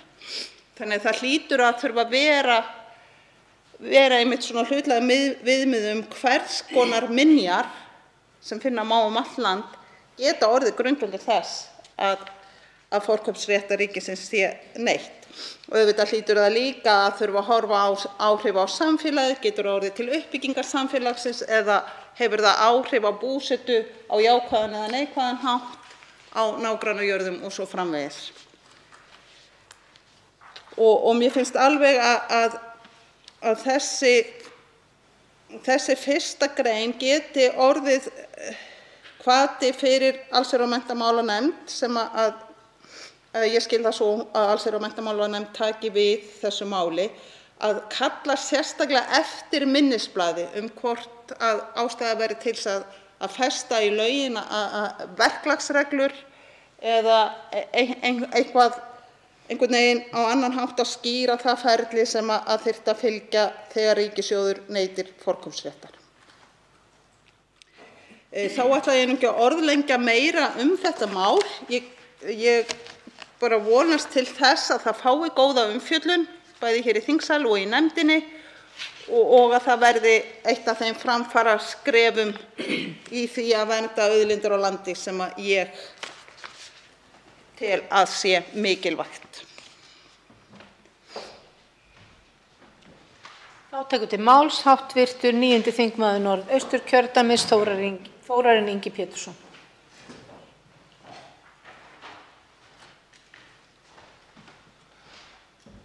Virðulegi forseti.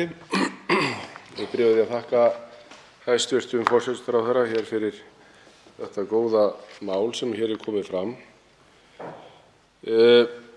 Það er kannski að bera í bakka fullan lækinn þegar Framsóknarmenn koma hér upp á fætur öðrum úr sama kjördæminu, en það vill bara þannig til að í þessu samhengi að þá eins og hv. þingmaður Líneik Anna Sævarsdóttir kom inn á, þá svo sem erum við svolítið tengd svona þessum málum og þó við viljum nú alls ekki eigna okkur það er langt frá því, en þá er þetta bara til að undirstrika mikilvægi þessa máls.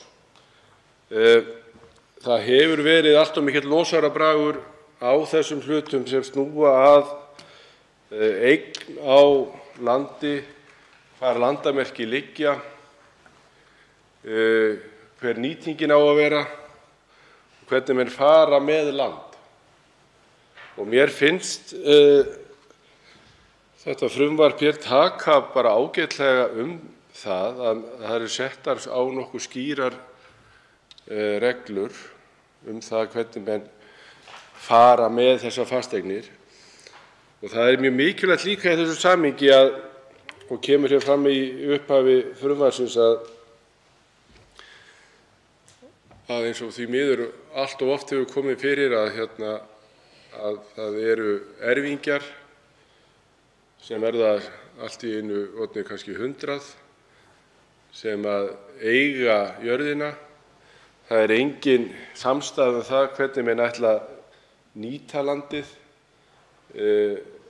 og því miður þá verður það bara allt of oft þannig að viðkomandi jörð eða land drabbast niður, fellur í verði og verður sjálfur sér engin sómi af.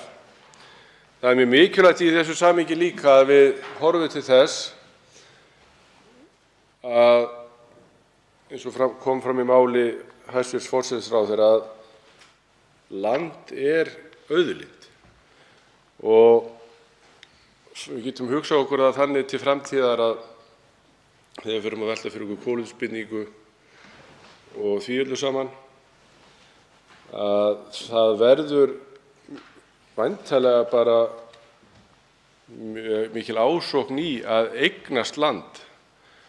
Við getum séð það fyrir okkur að menn ætli að fara í það að selja bindingu á sínu jörðum og þá er mikilvægt að það sé þá ákveðin umgjörð það hvert eignarhaldið sé, hafa skýr landamerki og hafa fyrir svarsmenn fyrir jörðinni. Fyrst ég minnist á landamerki þá hefur það gegnum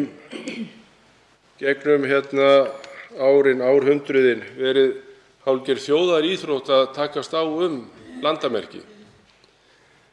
Og hafandi alist upp í sveit og búið í sveit allt mitt líf, þá held ég geti farið bara rétt með að í sumum sveitum er það þannig að það er eitthvað verulega mikið ef ekki er tekist á landamerki viðkomandi jarðar. En með þessu hér er svona gerð nokkuð skýr krafa það að menn geri nú svona grein fyrir sínum fasteignum og hvar landamerki liggja. Ég svo sem hélt nú svona í einfeldni minni að eftir yfirferð óbyggðanefndar hér áður, sem vísu er ekki nú alveg lokið, að þá hefðu menn þurft að gera grein fyrir þessum hlutum. Svona til þess að sýna fram á eignarrétt á sínu landi. Þannig að því kom mér það á óvart, og ég kannski hef ég misskilið að í framsögu forsætisráðherra talaði þarna 26% jarða sem væru með algjörlega skilgreinda og rétta lýsingu á sínum landamerkjum, og 66% sem væru þar að segja með einhvers konar skilgreiningu. En það getur vel verið að í mér hefur misheyrst, en það er mjög mikilvægt að koma þessu á hreint. Það eru til mjög víða mörg góð og gild landamerkjabréf sem að væntanlega þá falla undir þessa skilgreiningu sem kemur hér fram í frumvarpinu það að menn þurfi ekki að hnitsetja sín landamerki ef menn hafa ákveðin bréf til þess sem að sýna fram á það.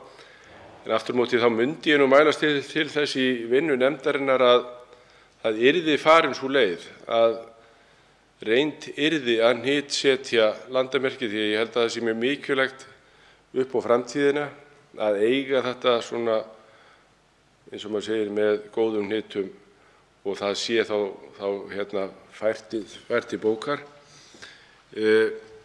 Það hefur verið hingað til ansi mikill frumskógur að fara í gegnum öll þau landamerkjabréf sem voru til dæmis opnuð til dæmis við yfirferð óbyggðanefndar, og sum þeirra voru nú ansi skrautleg og miðað við gráan stein upp í hlíð og einhvern læk sem núna er ekki til og svo framvegis.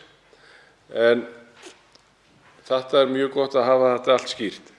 Mér langar aðeins svona í restina á minni ræðu hér að við veltum fyrir okkur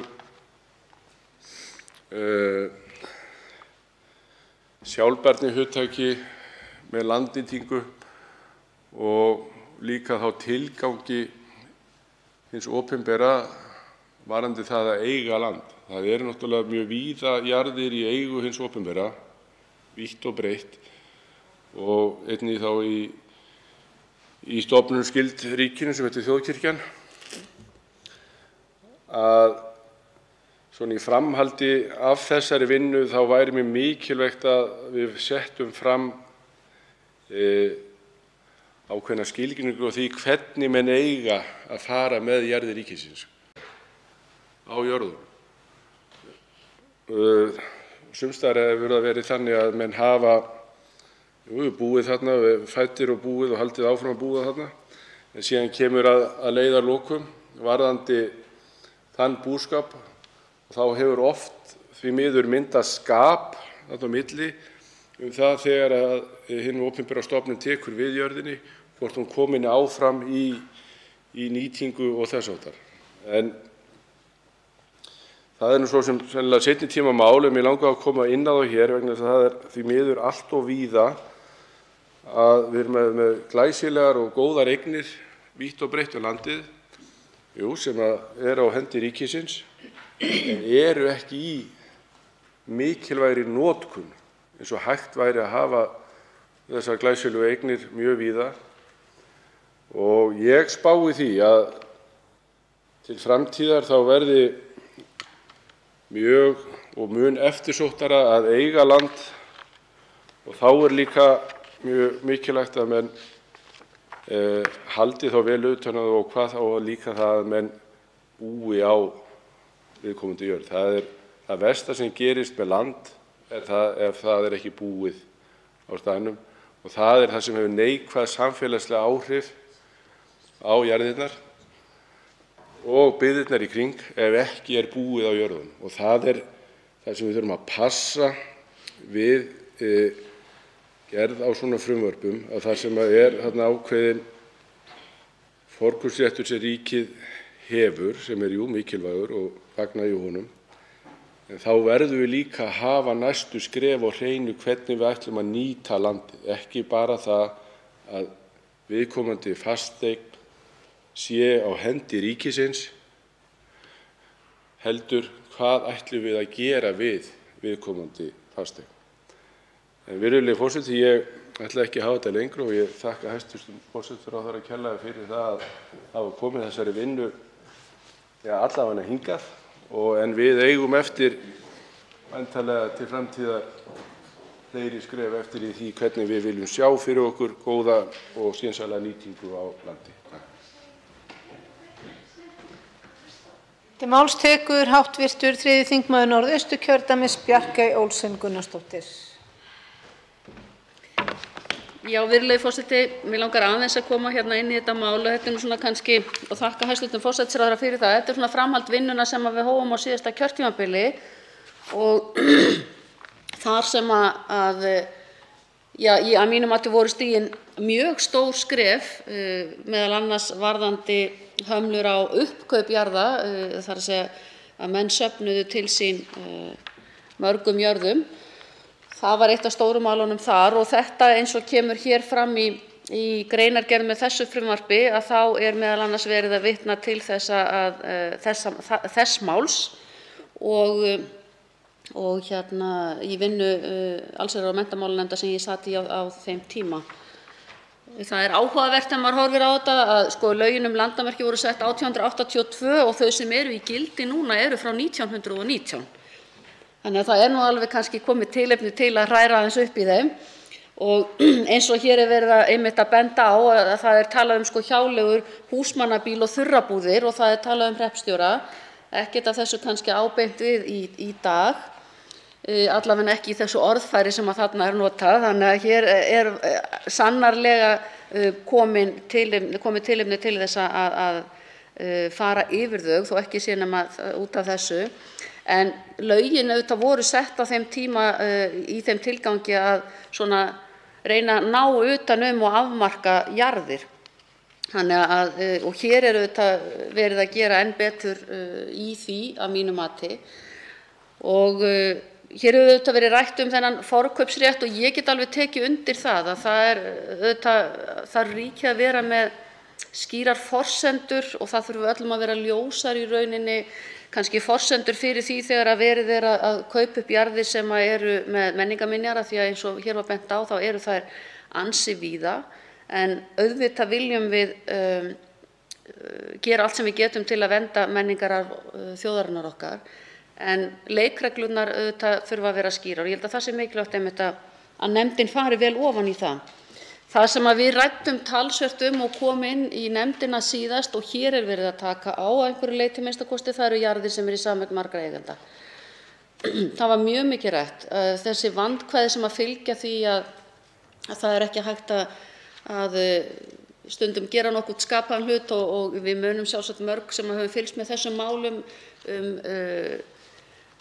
í mínu kjördæmi allavega þá vorum við að tala Reykjahlíðina og Dettifoss og svo þetta Geysissvæðið, það var nú talsvert í fjölmiðlum á sínum tíma þar sem var dálítið erfitt að ná utan þetta. En þegar eru svona margir eigendur og þetta erfist bara, sumir hafa engan áhuga, aðrir hafa talsverðan áhuga, að þá einhvern veginn verður það til þess að það næst ekki að gera kannski það sem að gera, byggja upp innviði ef það það sem að þarf að gera, þá getur þetta orðið til þess, þar að segja að af því að það ríkir ekki nógu skýr lagaheimild utan hvernig með þetta ber að fara í dag, að þetta verður til trafala og það ekki hægt að byggja upp. Og það auðvitað líka dálítið áhugavert að það séu engar hömlur á því hversu margir eigendur geta orðið að einhverjum jörðum. Og eins og rakið ágætlega hérna í frumvarpinu og þetta hefur orðið til eins og hér hefur verið rætt til vandkvæða þegar kemur að því að byggja upp eða friðlýsa eða eitthvað slíkt og svo það sem hefur orðið til þess að kannski einhver einn aðili sem næst ekki hefur orðið til þess að það hefur ekkert geta verið hægt að gera. Þannig að ég mjög ánægð með að hér verið að ráðast í þetta og hvernig verið að reyna að ná utan þetta án þess að vera að búa til eitthvað nýtt. Hér byggt á lögum fjöleignarhús eins og hæstv. Forsætisráðherra fór ágætlega yfir. Þau hafa gagnast okkur vel. Þannig að svona, má segja, þau séu yfirfærð af því sem að þau geta gert í þessum efnum. Og einnig þetta líka að skýra hlutverk okkar opinberu starfsmanna eins og hér verið að gera, sýslumanna og fleiri, að þá skiptir það gríðarlega miklu máli að það sé gert. Mér finnst líka af því að þetta var einmitt rætt svo mikið varðandi skráninguna og hæstv. Forsætisráðherra kom inn á hér í upphafi síns máls einmitt að landeignarskráin hún tekur tíma, að þetta einhvern veginn svo miklu umfangsmeira kannski heldur en maður heldur og að því að hv. þingmaður sem hér talaði undan mér var að tala landarmerki og hnitsetja þau, ég held að það sé skynsamlegt.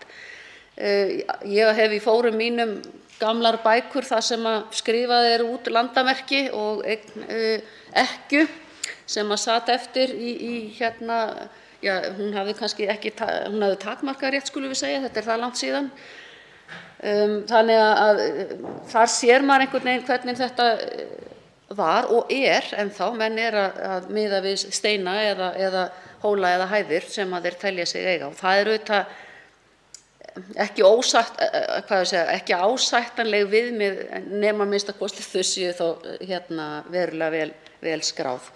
En ég bara tek undir að hér líka komið inn á hlutverk sveitarfélaganna sem að kannski mörg hver hafa yfir góðum upplýsingum að búa og það auðvitað verið að kannski að lagfæra það sem að hér sagt að í skipulagslögunum að sé áfátt og það meðal annars ekki gerðar kröfur til hönnuða eða mælingar manna könnun gagna eða framkvæmd mælinga eða framsetningu mæliblaða og svo framins og svo bara ósamræmi líka á milli sveitarfélaga þessi mál og það ekki heldur skýrt hvað felst í yfirferð og staðfestingu sveitarfélags á mæliblaði. Þannig að þetta allt sem að verið að reyna hér að skýra og ég held að það sé bara mjög mikilvægt og að því að við erum auðvitað búin að búa við og kannski ekki nógu gott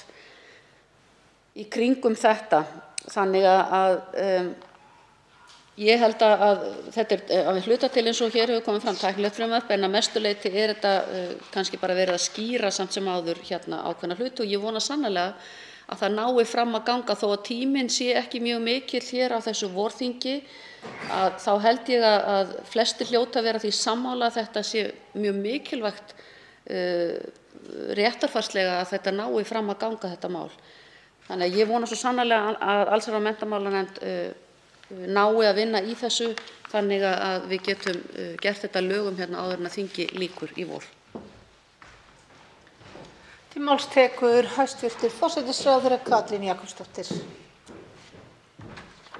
Frú forseti, ég held að það sé nægur tími til stefnu út á orðum síðasta þingmanns hér sem talaði því að þingið á nú að vera hér að störfum fram í júní þannig að ég held að það sé nú ekki svona neitt verið að ætlast til of mikils að hv. allsherjar- og menntamálanefnd ljúki meðferð þessa frumvarps því þetta mjög mikilvægt frumvarp sem nefndin hefur haft ærin tækifæri til að kynna sér undirbúninginn að í gegnum skýrsluna sem hér var dreift. Þannig að ég vænti þess að nefndin ljúki meðferð frumvarpsins, ekki síst í ljósi þeirra þingmanna hv. sem hér hafa talað sem allir hafa lýst stuðningi við þá kerfisbreytingu sem við erum stödd í miðri sem að koma í raun og veru skýrum ramma utan yfirstjórn jarða- og landareignamála á Íslandi. Það stóra verkefnið. Þar hafa verið of mikil lausatök. Við stigum hér fyrsta skrefið 2020 en það þörf á frekari skrefum. Mig langar að segja eitt og ég ætla að biðja forseta afsökunar því ég gleymdi einu hér. Innilega afsakið. Þetta nú ekki hægt, ég biðst forseta afsökunar hér. En bara vegna þess að hér var rætt af hv. þingmanni Þórarni Inga Péturssyni þjóðlendumálin sem við verðum auðvitað að rifja það upp úrskurðir í þjóðlendumálum fela eingöngu í sér úrlausn afmörkuð þjóðlendna en ekki að öðru leyti þannig að kröfulínur aðila að þjóðlendumálum að því leyti sem varða ekki þjóðlendulína beint geta gagnast landeigendunum mjög vel til að uppfæra landamerkin til nútímahorfs. Þannig að, og svo eru þetta fyrir utan öll þau landsvæði og jarðir sem eru fjarri þjóðlendunum og hafa ekkert verið til neinnar skoðunar hjá óbyggðanefnd. En eigi að síður gagnast þetta samt, bara eins og ég haldi því til haga, af því hv. þingmaður ræddi þetta aðeins hér í sinni ræðu. Síðan langar maður að nefna það sem hv. þingmaður Líneik Anna Sævarsdóttir ræddi hér menningarminjar. Og sko, við erum með eigendastefnu sem fjármálaráðherra gaf hér út 2019 jarðir ríkisins og af hverju við erum að eiga jarðir. Og mér finnst þau almennu sjónarmið sem vissulega eru almenn sem þar eru reifuð vera góð. Eðli máls samkvæmt felur þetta alltaf í sér mat. En þar eru lögð til ákveðin leiðarljós sem snúast fyrst og fremst almannahagsmuni, hagnýtingu, vernd og aðgengi. Hvort sem er að ræða einhver svæði sem tengjast náttúruminjum eða eins og kemur fram í eigendastefnu hæstv. Fjármálaráðherra sem gengur hér í salinn, þegar er að ræða sögulegt gildi eða menningarminjar sem er verulegt að það séu sérstök rök fyrir eignarhaldi ríkisins.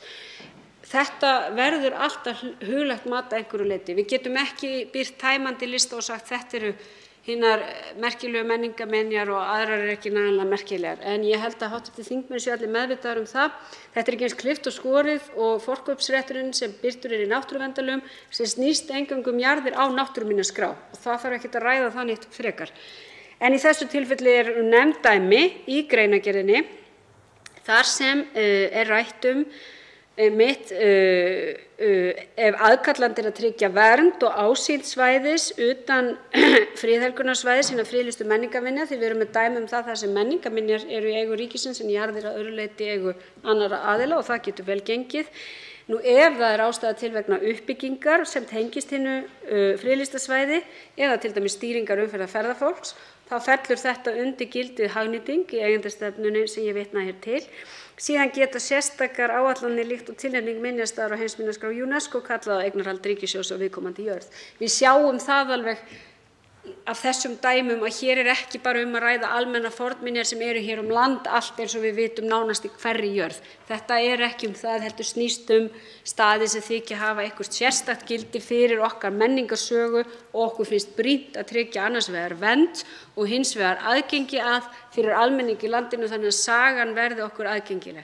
Og það kann vel að vera að slíkar minjar geti bara verið mjög vel geymdar í höndum eiganda sinna. En þetta snýst þá það þegar jarðir eru að skipta hendur, ef ríkið kýs að stíga inn í vegna þess að það hefur áhyggjur af því að þessi sjónarmið vernd og aðgengi, hagnýtingu séu ekki uppfyllt, að almannahagsmunir séu ekki uppfylltir. En eins og ég segi, það er ekki hægt að skrifa þetta nákvæmlega út þó að það væri auðvitað freistandi, en ég held að þarna þurfum við líka að treysta því að framkvæmdarvaldið þá leggi málefnalegt mat og gangi ávallt fram með málefnalegum hætti og að meðalhófi. Ég ætla ekki að vera lengur í þessu máli, ég vil bara segja það að þetta er mikilvægt mál vegna þess að þetta snýst kerfisbreytingar sem ég held að lúti að því bara hvernig við umgöngumst landið og byggir líka frekari grunn fyrir frekari ákvarðanir því nokkrir hv. þingmenn nefndu það að þetta væri ákveðin vegferð. Og þar kemur til dæmis til kasta matvælaráðherra þegar kemur að því að horfa til þess hvernig við viljum nýta landið og hvetja til þess. Þar kemur til kasta innviðaráðherra sem ber ábyrgð á landsskipulaginu og svo auðvitað umhverfisráðherrans. Þannig að það liggur alveg fyrir að það eru frekari verkefni óunnin og við munum í kjölfar umfjöllunar hv. allsherjar- og menntamálanefndar þetta frumvarp í raun og veru meta það hvernig við getum haldið áfram, hvort að stýrihópurinn eigi að halda áfram og vinna þetta áfram í samvinnu þessara ráðuneyta. Það hefur gengið alveg hreint ótrúlega vel miðað við hvað margir hafa komið að og ég vil sérstaklega nefna sveitarfélögin líka í því samhengi sem hafa verið gríðarlega mikilvægur samstarfsaðili í þessu. En lengra hef ég þetta ekki, frú forseti, og bara hlakka til að fá að fylgjast með þinglegri meðferð þessa mikilvæga máls. Fleiri hafa ekki kvatt sér hljóðs og umræðu lokið. Frumvarpið gengur nú til 2. umræðu og allsherjar- og menntamálanefndar ef enginn hreyfir andmælum. Það er samþykkt. Tekið fyrir 5. dagskrármálið, greiðslureikningar, stjórnarfrumvarp 417. mál, þingskjal 596, 1. umræða. Til máls tekur hæstv. fjármála- og efnahagsráðherra Bjarni Benediktsson. Forseti, ég mæli hér fyrir frumvarpi til laga greiðslureikninga. Frumvarpið á þingskjali 596 og er mál nr. 417. Með þessu frumvarpi kveðið á ný heildarlög greiðslureikninga sem innleiða tilskipun Evrópusambandsins 2014/92 samanburð gjalda vegna greiðslureikninga, skipti á greiðslureikningum og aðgengi að greiðslureikningum með grunneiginleikum. Að auki kveður frumvarpið á breytingar á lögum evrópskt eftirlitskerfi á fjármálamarkaði. Helstu efnisatriðum frumvarpsins má skipta í þrennt. Í fyrsta lagi verður greiðsluþjónustuveitendum gert skylt að láta neytendur fá gjaldskrá þar sem fram koma stöðluð hugtök yfir algengustu tegundir þjónustu sem tengjast greiðslureikningi og tilsvarandi gjöld fyrir hverja þjónustu. Jafnframt skulu greiðsluþjónustuveitendur að minnsta kosti einu sinni á ári og án endurgjalds láta neytenda í té yfirlit yfir öll gjöld sem stofnað hefur verið til á tímabilinu vegna greiðslureiknings, svokallað gjaldayfirlit. Til að gera neytendum kleift að meta á einum stað kostnað við mismunandi greiðslureikninga hér á landi verður komið á samanburðarvefsetri fyrir greiðslureikninga og verður fyrirkomulag þess nánar útfært í reglugerð. Í öðru lagi verður greiðsluþjónustuveitendum gert að veita svokallaða skiptiþjónustu. Í henni felst að neytandi á rétt á aðstoð þjónustuveitanda við að skipta greiðslureikning. Vilji neytandi opna greiðslureikning í öðru aðildarríki innan Evrópska efnahagssvæðisins ber þjónustuveitanda hans hér á landi einnig að aðstoða neytanda, en þá fyrst og fremst með því að veita neytanda upplýsingar reglulegar millifærslu fjármuna og beingreiðslur síðastliðna 13 mánuði, millifæra innstæðu og loka greiðslureikningi neytanda óski hann þess. Sú þjónusta er því ekki eins umfangsmikil og skiptiþjónustan. Gjaldtaka vegna skiptiþjónustu skal vera sanngjörn og í samræmi við raunverulegan kostnað greiðsluþjónustuveitanda. Í þriðja lagi skulu lánastofnanir veita aðgengi að almennum greiðslureikningi og er þeim óheimilt að mismuna neytendum að því leyti. Í frumvarpinu fjallað eiginleika slíkra reikninga og kveðið á að lánastofnanir skuli bjóða þá þjónustu án endurgjalds eða á sanngjörnu verði. Frumvarpið kveður jafnframt á breytingar á lögum evrópskt eftirlitskerfi á fjármálamarkaði til innleiðingar á reglugerð ESB 2018/1717 sem felur í sér að aðsetri Evrópsku bankaeftirlitsstofnunarinnar er breytt úr London í París í kjölfar útgöngu Bretlands úr Evrópusambandinu. Fjármálaeftirliti Seðlabanka Íslands er falið eftirlit með framkvæmd laga greiðslureikninga. Gert er ráð fyrir að ný verkefni vegna áformaðrar lagasetningar rúmist innan núgildandi rekstraráætlunar fyrir fjármálaeftirlitið, svo fremur sem rekstri samanburðarvefseturs verði ekki komið fyrir þar. Eins og áður segir er ráðherra falið að setja reglugerð samanburðarvefsetur og á þessari stundu liggur ekki fyrir hvort einhver kostnaður fellur á ríkissjóð vegna þess. Að öðru leyti er ekki fyrirséð að frumvarpið hafi fjárhagsáhrif á ríkissjóð. Hér er lagt til að lögin taki gildi 1. maí 2022 og að Seðlabanki Íslands setji reglur til nánari útfærslu á lögunum sem innleiða afleiddar gerðir ESB sem byggja á greiðslureikningatilskipuninni. Það verður þá komið í ljós eftir því hvernig málið vinnst hér í þinginu, hvort það raunhæft er að lögin taki gildi 1. maí, en við skulum sjá til. Virðulegi forseti, með lögfestingu frumvarpsins á að vera tryggt að allir sem dvelja löglega á Íslandi hafi aðgang að almennum greiðslureikningi. Þá verður neytendum auðveldað að skipta greiðslureikning og aðgengi almennings að upplýsingum gjaldtöku vegna greiðslureikninga verður bætt, meðal annars með gjaldskrá, gjaldayfirliti og samanburðarvefsetri gjöld sem tengjast greiðslureikningum.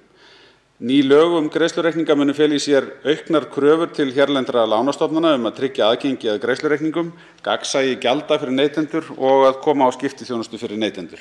Ekki er talið að fjöldi fyrirtækja á markaði takmarkist eða að frumkvæði fyrirtækja til að stunda samkeppni skerðist vegna laganna. Ég tel rétt að lokum að minnast á að greiðslureikningatilskipunin var tekin upp í EES-samninginn þann 11. júní 2021 og hún mun taka gildi á Evrópska efnahagssvæðinu á næstu mánuðum. Virðulegi forseti, að þessu sögðu legg ég til að málinu verði vísað til hv. efnahags- og viðskiptanefndar að aflokinni þessari umræðu og svo til annarrar umræðu hér í þinginu. Fleiri hafa ekki kvatt sér hljóðs og umræðu lokið. Frumvarpið gengur nú til 2. umræðu og efnahags- og viðskiptanefndar ef enginn hreyfir andmælum. Það er samþykkt. Tekið fyrir 6. dagskrármálið. Kosningalög og starfsemi stjórnmálasamtaka, viðmiðunardagur, kjörskrár og fleira. Frumvarp 424. mál, þingskjal 605, 1. umræða. Til máls tekur formaður stjórnskipunar- og eftirlitsnefndar, hv.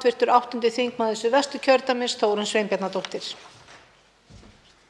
Frú forseti, ég mæli hér fyrir frumvarpi til laga breytingu á kosningalögum og lögum starfsemi stjórnmálasamtaka og það varðar viðmiðunardag, kjörskrár og fleiri atriði.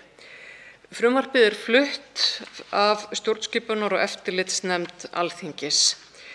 Hér að ræða stutt frumvarp þar sem tekið á nokkrum atriðum sem þarf að breyta í nýrri löggjöf, nýjum kosningalögum sem tóku gildi 1. janúar síðastliðinn. Það eru lög nr. 112/2021. Með þeim lögum voru gerðar miklar breytingar á því fyrirkomulagi sem verið hefur og framkvæmd kosninga. Með lögunum var sett á fót sjálfstæð stjórnsýslunefnd, landskjörstjórn, sem nú hefur yfir umsjón með framkvæmd kosninga og kosningalaga í stað dómsmálaráðuneytisins áður. Ráðherra skipaði landskjörstjórn sem tók til starfa 1. janúar síðastliðinn. Því miður hefur það komið í ljós við undirbúning sveitarstjórnarkosninga sem fram fara 14. maí næstkomandi nokkrir ágallar á lögunum sem óhjákvæmilegt að lagfæra án tafar. Hv. stjórnskipunar- og eftirlitsnefnd hefur nú þegar staðið fyrir og flutt frumvarp til breytinga á lögunum vörðuðu íbúakosningar sem gengu hér mjög liðlega í gegnum þingið og hægt var þá að halda íbúakosningar í febrúarmánuði og þær voru nokkrar. En breytingarnar í þessu frumvarpi varða fyrst og fremst misræmi í dagsetningum sem orðið hefur væntanlega við einhvern skort á samlestur texta þegar frumvarpið var afgreitt hér á hinu háa Alþingi. Það þarf sem sagt að færa viðmiðunardag kjörskrár þannig að hann sé áður en framboðsfresti lýkur. Og það mikilvægt þegar kemur að sveitarstjórnarkosningum því að kjörskrá þarf að liggja fyrir áður en framboðslistum skilað og vegna þess að til þess að geta verið í framboði til sveitarstjórnar þarf viðkomandi að vera búsettur í sveitarfélaginu og auðvitað meðmælendur listans líka og þannig þarf kjörskráin að liggja fyrir þegar framboðslistum skilað inn. Þetta eðlileg breyting og hér lagðar til lágmarkstilfæringar en þannig má orðið komast á dagsetningu sem að ræða. Í öðru lagi eru nokkrar lagfæringar þar sem málsliðir hafa fallið niður og tilvísanir eru ekki réttar. Í þriðja lagi lagt til bráðabirgðaákvæði að heimilt verði í sveitarstjórnarkosningunum 14. maí næstkomandi að senda atkvæðisbréf sitt sem greitt eru utan kjörfundar áfram til sýslumanns í því umdæmi þar sem kjósandi telur sig vera á kjörskrá. Í fjórða lagi tækifærið nýtt til þess að fjölga þingsætum eða réttara sagt að jafna fjölda þingsæta á milli Norðvesturkjördæmis annars vegar og Suðvesturkjördæmis hins vegar í samræmi við auglýsingu landskjörstjórnar nr. 1108/2021 frá 1. október 2021. Þannig að þá verða þingsæti í Norðvesturkjördæmi 7 og þingsæti í Suðvesturkjördæmi 14. Og í fimmta lagi smávægileg breyting í ákvæði til bráðabirgða sem taka til þess eða kveður á lagaskil eftir að ný kosningalög hafa tekið gildi og útgáfu kjörbréfa af hálfu landskjörstjórnar verði hætt. Fleiri eru ekki breytingarnar sem lagðar eru til í þessu frumvarpi. Það varðar mestu að hnika til dagsetningunum þannig að ekki verði neinir meinbugir á því hvenær kjörskrá liggur fyrir og að hún liggi örugglega fyrir þegar framboðslistum skilað inn og meðmælendalistum með þeim. Málið var rætt í hv. stjórnskipunar- og eftirlitsnefnd í síðustu viku og það var einróma niðurstaða nefndarinnar að flytja málið að beiðni dómsmálaráðuneytis þannig að þessar breytingar gætu væntanlega gengið fljótt í gegnum þingið og þessar lagfæringar gerðar á lagabálknum sem hér var samþykktur í fyrra á hinu háa Alþingi og tók gildi síðustu áramót. Ég ætla þó að leyfa mér að segja það, frú forseti, að mér þykir miður hvað þessi tiltekt á þessum lagabálki, þessum mjög svo mikilvæga lagabálki sem kosningalögin er orðin mikil. Þetta í annað sinn sem að nefndin, að minnsta kosti í minni formennsku, þarf að flytja frumvarp með þessum hætti. Okkur ljúft og skylt að gera það, en það minnir okkur á, hv. þingmenn, frú forseti, að huga mjög vel að frágangi og yfirlestri við lagasetningu og gæta að því að misræmi sem hér hefur komið í ljós verði ekki. Til máls tekur hv. 3. þingmaður Reykjavíkurkjördæmis norður, Lenya Rún Taha Karim. Forseti, mér langar fyrst og fremst að þakka hv. framsögumanni fyrir að leggja fram þessar breytingar. Það ekkert leyndarmál að þessi lagabálkur þarfnast stórra og mikilla úrbóta. En þessi lög sem hér ræðir tóku gildi 1. janúar 2022. Nú eru rúmlega 60 dagar í kosningar sem eiga að fara fram á grundvelli þessara laga en frumvarpið ennþá að taka breytingum hér á Alþingi. Og það vekur mig til umhugsunar, voru þessi lög lesin yfir áður en þau tóku gildi? Hvaða voðalega flýtimeðferð eða var þetta sem að lagafrumvarpið fékk? Svo ekki sé minnst á að ekkert talað íbúakosningar í þessum lagabálki og nú þurfa sameiningar sveitarfélaga eiga sér stað á grundvelli lagaákvæða úr lagabálkum sem hafa eðli málsins samkvæmt fallið úr gildi. Ég spyr bara, hvers konar vinnubrögð þetta? Forseti, í alvörunni talað, lærðum við ekkert af Norðvesturkjördæmis fjaskóinu. Ég átti mig á því að þetta var samþykkt á síðasta kjörtímabili og því ekkert við hv. þingmann og framsögumann Þórunni Sveinbjarnardóttur að sakast. En ég vil hins vegar að Alþingi, löggjafarvald Íslands, læri af sínum mistökum og vandi þessar úrbætur vel þegar kemur að þessum lagabálki. Það margt sem að bæta og hefði mátt betur fara varðandi þetta frumvarp, en Ísland á ekki skilið óvönduð kosningalög og reddingu 2 mánuðum fyrir kosningar og því fagna ég því að heyra hv. þingmann tala það að hv. stjórnskipunar- og eftirlitsnefnd ætlaði að vanda til verka þegar kemur að mögulegum frekari úrbótum og viðbótum í þessu lagafrumvarpi. En já, kjarni málsins einfaldlega sá að það átti sér stað atvik í síðustu alþingiskosningum sem að við gleymum vonandi ekki og við þurfum bara að læra af okkar mistökum og vanda til verka sem löggjafarvald Íslands þegar kemur að hvers kyns lýðræðislegum kosningum. Fleiri hafa ekki kvatt sér hljóðs og umræðu lokið. Frumvarpið gengur nú til 2. umræðu ef enginn hreyfir andmælum. Það samþykkt. Tekið fyrir 7. dagskrármálið. Mótvægisaðgerðir vegna verðbólgu og hækkana á húsnæðiskostnaði, þingsályktunartillaga 330. mál, þingskjal 465, fyrri umræða. Til máls tekur hv. 3. þingmaður Reykjavíkurkjördæmis suður, Kristrún Frostadóttir.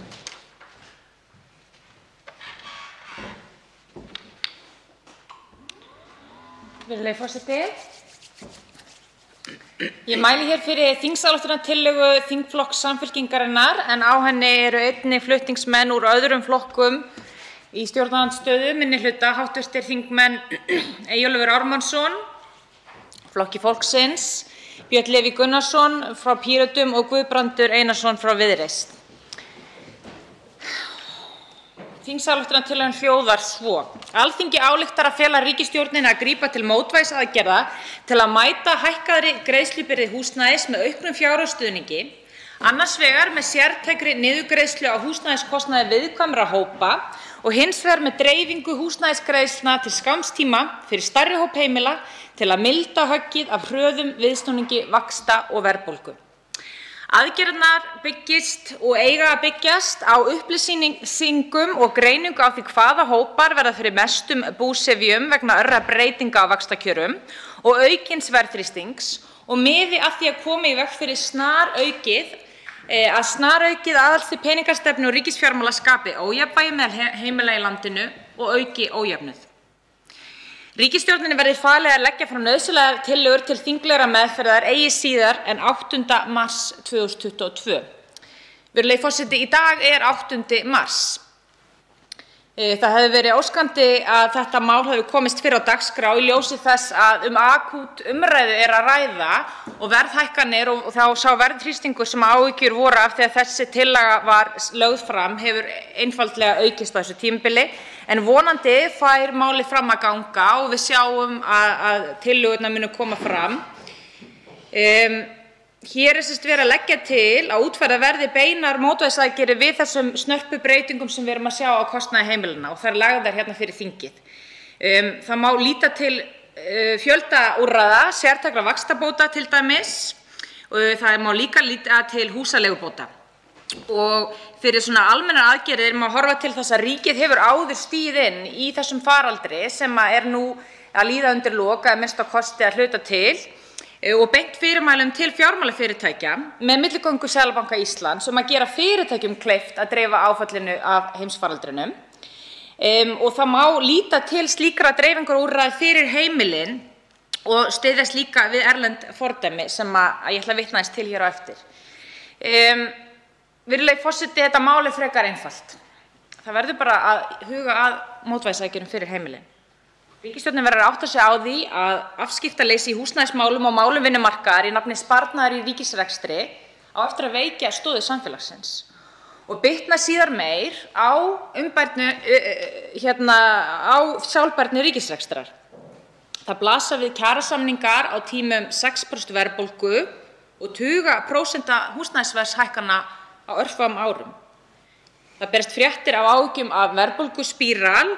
Nú síðast viðraði Seðlabankinn það á opnum fundi efnahags- og viðskiptanefndar að það væri áhyggjur af því að innfluttur verðþrýstingur til viðbótar við þennan húsnæðisverðsþrýsting geti framkallað hringrás verðlags- og launahækkana. Þetta þarf að rjúfa með hnitmiðuðum sértækum aðgerðum og þarna hafa stjórnvöld hlutverk en úrræðaleysi virðist algjört. Við þetta bætist skelfilegt ástand núna á erlendri grundu, stríð í Evrópu, árásir á saklausa borgara í Úkraínu, land sem gegnir mikilvægu hlutverki í efnahag heimsins. Afleiðingar af þessari mannúðarkrísu, þessa hræðilega ástands, verða líka efnahagslegs eðlis og þær munu rata hingað og þær nú þegar farnar að rata hingað. Beinasta birtingarmyndin í dag er til að mynda olíuverðshækkanir sem hafa verið gríðarlegar undanfarnar vikum.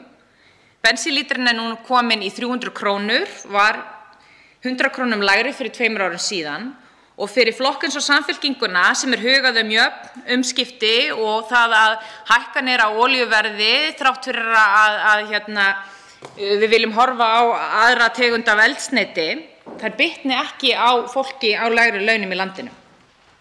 En í dag vitnar þó hæstv. Fjármálaráðherra til margra mánaða gamalla talna vanskil í bönkum sem einhvern mælikvarða á skort á nauðsyn þess að grípa til aðgerða sem gætu komið í veg fyrir verðbólguspíral síðar á árinu. Og það þrátt fyrir að ný samþykkt fjármálastefna stjórnvalda sem rammi utan rekstur ríkisins út kjörtímabilið gerir í rauninni ekki ráð fyrir neinu svigrúmi að ráði þegar það kemur að verðbólguskoti eða hækkun launakostnaðar. Annaðhvort eru áætlanir stjórnvalda eins og þær birtast í fjármálastefnu nú þegar sprungnar eða hér verður áfram rekin stefna þar sem bakkað stöðugt í vörn þegar uppkoma vandamál í stað þess að stíga inn í vandamálið og taka á því. Þessi þingsályktunartillaga skrifuð fyrir stjórnvöld svo þau komist eitthvað áfram sem viðbrögð við þeirra úrræðaleysi því við sem hana leggjum fram umhugað stöðugleika, efnahagslegan og félagslegan.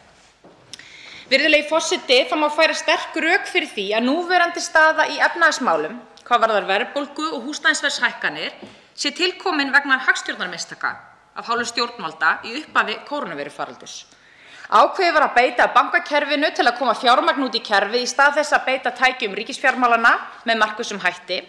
Eiginfjárkröfur á bankana voru lækkaðar sem á bankaskattur í þeirri von að fyrirtækin fengju fyrirgreiðslu til að halda starfseminni gangandi, en fjármagnið leitaði hins vegar ekki þangað. Með þessum seinagangi á sviði ríkisfjármála var til tómarúm sem Seðlabankinn þurfti að stíga inn í með mjög afgerandi vaxtalækkunum. Niðurstaðan er methagnaður bankana upp á 80 milljarða króna eftir eina mestu kreppu Íslandssögunnar. Niðurstaðan er að nær allar lánveitingar fjármálafyrirtækjanna hafa ratað inn á húsnæðismarkaðinn.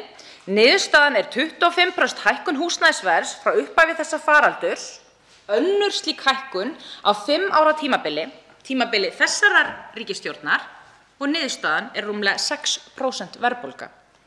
Nú stefnir í sögulega hraðar vaxtahækkanir, ungt fólk og tekjulágt sem má ekki við hröðum breytingum í greiðslubyrði stendur nú frammi fyrir kostnaðarkreppu. Kæla þarf hagkerfið með því að minnka neyslu vegna þess að skuldirnar eru komnar til að vera, sem og íbúðaverðshækkanirnar. Stjórnvöld vitnuðu ítrekað á undanförnum mánuðum og sérstaklega í aðdraganda kosninga til lágra vaxta vegna vel heppnaðra efnahagsúrræða og gáfu til kynna að eðlilegt ástand væri að ræða á markaði fyrir húsnæðislán.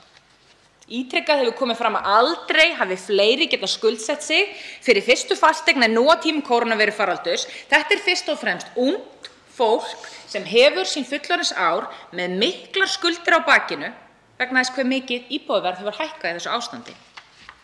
Efnahagsstefna stjórnvalda hefur byggst á því að láta heimilin í landinu skuldsetja sig fyrir efnahagsbatanum. Heimilin bættu við sig 450 milljörðum króna í skuldir á tímum kórónuveirufaraldurs og þessi viðbótarskuldsetning hefur orðið til þess að auka fjármálaóstöðugleika í landinu, líkt og Seðlabankinn hefur varað við, en að sama skapi gert heimilin berskjölduð fyrir hertu aðhaldsstigi í peningastjórnun. Nú stefnir í talsverða breytingu á greiðslubyrði þessara hópa á mjög skömmum tíma þegar verðbólga rýkur upp. Virðulegi forseti, við í þingflokki Samfylkingarinnar ásamt fulltrúum Flokks fólksins, Pírötum og Viðreisnar í fjárlaganefnd leggjum þess vegna fram hér þingsályktunartillögu að ríkisstjórnin grípi til mótvægisaðgerða með auknum fjárhagsstuðningi, annars vegar með umræddri niðurgreiðslu á húsnæðiskostnaði viðkvæmra hópa og hins vegar með dreifingu húsnæðisgreiðslna til skamms tíma fyrir stærri hóp heimila til að milda höggið af þessum viðsnúningi í vöxtum og verðbólgu. Þessar hugmyndir eru ekki úr lausu lofti gripnar. Mótvægisaðgerðir eru skynsamlegar og til marks ábyrga efnahagsstjórn á þessum tímapunkti. Fordæmin eru nú þegar komin fram erlendis aðgerðir til að milda höggið fyrir heimilin í landinu. Líta má til Bretlands í því samhengi þar sem gripið hefur verið til mótvægisaðgerða í formi frestunar á greiðslum og skattaafslátta vegna hækkunar á orkuverði þar í landi. Það má ekki endurtaka þau mistök sem áttu sér stað í upphafi heimsfaraldurs þar sem tregða stjórnvalda til að stíga inn skapaði ójafnvægi í hagkerfinu með þeim afleiðingum sem nú blasa við. Það er nauðsynlegt að ríkisstjórnin verði ekki líka of sein að bregðast við þessum seinni fasa af efnahagsáhrifum kórónuveirunnar, þar sem vandinn er fyrst og fremst verðbólga og ójafnvægi í þjóðarbúskapnum. Kostnaður ríkissjóðs af því að bregðast of seint við verður meiri en ef ráðist er strax í aðgerðir. Úrræðin verða að vera til staðar ef ástandið versnar, en allt bendir því miður til að svo verði nú raunin. Virðulegi forseti, verðhækkanir eru yfirvofandi, hrávöruverð fer hækkandi og mun ýkja þróunina eftir kórónuveirufaraldurinn. Og mun hér á landi bætast við það mikla ójafnvægi sem hefur skapast á húsnæðismarkaði. Við þetta er hægt að eiga, en þá þarf að sýna pólitíska forystu. Það þarf að taka ákvarðanir. Hér er nýbúið að samþykkja fjármálastefnu stjórnvalda mjög þröngan ramma öll umsvif hins opinbera út kjörtímabilið. Í raun svo þröngan að það er mjög erfitt að merkja þar þá sókn sem við viljum öll sjá. Langtímasjónarmið skipta vissulega máli á áætlanir, en lög opinber fjármál og svona áætlanir verða líka að taka mið af því að við lifum í síbreytilegum heimi og lendum trekk í áföllum. Sum vegna ákvarðana hér á landi sem stjórnvöld bera beina ábyrgð á, stefnu og aðgerðaleysi sem hefur veikt grunninn sem við öll vöxum á, en í öðrum tilvikum vegna utanaðkomandi áfalla. Fall flugfélags í litlu hagkerfi 2019, heimsfaraldur og innlend efnahagsviðbrögð 2020, stríð 2022. Langtímastefna í fjármálum hins opinbera verður að hafa svigrúm til að bregðast við áföllum til að draga úr þrýstingi síðar meir. Langtímaplön verða að vera uppbyggð með þeim hætti að stjórnin treystir sig til að bregðast við akút vanda á sama tíma og grunnurinn er lagaður. Langtímaáætlanir, teknókratískir rammar veita vissulega ákveðið gegnsæi en þeir mega ekki draga úr pólitískri ákvarðanatöku og ábyrgð á kjörtímabilinu.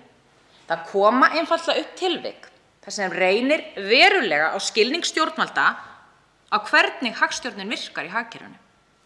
Mikilvægi ákveðna aðgerða í þágu velferðar. Ef ekkert er aðhafst er langtímastefna stjórnvalda hvort sem er brostin.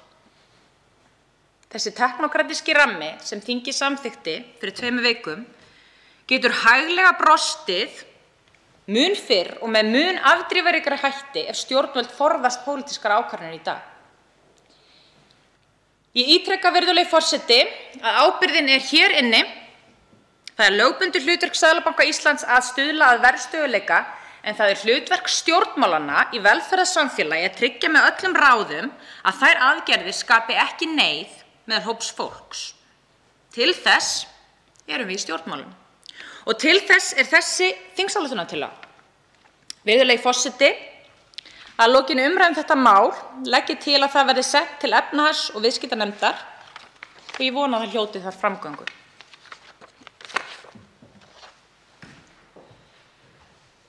Til máls tekur hv. 11. þingmaður Reykjavíkurkjördæmis norður, Jóhann Páll Jóhannsson.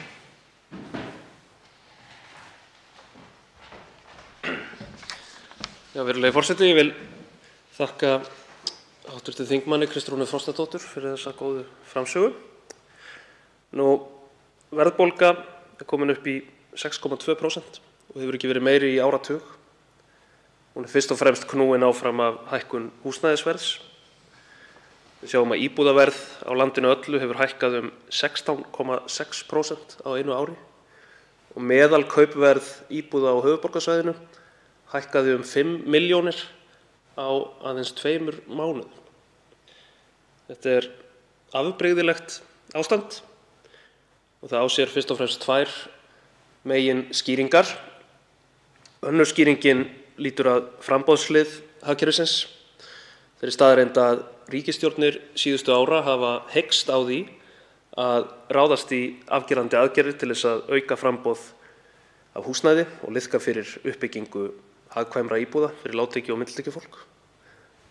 Við erum enn að súpa seyðið af niðurlagningu verkamannabústaðakerfisins aldamótin og stofnframlög ríkisins til almenna íbúðakerfisins duga hvergi nærri til þess að skapa þá kjölfestu sem þarf á húsnæðismarkaði til þess að tryggja félagslegan stöðugleika. Hin skýringin lýtur að eftirspurnarhliðinni.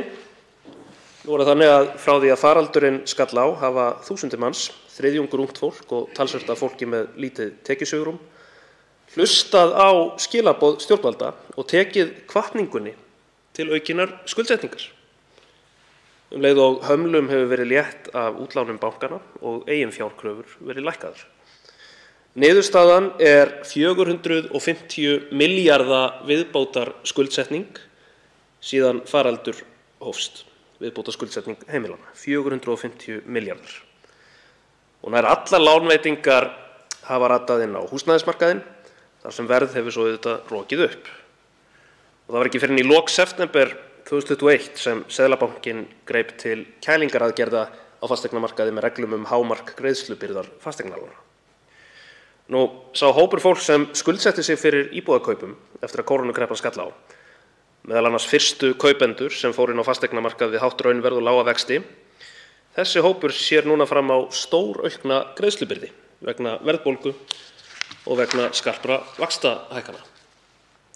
Hin sem mistu á lestinni, fólkið sem nýtti sér ekki, gat kannski ekki nýtt sér þennan glugga sem skapaðist þarna, nýtt sér hann til þess að stinga sér inn á eignamarkaðinn.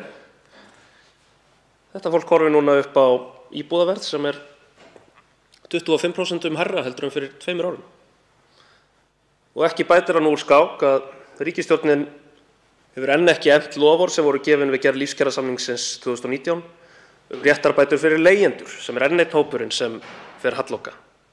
Breytingar á húsaleigulögum til þess að hemja hækkun leiguverðs. Þetta hefur ekki verið gert.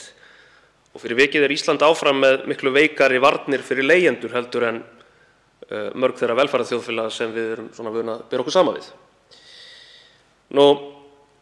Stjórnvöld bera ábyrgð á því að hafa hvatt fólk til stóraukinnar skuldsetningar á einstökum tímum í sögu vaxta á Íslandi og þannig má í rauninni segja að almenningur hafi skuldsett sig 450 milljarða fyrir hvatningu stjórnvalda og þessi viðbótar skuldsetning hefur auðvitað orðið til þess að auka fjármála óstöðugleika í landinu eins og margir hafa bent á, meðal annars flutningsmaður þessa máls. Og að sama skapi gert heimilin berskjölduð fyrir því herta aðhaldsstigi sem við sjáum núna fram á og horfum upp á, sem birtist í hærri vöxtum. Þetta er svona bakgrunnur þessarar þingsályktunartillögu sem við flytjum hér í dag og ástæða þess að við leggjum hana fram ásamt fleiri flokkum í stjórnarandstöðu. Við leggjum þess að til að ríkisstjórninni verði falið að grípa til mótvægisaðgerða vegna ástandsins í efnahagslífinu, annars vegar með sértækri niðurgreiðslu á húsnæðiskostnaði viðkvæmra hópa og hins vegar með dreifingu húsnæðisgreiðslna til skamms tíma fyrir stærri hóp heimila til þess að milda höggið af hröðum viðsnúningi vaxta og verðbólgu. Og það þarf að hafa hraðar hendur til þess að koma í veg fyrir að þessi viðsnúningur lendi með fullum þunga á tekjulægri heimilum. Nú er það lögbundið hlutverk Seðlabankans að stuðla að stöðugu verðlagi með þeim stjórntækjum sem hann hefur yfir að ráða. Það er eins og að verkefni stjórnmálanna að tryggja að sveiflur í efnahagslífinu komi ekki harkalega niður á viðkvæmum hópum, til dæmis með stuðningi gegnum tilfærslukerfin okkar, með úrræðum í samvinnu við fjármálastofnanir og með hömlum á hækkun leiguverðs. Og þetta er allt saman hægt að gera án þess að það sé beinlínis létt á aðhaldsstigi opinberra fjármála í heild. Það er mjög mikilvægt að hafa þetta í huga. Það er að gera þetta án þess að ríkisfjármálin rói í aðra átt heldur en Seðlabankinn ef það er bara rétt pólitísk forgangsröðun fyrir hendi. Samhliða stuðningsúrræðunum sem við erum að leggja til væri til dæmis hægt til þess að sporna gegn hvers kyns þensluáhrifum að skrúfa niður skattastyrki til efri millitekjufólks, efri millitekjuhópa, auka álögur á hópana sem eiga og þéna allra mest í samfélaginu. Það eru ýmsar leiðir til þess að draga úr þenslu og það er skynsamleg hagstjórn. Það er það sem pólitík snýst að forgangsraða. Nú er það þannig að skömmu eftir að við í Samfylkingunni lögðum fram þessa þingsályktunartillögu þá steig hæstv. Viðskipta- og menningarráðherra fram og viðurkenndi með svona mjög afgerandi hætti í viðtali í Morgunblaðinu að það væri þörf á aðgerðum annaðhvort af hálfu bankanna sjálfra eða með inngripi stjórnvalda gegnum skatta- og bótakerfið eins og við erum kannski frekar að kalla eftir hérna. Við erum í rauninni að kalla eftir hvort tveggja til þess að verja ungt fólk og tekjulægstu hópana fyrir áhrifum verðbólgu og vaxtahækkana. Hæstv. ráðherra kallaði eftir þessu og sagði að í rauninni þyrfti að hækka bankaskatt ef bankarnir skiluðu ekki sjálfir þessum ofurhagnaði til viðskiptavina sinna. Svo stakk hún líka upp á því að lagður yrði sérstakur hvalrekaskattur á sjávarútvegsfyrirtæki og sagði að það væri stuðningur við þessar hugmyndir í þingflokki Framsóknarflokksins og meðal ráðherra í ríkisstjórn. Þetta eru þetta stór tíðindi og í morgun fór ég fram á það á fundi efnahags- og viðskiptanefndar ásamt fleiri þingmönnum minnihlutans að haldinn yrði opinn fundur þessar hugmyndir menningar- og viðskiptaráðherra. Þetta verður sem sagt þannig að 4 ráðherrar verða kallaðir til þessa fundar til þess að fara yfir þessi mál, annars vegar auðvitað menningar- og viðskiptaráðherra sjálf og hins vegar 3 oddvitar ríkisstjórnarinnar.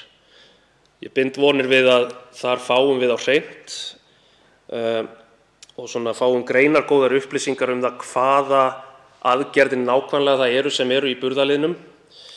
aðgerðir í þágu tekjulægri heimila sem fara að halloka vegna hækkandi verðbólgu og hækkandi vaxtastigs, og að við fáum það þá líka fram á hvaða forræði þessar aðgerðir eru, hvar er verið að vinna þær, að frumkvæði hvers þær eru og ef ekki stendur til að gera þetta, hvar hnífurinn standi þá í kúnni og svo framvegis. Það sé mjög mikilvægt að fá þetta fram og það ríkir svona ákveðin skýrleiki það hver nákvæmlega efnahagsstefna ríkisstjórnarinnar þegar kemur að skuldsettum heimilum og heimilum á leigumarkaði og svo framvegis. Þetta og þessi þingsályktunartillaga okkar sem hv. þingmaður Kristrún Frostadóttir mælti hér fyrir og höfundur að, þetta er framlag okkar Samfylkingarinnar og fleiri flokka til umræðunnar. Og með þessu erum við að kalla eftir því að það verði gripið strax til afgerandi aðgerða fyrir tekjulág heimili í ljósi hækkandi verðbólgu og hækkandi húsnæðiskostnaðar, og ég skora á ráðherra ríkisstjórnarinnar og þingheim allan að hafa hraðar hendur.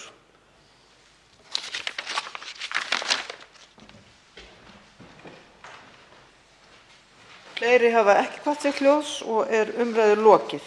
Tillagan gengur nú til síðari umræðu og efnahags- og viðskiptanefndar ef enginn hreyfir andmælum. Það er samþykkt. Tekið er fyrir 8. dagskrármálið, vísitala neysluverðs án húsnæðis, frumvarp, mál nr. 279, þingskjal 393, 1. umræða. Til máls tekur hv. 3. þingmaður Suðurkjördæmis, Ásthildur Lóa Þórsdóttir.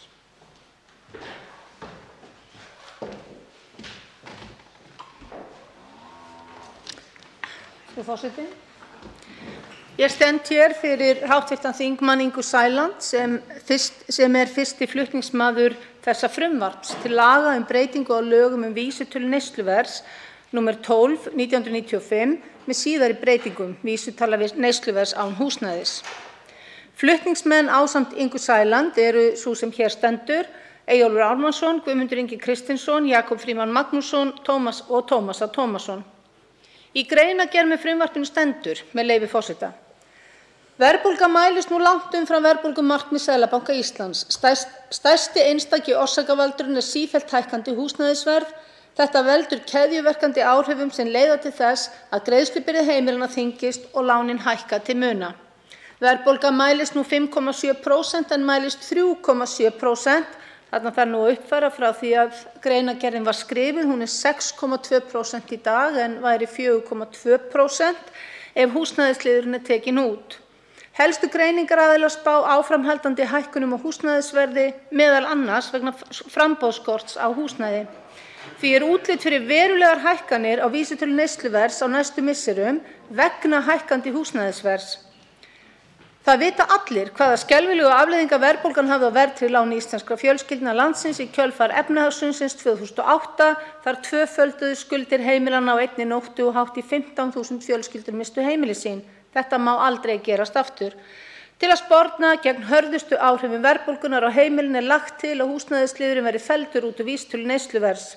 Þetta fyrirkomulag tíðkast víða, til dæmis í verðbólgumælingum ESB. Með slíkri breytingu má draga verulega úr mældri verðbólgu og þar með hörðustu áhrifum vísitöluhækkana á fjárhag fjölskyldufólks, sérstaklega þeirra sem sitja fastir í viðjum verðtryggðra húsnæðisskuldbindinga. Hagstofan heldur þegar til haga vísitölubreytingum án húsnæðis og því ætti stofnunin að geta breytt framkvæmdinni til samræmis við frumvarp þetta án mikillar fyrirhafnar. Tilvitnun lýkur. Greinargerðin segir í raun flest sem segja þarf hvers vegna á að taka húsnæðisliðinn úr vísitölunni. En fyrsta spurningin sem við þurfum að spyrja okkur er: af hverju er hann þar? Samkvæmt íslenskri nútíma orðabók er neysluvara skilgreind sem vara sem er framleidd til neyslu. Og ef ég slægi upp ensku skilgreiningunni á consumer products, með leyfi forseta, þá kemur upp í lauslegri þýðingu, þar sem þingmálið er íslenska, vara sem er keypt af einstaklingum eða heimilum til neyslu. Það er erfitt að halda því fram að húsnæði sé neysluvara. Húsnæði er nauðsyn sem fólk hefur ekki val að kaupa, öll þurfum við þak yfir höfuðið. Hins vegar neysla það sem snýr af afnotum á húsnæðinu eins og til dæmis rafmagn og hiti en ekki húsnæði sjálft. Það eru því engin rök fyrir því að skilgreina húsnæði sem neysluvöru. Allt annað sem í vísitölu neysluverðs eru smærri hlutir sem saman mynda stóra upphæð. Í þrautum eru stundum settar fram myndir þar sem ein passar ekki. Það til dæmis mynd af osti, mjólk, húsi og rjóma og spurt hvað eigi ekki heima þar. Svarið er augljóst. Ef sams konar mynd væri sett upp með neysluvísitölunni blasir við að húsnæðisliðurinn passar engan veginn inn í hana. Flokkur fólksins hefur lengi barist fyrir því að húsnæðisliðurinn verði tekinn úr vísitölunni og það er ánægjulegt að sjá að þessi skoðun er að öðlast meira fylgi. Það var því gott að sjá formann Framsóknarflokksins taka undir að hann veri hlynntur slíkri breytingu en á sama tíma var ótrúlegt að horfa á hann skella skuldinni á Hagstofu Íslands. Hann ætti að vita betur. Enda vísaði Hagstofa Íslands þessum orðum ráðherra beint til föðurhúsanna og bent honum á, í allri vinsemd, að það væri í höndum löggjafans að ákveða hvort húsnæðisliðurinn væri í vísitölunni og þetta frumvarp er að bregðast við þeim orðum með því að leggja þetta í hendur löggjafans. Svo því sé haldið til haga þá reiknar Hagstofa Íslands vísitöluna nú þegar bæði með og án húsnæðisliðarins og hefur lengi gert, sem skýtur enn frekari stoðum undir að húsnæðisliðurinn eigi alls ekki heima í vísitölunni sem neysluvara enda er húsnæði það alls ekki. Þessi breyting myndi því ekki auka kostnaðið að vinnu Hagstofunnar. Alþingi þarf bara að fara að vinna fyrir neytendur, heimilin í landinu og taka húsnæðisliðinn út úr vísitölunni. Við sem viljum taka húsnæðisliðinn úr vísitölunni erum krafin rök, en í raun ætti þetta að vera öfugt.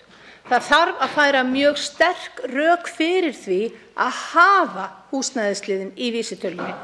Förum aðeins yfir þetta. Í fyrsta lagi, verðbólga mælist nú langt fram yfir verðbólgumarkmið Seðlabanka Íslands og þar er stærsti einstaki orsakavaldurinn sífellt hækkandi húsnæðisverð. Nú er verðbólgan 6,2% en án húsnæðisliðarinn væri hún 4,2%. Heimilin munar 2 heil prósentustig. Þetta veldur keðjuverkandi áhrifum sem leiða til þess að greiðslubyrði heimilanna þyngist og lánin hækka til muna. Í öðru lagi þá spá helstu greiningaraðilar áframhaldandi hækkunum á húsnæðisverði meðal annars vegna framboðsskorts á húsnæði. Því er útlit fyrir verulegar hækkanir á vísitölu neysluverðs á næstu misserum vegna hækkandi húsnæðisverð. Skortur á framboði á húsnæði er ekki fólkinu í landinu að kenna. Þar þurfa stjórnvöld, bæði sveitarstjórnir og ríkisstjórnin, að líta í eigin barm. Hækkununum sem skortur á húsnæði veldur á alls ekki að velta yfir á heimili landsins sem bera enga sök á þessu ástandi. Það að álögur hækki á heimili, almenning og heimili vegna klúðurs sem stjórnvöld bera ábyrgð á, hvort sem er að ræða sveitarstjórnir eða ríkisstjórnina, nær ekki nokkru átt og er hreinlega ekki í boði. Það er ekki fyrirsjáanlegt að húsnæðisverð lækki á næstunni. Ég hef frá fyrstu hendi upplýsingar hvernig staðan er raunverulega fyrir þau sem að leita sér á húsnæði þessar mundir. Það má helst líkja markanum við Úlfagrifju, þar sem tugir skoða og jafnvel bjóða í hverja íbúð og þær seljast langt yfir ásettu verði jafnvel svo nemur 15%. Húsnæðisverð hlýtur því að fara hækkandi á næstu vikum, mánuðum og árum og hafa áhrif á vísitöluna. Enginn græðir í raun á þessu og fólk þarf að skuldsetja sig sífellt meira til að eignast húsnæði. Ég ætti ekki að þurfa að rekja áhrif verðbólgu á verðtryggð lán, en því miður eru ekki margir sem átta sig á hvernig þau í rauninni virka og hvernig snjóbolta áhrif þeirra eru. Verðbætur bætast ofan á höfuðstól lánanna í hverjum mánuði og hækkun á höfuðstól verðtryggðra lána vegna tímabundinnar verðbólgu mun þess vegna hækka lánið og afborganir í veldisvexti út lánstímann. Þar munar hvert prósentustig og það að taka húsnæðisliðinn úr vísitölunni myndi því skipta miklu máli til langs tíma fyrir þessar fjölskyldur. Það vita allir hvaða skelfilegu afleiðingar verðbólgan hafði á verðtryggð lán íslenskra fjölskyldna í kjölfar efnahagshrunsins 2008. Við skulum ekki láta þá sögu endurtaka sig, svo ekki sé nú talað þau sem eru á leigumarkaði. Greiðsluseðill sem ég hef séð var upp á 280.000 í janúar 2020. Sama fólk í sömu íbúð greiddi 310.000 í leigu í janúar á þessu ári og miðað við þá verðbólgu sem nú er fyrirsjáanleg mun leigan þeirra væntanlega hækka 20.000 kr. í viðbót á þessu ári. Miðað við verðbólguspár, heimsfaraldur og stríð í heiminum auk ört hækkandi húsnæðisverð sem hefur áhrif á meðan húsnæðisliðurinn ennþá í vísitölunni, staðan ekki að fara að batna. Miðað við allt þetta þá megum við þakka fyrir að verðbólgan fer ekki tveggjastafa tölu áður en langt líður. Og hvað verður þá fólk í þessari stöðu sem þegar stendur frammi fyrir því að eiga ekki fyrir leigunni eins og hún því þessir peningar eru einfaldlega ekki til. Það að taka húsnæðisliðinn úr vísitölunni bjargar ekki öllu en væri viðspyrna gegn hörðustu áhrifum verðbólgunnar á heimilin. Þarna mættum við taka ESB okkur til fyrirmyndar frekar en í mörgu öðru því í verðbólgumælingum ESB húsnæðisliðurinn ekki í vísitölunni. Þar reyndar heldur engin verðtrygging á skuldbindingum heimila frekar en annars staðar á Vesturlöndum. Ég hef lagt mesta áherslu á húsnæðiskostnað heimilanna enda það langstærsti einstaki útgjaldaliður þeirra en áhrifin á vöruverð, raunverulegar neysluvörur munu líka vera mikil. Þannig að hækkun á verðbólgu kemur að heimilunum úr öllum áttum og þá sérstaklega þeim sem annaðhvort eru á leigumarkaði eða með verðtryggð lán. Ég vil nota þetta tækifæri til að hvetja Framsóknarflokkinn til að standa fast á því að húsnæðisliðurinn verði tekinn úr vísitölunni en bæði formaður hans og varaformaður hafa talað á þeim nótum. Það skiptir miklu máli að Framsóknarflokkurinn sýni fram á afl sitt og áhrifin af ríkisstjórnarinnar ekki hvað síst eftir þann mikla kosningasigur sem þau unnu með slagorðinu fjárfestum í fólki og að hagur einstaklingsins sé hagur samfélagsins. Núna þarf svo sannarlega að taka hag einstaklinga fram yfir hag fjármagnsafla, enda það, eins og Framsóknarflokkurinn segir, hagur samfélagsins að einstaklingar þurfi ekki að berjast í bökkum og hafi það sem best. Þar skiptir þessi litla aðgerð að taka húsnæðisliðinn úr vísitölunni alveg gríðarlega miklu máli. Þannig að ég hvet Framsóknarflokkinn til að nota þetta tækifæri til að sýna fram á kosningafrasa þeirra séu ekki bara orðin tóm. En það að taka húsnæðisliðinn úr vísitölunni ekki langtímalausn. Vandinn í raun ekki vísitalan, heldur það að hún hafi áhrif á lánin okkar því annars skiptir það hvort húsnæðisliðurinn í vísitölunni eða ekki litlu sem engu máli. Lausnin með stórum stöfum felst í því að afnema verðtrygging á skuldum heimilanna og flokkur fólksins hefur þegar lagt fram frumvarp þess efnis sem bíður þess að komast á dagskrá. En þar til þangað komið skiptir það hvort húsnæðisliðurinn í vísitölunni eða ekki höfuðmáli. Þetta frumvarp einfaldlega til að takmarka það tjón sem verður af völdum þeirra verðbólgu sem fyrirsjáanlegt Ég endurtek að það þarf að færa virkilega sterk rök fyrir því að hafa húsnæðisliðinn áfram í vísitölunni en ekki öfugt.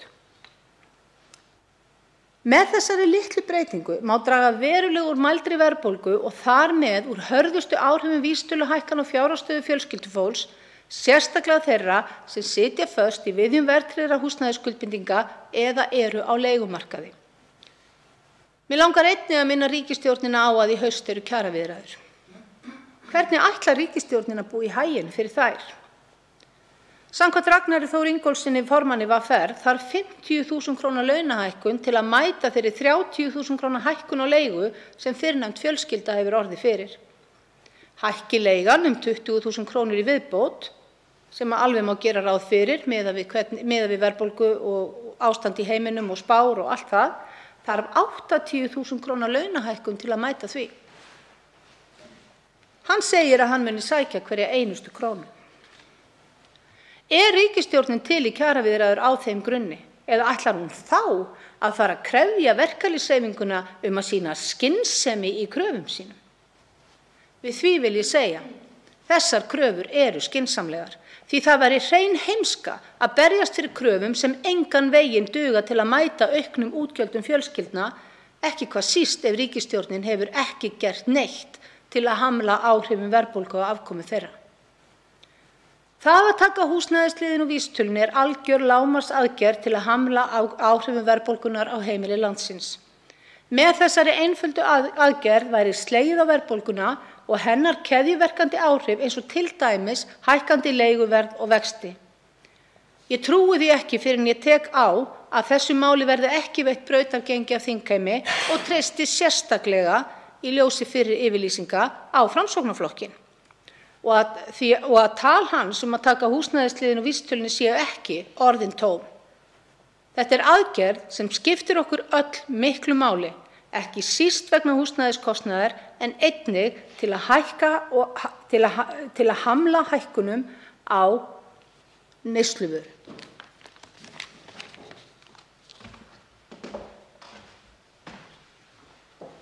Til máls tekur Háttvirtur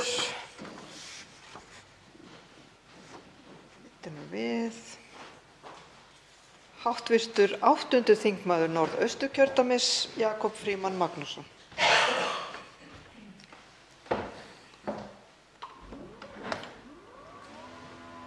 Já, virðulegi forseti, ég vil þakka hv. þingmanni Ástu Lóu Þórsdóttur fyrir það sem hér var sagt og þessi aðgerð er ein af mörgum sem þarf að grípa til núna og þó fyrr hefði verið. Don't try to fool me var lag sem hljómaði hér á öldum ljósvakans fyrir árum og heyrist enn þann dag í dag. Það er í rauninni eitthvað sem mætti færa upp á það sem gerðist hér í aðdraganda bankahraunsins mikla. Þegar svona almenningur í Bandaríkjunum var blekktur til að kaupa vafninga.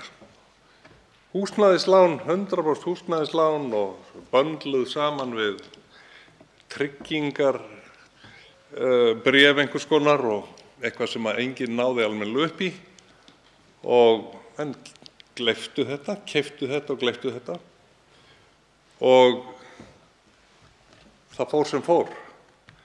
Það er ekki samskonar blekkingarleikur og ég trú ekki að það hafi endilega verið vísvitandi blekkingarleikur sem átti sér stað þegar hér voru lækkaðir í sögulegt lágmark vextir Seðlabankans og sumir bankar tóku eitthvað með af því, aðrir ekki eins og gengur, en það voru allavega margir sem féllu fyrir þeirri freistingu að fara nú að fjárfesta í húsnæði á viðsjárverðum tímum, COVID-tímum, þegar kannski var ekki alveg fyrir séð hvernig þróun efnahagslífsins hvernig henni myndi vinda fram.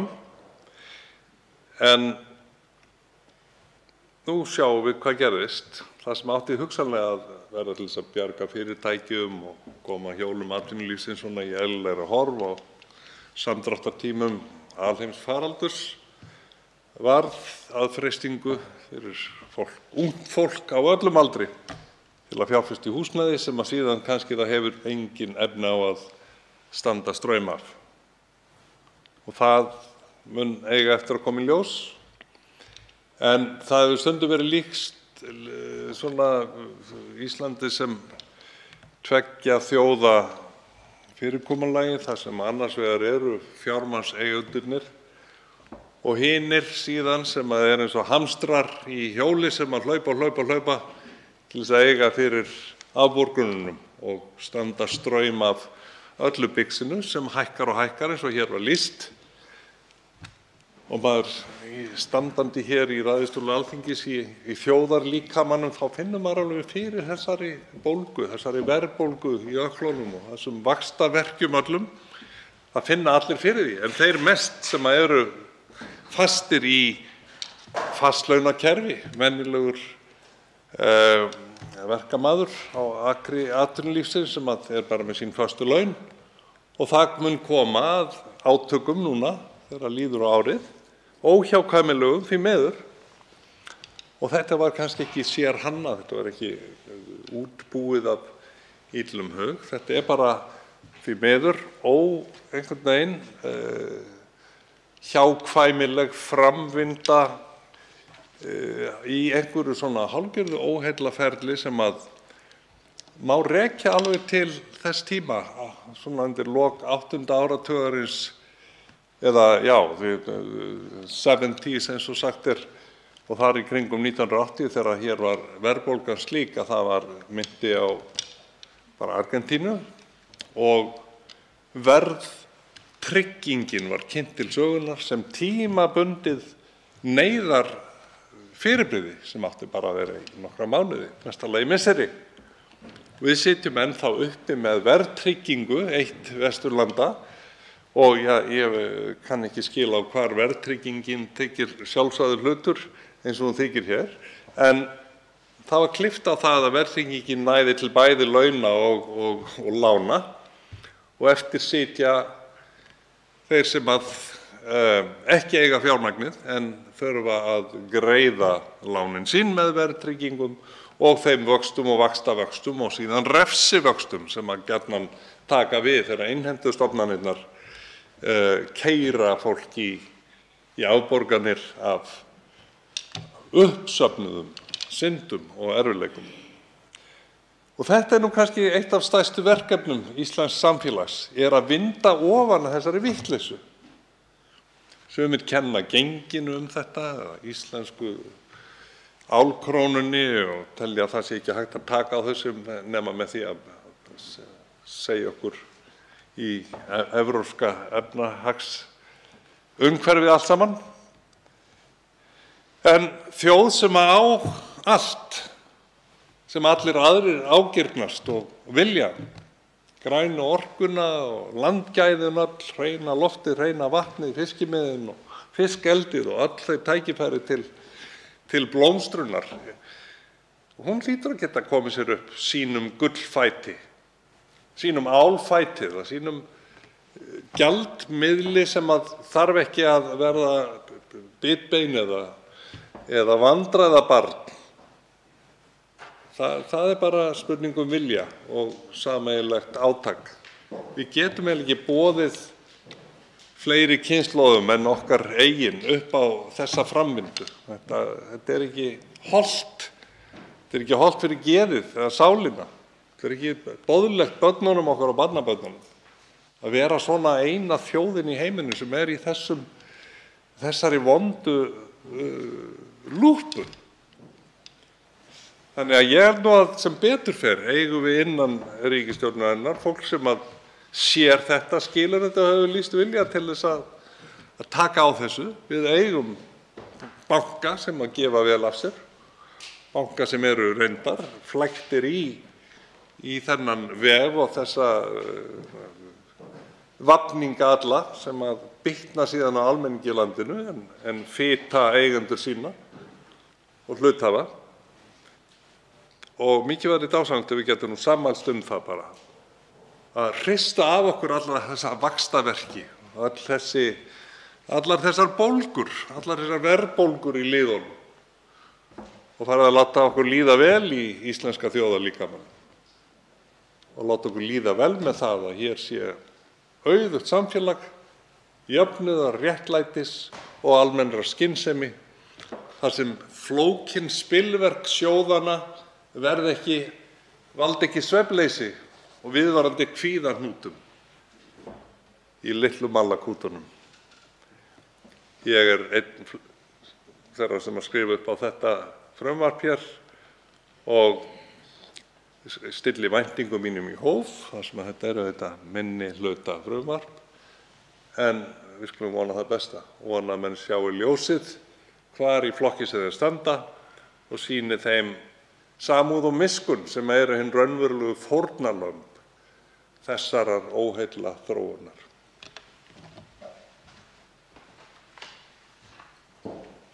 Fleiri hafa ekki kvað sig hljóðs og umræðu lokið. Frumvarpið gengur nú til 2. umræðu og efnahags- og viðskiptanefndar ef enginn hreyfir andmælum. Það samþykkt. Tekið fyrir 9. dagskrármálið. Þolendamiðuð heildarendurskoðun hegningarlaga, þingsályktunartillaga, mál nr. 207, þingskjal 266, fyrri umræða. Til máls tekur hv. 3. þingmaður Reykjavíkurkjördæmis norður, Lenya Rún Taha Karim. Forseti. Við viljum að réttarkerfi á Íslandi sé sanngjarnt. Við viljum að fólk geti treyst kerfinu fyrir málum sínum, vitandi að það muni að endingu fá sanngjörn málalok. Að gerendur afbrota fái viðeigandi refsingu og að þolendur þeirra fái réttlætinu fullnægt. Stórir hópar í íslensku samfélagi treysta hins vegar ekki réttarkerfinu, einmitt vegna þess að það veitti þeim ekki sanngjörn málalok. Þolendur margvíslegs ofbeldis og aðstandendur þeirra hafa leitað á náðir kerfisins, lögreglu og dómstóla í von viðurkenningu á því óréttlæti sem þau voru beitt en án árangurs. Eftir sitja þúsundir Íslendinga, reiðir og vonlitlir að réttlætið sé að finna innan refsivörslukerfisins. Þess vegna mæli ég hér fyrir þingsályktunartillögu þolendamiðaða heildarendurskoðun hegningarlaga. Þrátt fyrir að málið sé víðfeðmt lýsir þessi 3 orða titill tillögunnar vel innihaldi hennar. Að taka hegningarlögin, sjálfan grundvöllinn að réttarkerfinu til endurskoðunar og gera nauðsynlegar breytingar svo að hegningarlögin virki fyrir þolendur og þjóni samfélagslegu hlutverki sínu. Tillagan setur útfærslu frumvarpsins í hendur hæstv. Dómsmálaráðherra sem hefði fram til 1. október næstkomandi til að leggja fullbúið frumvarp fyrir Alþingi. Við endurskoðunina verði ráðherra gert að líta til þess hvernig tryggja megi hagsmuni og réttindi þolenda hvers kyns afbrota með sérstaka áherslu á úrbætur í nokkrum málaflokkum eins og kynferðisbrotum, ofbeldi í nánum samböndum, byrlunum, hatursglæpum, röngum sakagiftum og meiðyrðamálum gegn þolendum sem ég mun koma betur inn á síðar. Tillagan gerir kröfu að ráðherra skipi starfshóp sérfræðinga sér til halds og trausts við endurskoðunina þar sem fulltrúar og samtök þolenda munu eiga sæti, auk sérfræðinga og fulltrúar jaðarsettra hópa í íslensku samfélagi. Flutningsmenn telja óhjákvæmilegt að við þessa vinnu verði horft í auknum mæli til hugmynda uppbyggilega réttvísi og skaðaminnkunar vegna afbrota þannig að úrvinnsluferli verði á forsendum þolenda en nánari útskýring á hugmyndafræðinni má nálgast í greinargerð tillögunnar. Tilefni þessa þingmáls ætti vera ljóst öllum þeim sem fylgst hafa með þjóðfélagsumræðunni undanfarin ár. Þolendur hafa stigið fram í 100 tali og lýst reynslu sinni af réttarkerfinu, hvernig koma að lokuðum dyrum, mættu skilningsleysi og fengu að lokum ekki réttlæti sem óskað eftir. Þetta hefur birst okkur í kröfugöngum, vitundavakningu, samfélagsmiðla herferðum og einlægum viðtölum þar sem þolendur hafa þurft að tjá sig erfiðustu augnablikin í lífi sínu. Það enda þess vegna sem tilgangur þessara tillögu ekki síst að hlusta á þessar raddir og stuðla að því að réttarkerfið virki fyrir þolendur. Það þarf að tryggja betur réttindi þeirra í málsmeðferð lögreglu, dómstóla og stjórnvalda og þetta ákveðið samspil milli laga og félagslega kerfisins. Að sama skapi þarf að tryggja að gerendur afbrota sæti viðeigandi ábyrgð fyrir brot sem séu í samræmi við þann skaða sem brotin valda án þess að ganga á réttindi sakborninga. Ljóst að þörf á fjölþættum aðgerðum til þess að uppræta kynbundið ofbeldi og kynferðisbrot í íslensku samfélagi, bæði hvað varðar verklag og fjármögnun stjórnvalda og opinberra stofnana, ekki síst lögreglu, dómstóla og heilbrigðisyfirvalda. Grundvöllur réttarkerfisins hvílir engu að síður á þeim lögum sem Alþingi setur, ekki síst almennum hegningarlögum sem eru þau lög sem liggja til grundvallar við alla ákvörðunartöku hvernig yfirvöld stemma stigu við og bregðast við afbrotum í samfélaginu. Hegningarlögin eru meira en 81 árs gömul en þau tóku í gildi ágúst árið 1940. Íslenskt samfélagi hefur tekið stakkaskiptum á undanförnum áratugum og breytingarnar orðið sífellt hraðari. Undanfarin ár hafa verið gerðar tilraunir til að taka mið af þessari þróun með breytingum á einstaka ákvæðum hegningarlaga sem hafa náð ágætum árangri. Þar hafa þó ekki komið í staðinn fyrir nauðsyn þess að nálgast hegningarlögin með heildstæðum hætti út frá sjónarhóli þolenda. Samfélagið er svo sannarlega ekki eins og það var árið 1940 og það hefur komið bersýnilega í ljós á allra síðustu árum. Umræðan afbrot nú í auknum mæli á forsendum þolenda og með þeirra hagsmuni að leiðarljósi. Enda hafa þolendur stigið fram og beint sjónum almennings að því óréttlæti sem þeir hafa mátt þola. Undiraldan hefur aukist á undanförnum misserum þar sem sístækkandi hópur krefst úrbóta í réttarkerfinu og í þjónustu og aðstoð fyrir þolendur kynferðisbrota, kynbundins ofbeldis og annarra tengdra afbrota. Því til viðbótar verður að líta til þess að á undanförnum árum hefur fjölbreytni íslensks samfélags aukist jafnt og þétt. Ísland hefur breyst úr einsleituðu þjóðfélagi í sannkallað fjölmenningarsamfélag þar sem fólk af fjölbreyttum uppruna býr saman. Núgildandi hegningarlög taka ekki fyllilega tillit til þeirra staðreyndar, því miður. Til þess að koma á raunverulegum úrbótum þolendum til heilla verður að endurskoða grunnstoðir kerfisins sem í þessu tilfelli eru hegningarlögin sem skera úr hvaða háttsemi sé refsiverð og hverjar refsiheimildirnar séu. Samhliða verður vitaskuld að horfa til annarra laga og því gerir tillagan jafnframt kröfu að ráðherra kanni við gerð frumvarpsins hvort gera þurfi breytingar á sérrefsilögum. Auk þess þarf að kanna hvaða breytingar eru nauðsynlegar á lögum um meðferð sakamála eftir því sem nauðsyn krefur vegna þeirra breytingar sem frumvarp þetta hefur í för með sér. Forseti, almenn hegningarlög telja alls 267 greinar og því ljóst að þolendamiðuð endurskoðun þeirra er mikið verk. Þessi tillaga leggur því áherslu á að ráðherra líti sérstaklega til þess að tryggja hagsmuni og réttindi þolenda vegna brota gegn 12. til 15. kafla hegningarlaga og sérstök áhersla lögð á úrbætur í 5 málaflokkum. Þeirra fyrstu eru kynferðisbrot en sá málaflokkur hefur verið hvað mest áberandi í opinberri umræðu á undanförnum árum. Rannsóknir á afdrifum kynferðisbrota í íslensku réttarkerfi sýna mikilvægi þess að taka málaflokkinn til endurskoðunar. Sakfellingarhlutfallið í kynferðisbrotamálum er gríðarlega lágt og vísa ég áhugasömum á greinargerð tillögunnar í því samhengi. Þó að kynferðisbrot kunni að vera skýrasta birtingarmynd þeirra takmörkuðu ábyrgðar sem gerendur sæta í tilteknum brotaflokkum bendir margt til að svipaðar kringumstæður kunni að vera uppi í öðrum brotaflokkum. Þá sérstaklega þeim sem varða kynbundið ofbeldi annars vegar og ofbeldi áreiti gagnvart jaðarsettum hópum hins vegar. Þó að kynferðisbrot séu algengasta og skýrasta form kynbundins ofbeldis þá eru margir aðrir brotaflokkar þar sem hefur ekki myndast skýr venja fyrir að gerendur sæta ábyrgð þegar þeir brjóta af sér. Þar má sem dæmi nefna brot gegn kynferðislegri friðhelgi eða stafrænu kynferðisofbeldi og ofbeldi í nánum samböndum, en hið síðarnefnda er annar málaflokkur sem verður að leggja sérstaka áherslu á við endurskoðunina enda virðist lagaákvæðið vera að hníga í þá átt að beitingin í framkvæmd sé ekki í þágu þolenda. Rannsóknir sýna með óyggjandi hætti að ofbeldi í nánum samböndum er útbreiddur vandi sem tekur á sig margar birtingarmyndir og það er mat flutningsmanna að núverandi lagaumhverfi nái illa utan um hann, þolendum til mikilla vansa. Í greinargerð tillögunnar má fræðast frekar vankanta á núverandi löggjöf. Þriðji málaflokkurinn sem flutningsmenn vilja að horft verði til við endurskoðun hegningarlaga snýr að byrlunum. Í samfélaginu hafa augu almennings í auknum mæli opnast fyrir tíðni og alvarleika byrlana en í núgildandi hegningarlögum er þó ekki að finna neina sjálfstæða refsiheimild gegn byrlunum. Það liggur í augum uppi að byrlun ólyfjanar er alvarlegt inngrip í persónufrelsi og persónulega friðhelgi einstaklings og því ótækt að ekki skuli fyrirfinnast í hegningarlögum sjálfstæð refsiheimild við byrlunum. Flutningsmenn vilja skoða verði hvernig tryggja megi að byrlun ólyfjanar teljist til sjálfstæðs refsiverðs brots þar sem þyngd refsingar endurspeglast í alvarleika brotsins.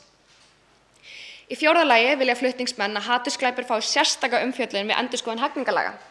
Hér á landi er ekki að finna neina sérstaka löggjöf hatursglæpi, eiginlega skilgreiningu á hatursglæpum né sérstakt ákvæði sem tekur á því þegar glæpir beinast sérstaklega að tilteknum minnihlutahóp að undanskildu ákvæði hegningarlaga sem fjallar bann við hatursorðræðu. Að sama skapi hefur hatursorðræða öfgafla gegn minnihlutahópum aukist og víða heim hafa hatursglæpir verið viðurkenndir sem sérstakur brotaflokkur og telja flutningsmenn fulla ástæðu til að hið sama verði gert hér á landi. Fimmti og síðasti málaflokkurinn sem rétt er að horfa til við endurskoðunina eru meiðyrðamál gegn þolendum og kærur rangar sakargiftir. Slíkum málshöfðunum hefur verið fjölgað samhliða aukinni samfélagslegri umræðu kynferðisofbeldi. Sé það vilji Alþingis að þolendur hafi tök á að tjá sig ofbeldi sem þeir verða fyrir er nauðsynlegt að þeir geti gert það án þess að eiga hættu á að gerendur þeirra noti réttarkerfi sem vopn gegn þeim. Réttarkerfið á að virka fyrir þolendur sem leið til að ná fram réttlæti og því ættu núgildandi ákvæði hegningarlaga og laga um meðferð sakamála að vera þannig úr garði gerð að þau tryggi hagsmuni þolenda og verndi þá nægilega fyrir tilhæfulausum kærum og málshöfðunum geranda þegar á reynir. Forseti, þó að það kunni til að vera skýringar á lágu sakfellingarhlutfalli í málaflokkum er varða kynbundið ofbeldi og tengda málaflokka er það engu síður óásættanlegt að það sé undantekning frekar meginregla að gerendur axli ábyrgð á brotum sínum. Það hlýtur að vera markmið og vilji Alþingis að lögin sem við setjum stuðla að sanngjörnu réttarkerfi en skilja fólk ekki eftir í sárum með laskaða trú á kerfinu sem við höfum skapað. Við viljum að fólk geti treyst kerfinu fyrir málunum sínum, vitandi að það muni að endingu fá sanngjörn málalok, að gerendur afbrota fái viðeigandi refsingu og að þolendur þeirra fái réttlætinu fullnægt. Það er trú flutningsmanna að sú endurskoðun sem boðuð hér sé skref í þá átt Skref í átt að réttarvörslukerfi sem grípur þolendur kynferðisbrota og fullnægir réttarvitund sístækkandi hluta þjóðarinnar sem vill að hagsmunir og réttindi þolenda verði loksins settir í forgang. Ég legg því til að lokinni þessari umræðu að tillögunni verði vísað til síðari umræðu og háttvirtrar allsherjar- og menntamálanefndar.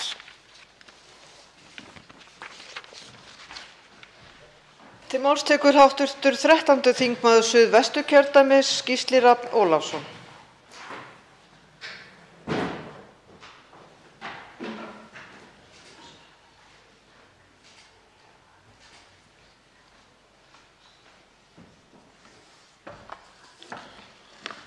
Frú forseti, mig langar að byrja á því að óska hv.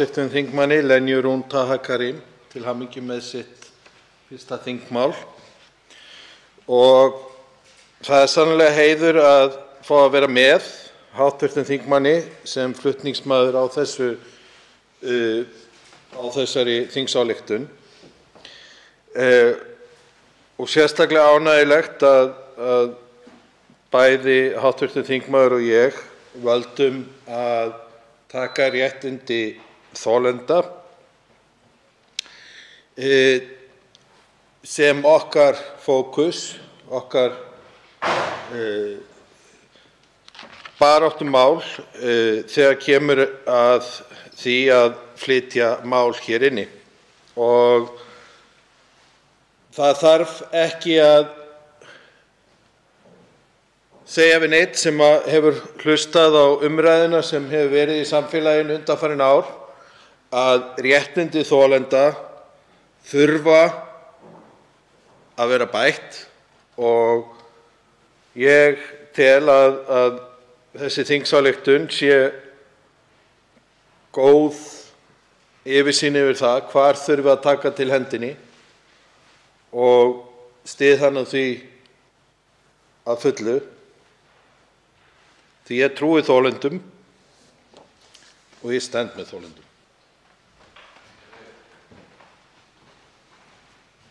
Fleiri hafa ekki kvaðið hljóð, svo er umræðu lokið. Tillagan gengur nú til síðari umræðu og allsherjar- og menntamálanefndar ef enginn hreyfir andmælum.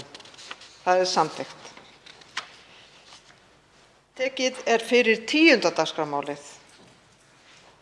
Framtíð Íslands í svæðisbundinni fjölþjóðlegri samvinnu, þingsályktunartillaga nr. 87.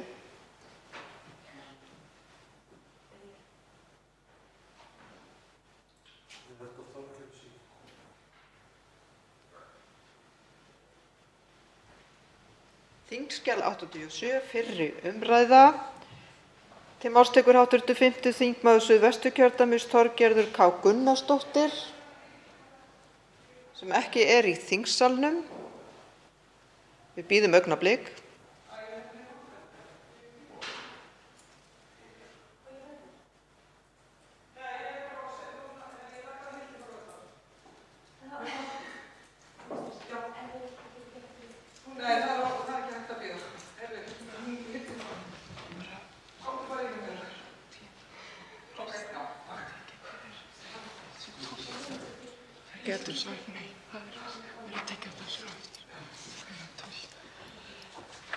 Nú verður 10.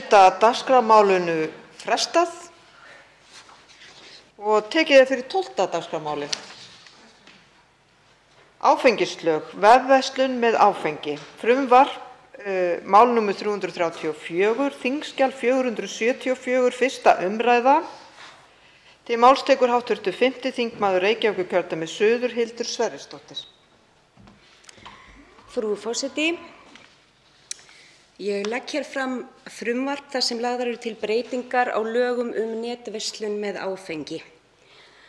Meðflutningsmenn frumvarpsins eru Óli Björn Kárason, Bryndís Haraldsdóttir, Vilhjálmur Árnason og Berglind Ósk Guðmundsdóttir. Frumvarpið felur ekki í sér stórkostlegar breytingar á fyrirkomulagi áfengissölu á Íslandi. Einhverjir gætu jafnvel spurt hvort á ferðinni sé einhvers konar málamyndafrumvarp til þess eins að veifa fánum frelsisins án þess þó að gefa sölu áfengis frjálsa, eins og mörgum þykir sjálfsagt, mér þar með talinni.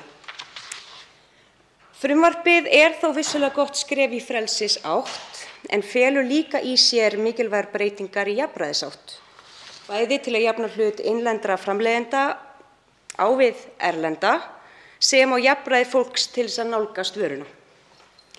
Með frumvarpinu yrði einnig undirstrikað lögmæti innlendrar netverslunar sem hefur verið óvissu háð.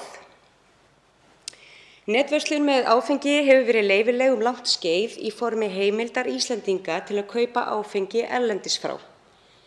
Þetta fyrirkomulag hefur þýtt að fólk hefur getað pantað sér bjór heima að dyrum frá erlendum netverslunum vandkvæðalaust en ekki innlendum. Íslenska bjórinn er bannað að selja annars staðar en í áfengisverslunum ríkisins, nema hann sé fluttur fyrst út svo hægt sé að panta hann erlendis frá. Þann punkt ríkir í öllu falli óásættanleg lagaleg óvissa sem verður að skýra. Þetta þýðir augljósan aðstöðumun erlendum framleiðendum í hag á kostnað íslenskra brugghúsa og er auðvitað leikhús einhvers konar fáránleika sem erfitt er að gera sér í hugarlund að hafi gerst vísvitandi. Íslensk bjór- og vínframleiðsla er búgrein sem hefur elst mjög síðustu ár, ekki síst vegna ástríðu og áhuga þeirra sem að standa þrátt fyrir stöðugt stapp við reglugerðir og hömlur sem takmarka möguleika þeirra til að selja sínar ágætu vörur. Við þetta bætist svo augljósa staðreynd að það er engum á Íslandi sérstakur greiði gerður með því að erlendar netverslanir njóti reksturs og atvinnusköpunar og borgi skatta í öðrum ríkjum frekar en á Íslandi. Hitt, forseti, er svo ekki síður mikilvægt að frumvarpið felur í sér stóraukið jafnræði þeim til handa sem ekki geta elst við útibúastefnu Vínbúðarinnar, sem vel að merkja hefur ekki séð ástæðu til að hefja heimsendingar úr sinni netverslun. Frumvarpið er landsbyggðarmál fyrir þau sem þurfa að aka 10 km til að komast í vínbúð. Það snýst sjálfbærni hverfa fyrir þau sem ekki eiga bíla og þurfa að sækja áfengið í bílastæðabúðir sem komið er fyrir í útjöðrum bæja og hverfa. Það er réttindamál fyrir öll þau sem ekki eiga heimangengt, til dæmis vegna veikinda eða fötlunar, en geta pantað langflestar aðrar vörur á netinu. Þær raddir heyrast að öll frumvarp sem auka frelsi á nokkurn hátt í áfengismálum hvetji til aukinnar neyslu. Þó er það svo að samkvæmt tölum frá landlæknisembættinu hafa fjölgun sölustaða Vínbúðarinnar og fjölgun vínveitingaleyfa undanfarin ár ekki skilað sér í samsvarandi aukningu á áfengisneyslu. Tilhugsunin aukið frelsi virðist oft vekja fólki ugg en óttinn er þó yfirleitt ástæðulaus. Þær eru að minnsta kosti fáar raddirnar sem krefjast afnáms bjórlaganna sem heimiluðu sölu bjórs fyrir rúmum 30 árum. Það sem meira er, ef tilgangurinn er að takmarka áfengisneyslu, þá á það ganga jafnt yfir alla og ekki vera háð lífstíl, búsetu eða samfélagslegri stöðu. Þótt frelsismálin séu mér jafnan hugleikin, þá er þetta mál í mínum huga ekki síður jafnræðis- og réttlætismál til hagsbóta fyrir neytendur. Mál sem ég vona að hljóti góðan hljómgrunn og brautargengi hér í þingsal. Að öðru leyti vísa ég til greinargerðar frumvarpsins og að því sögðu legg ég til að málið fara til hv. allsherjar- og menntamálanefndar. 2 hv. þingmenn hafa óskað eftir því að veita andsvar. Fyrstur til að veita andsvar er hv. 8. þingmaður Reykjavíkur. Nei, afsakið. Ég fór línuvillt. Forseti fór línuvillt og byrja að nýju. Fyrstur til að veita andsvar er 5. þingmaður Suðvesturkjördæmis, Þorgerður K. Gunnarsdóttir. Já, virðulegi forseti, ég vil sérstaklega koma hingað upp og þakka hv. þingmanni Hildi Sverrisdóttur fyrir prýðisræðu sem ég er sammála nokkurn veginn í einu og öllu. Ég verð þó að viðurkenna að ég er búin að vera hérna mjög lengi. Mér finnst ég hafa heyrt þessar ræður nokkrum sinnum. Og einhvern veginn það miðar aldrei neitt í þessu. Þannig að ég hefði náttúrulega viljað sjá stærri skref stigin. Ég hefði viljað einfaldlega, allavega jafnvel, náttúrulega helst gefa allt frjálst, það hefði ég viljað sjá, en við erum átt okkur á því, ég held að hv. þingmanni geri sér grein fyrir því að stundum þarf að taka fílinn og borða hann í litlum bitum. skil það sjónarmið. Ég hefði þá allavega smærra skref hefði verið að bara einfaldlega afnema einokunarsölu ríkisins á sölu áfengis. Það hefði líka verið eitt skrefið. En þetta allavega virðingarvert og eins og ég segi, ég tek heils hugar undir með hv. þingmanni að við, þó það væri ekki nema að sameinast þetta, þá væri það mikilvægt. Og ég vil spyrja hv. þingmann af því að ég held að sé meirihluti fyrir því hér í þinginu að fá þetta allavega inn í þingsal og fá að greiða það atkvæði, sem ég myndi styðja heils hugar. Bindur hv. þingmaður og mun að beita sig fyrir því innan ríkisstjórnarflokkanna, ekki bara innan síns eigin flokks, og ég vona að þó að getur verið oft mjög skrýtnar skoðunar á köflum að hann sé sameinaður bak við þetta frumvarp, að bindur hv. þingmaður vonir við það að fá þetta mál til afgreiðslu á þessu þingi. Það er ekki þannig að við séum að drukkna úr vinnu hér við stjórnarfrumvörp, þannig að það ætti að vera svigrúm fyrir þetta mál til þess að komast allavega í afgreiðslu. Og í öðru lagi gæti þingmaðurinn hugsa sér að taka jafnvel enn stærri skref heldur en hér er verið að boða. En eins og ég segi, ég vil þakka fyrir þessa ræðu, hún var prýðisgóð. Það svarar andsvari hv. 5. þingmaður Reykjavíkurkjördæmis suður, Hildur Sverrisdóttir. Já, frú forseti, ég þakka hv. þingmanni kærlega fyrir andsvarið. Ég ætla nú að leyfa mér að segja að sjaldan er góð vísa og oft kveðin, eða hvað?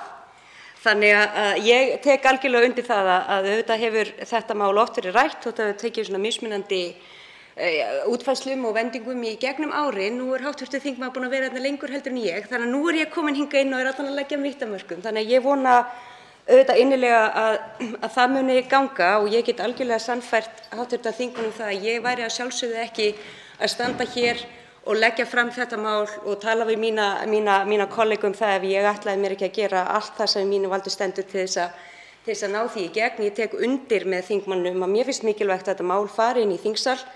Árin og jafnvel áratugarnir líða og við höfum einhvern veginn aldrei tekið almennilegan bara lestur á hvar þingheimur stendur gagnvart því að hvað mér finnst sjálfsagt frelsi skref, jafnræði skref til hagsbóta fyrir neytendur með löglega neysluvöru. Og ég held að svo að þetta mál komist einhvern veginn út úr einhverju svona kreddutali að við fáum bara almennilega lestur og það ég mun gera það sem ég get til þess að svo verði, en svo auðvitað þingið funkar eins og það gerir eins og við vitum öll, en ég mun allavega að gera mitt besta til þess.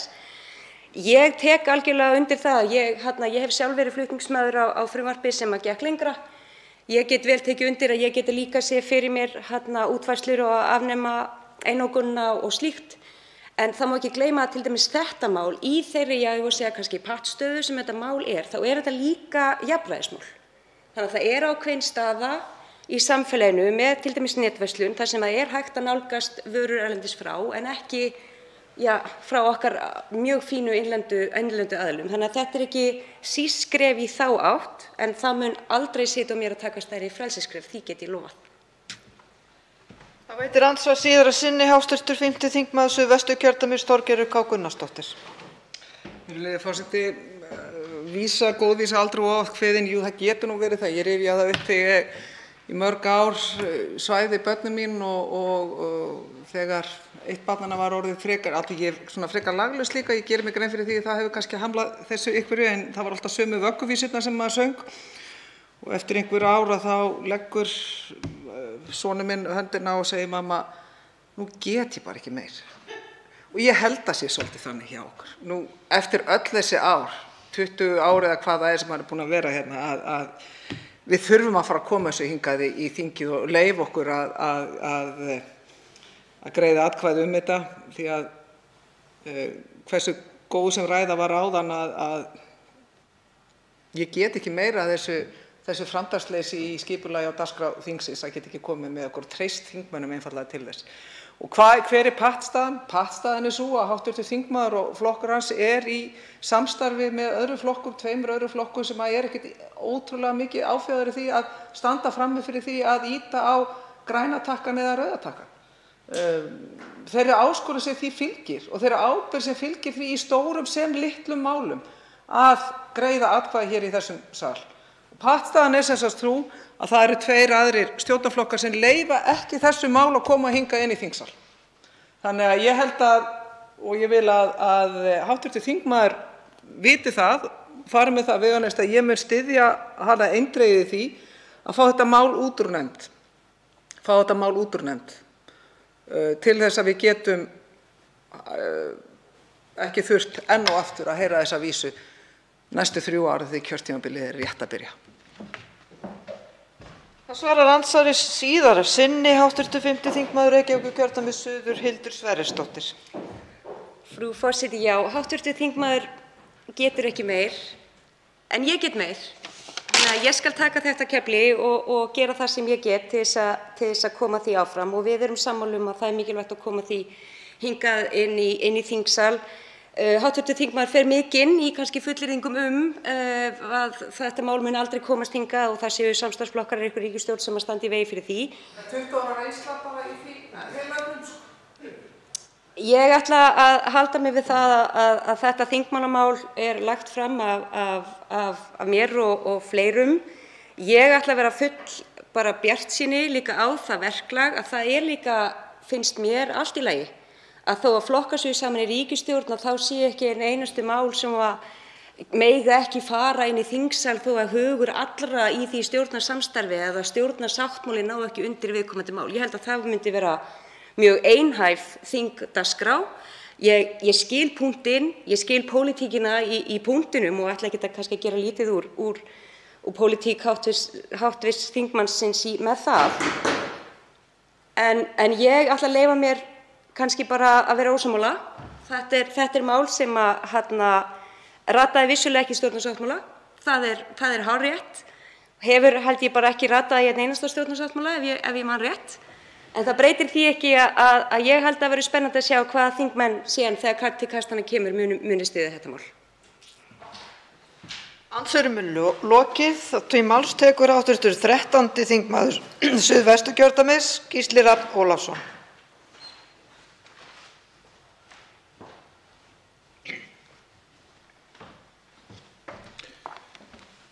Frú forseti, já, mér langar að byrja á því að þakka hv. þingmanni fyrir að leggja fram þetta frumvarp og þannig að maður á að þakka það sem gott er og á því hvaðan það kemur og hversu oft er búið að setja það í mismunandi myndum. Ég held reyndar að það sé kannski ekki oft búið að setja inn frumvarp vefverslanir með áfengi. Það er kannski nokkrum sinnum en ég held að það sé mjög rétt sem hér kom fram áðan að það er eflaust meirihluti á þingi fyrir þessu máli, fyrir því að opna meira á verslun með áfengi, en það er kannski ekki akkúrat eftir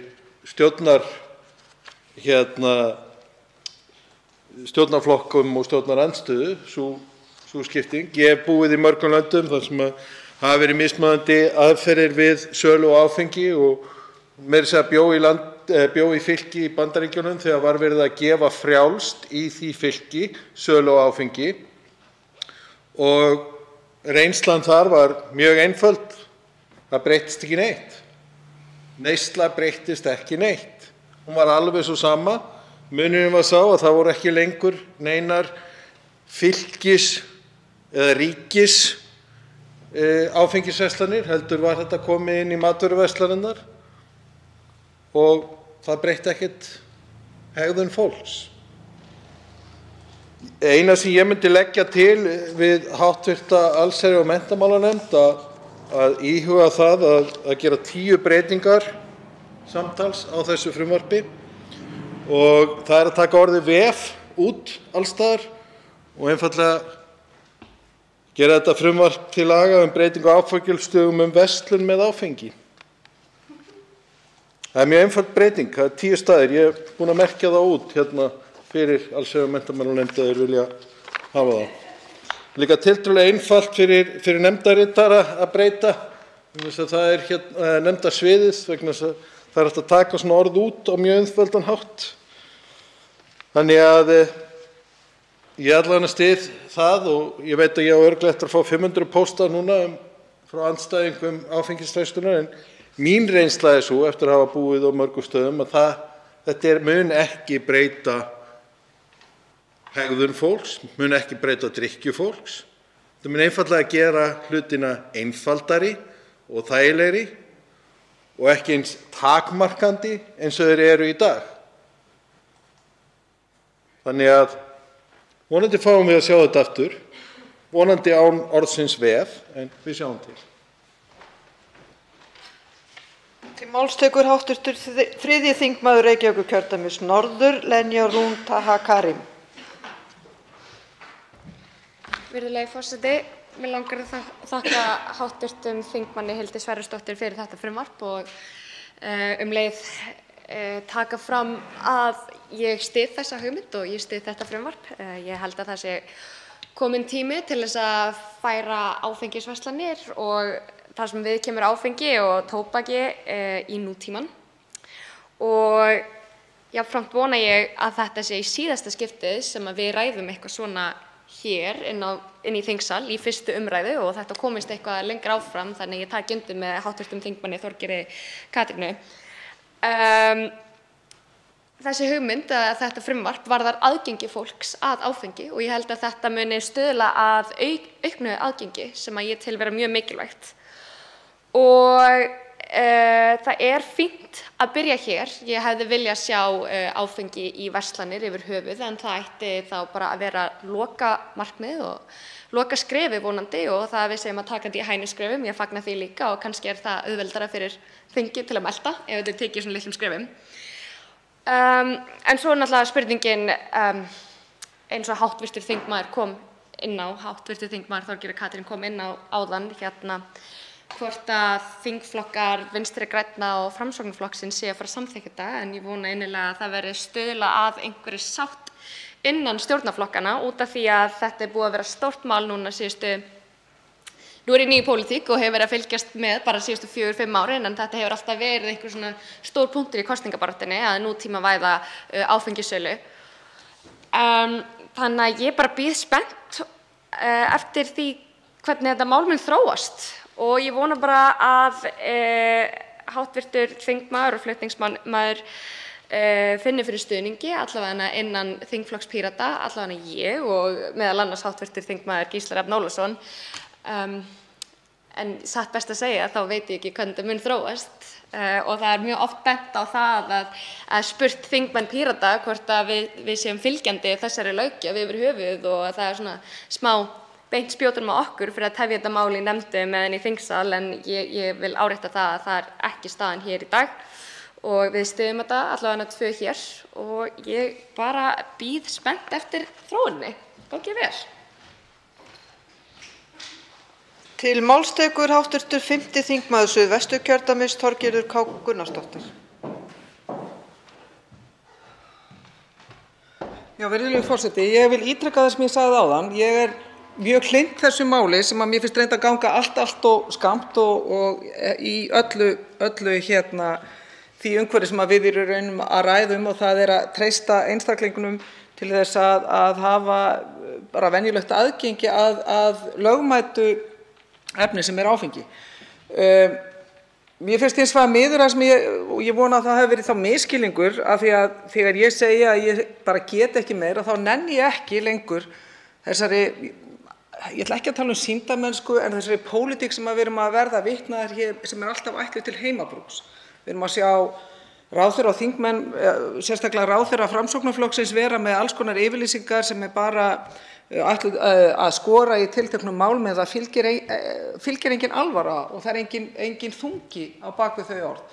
Og ég vona þess vegna að hv. þingmaður sé af þessu af einurð og hún átti sig á því að það ekki bara, að hún hafi ekki bara stuðning síns flokks, heldur annarra flokka sem ekki með henni í ríkisstjórn hér á þingi.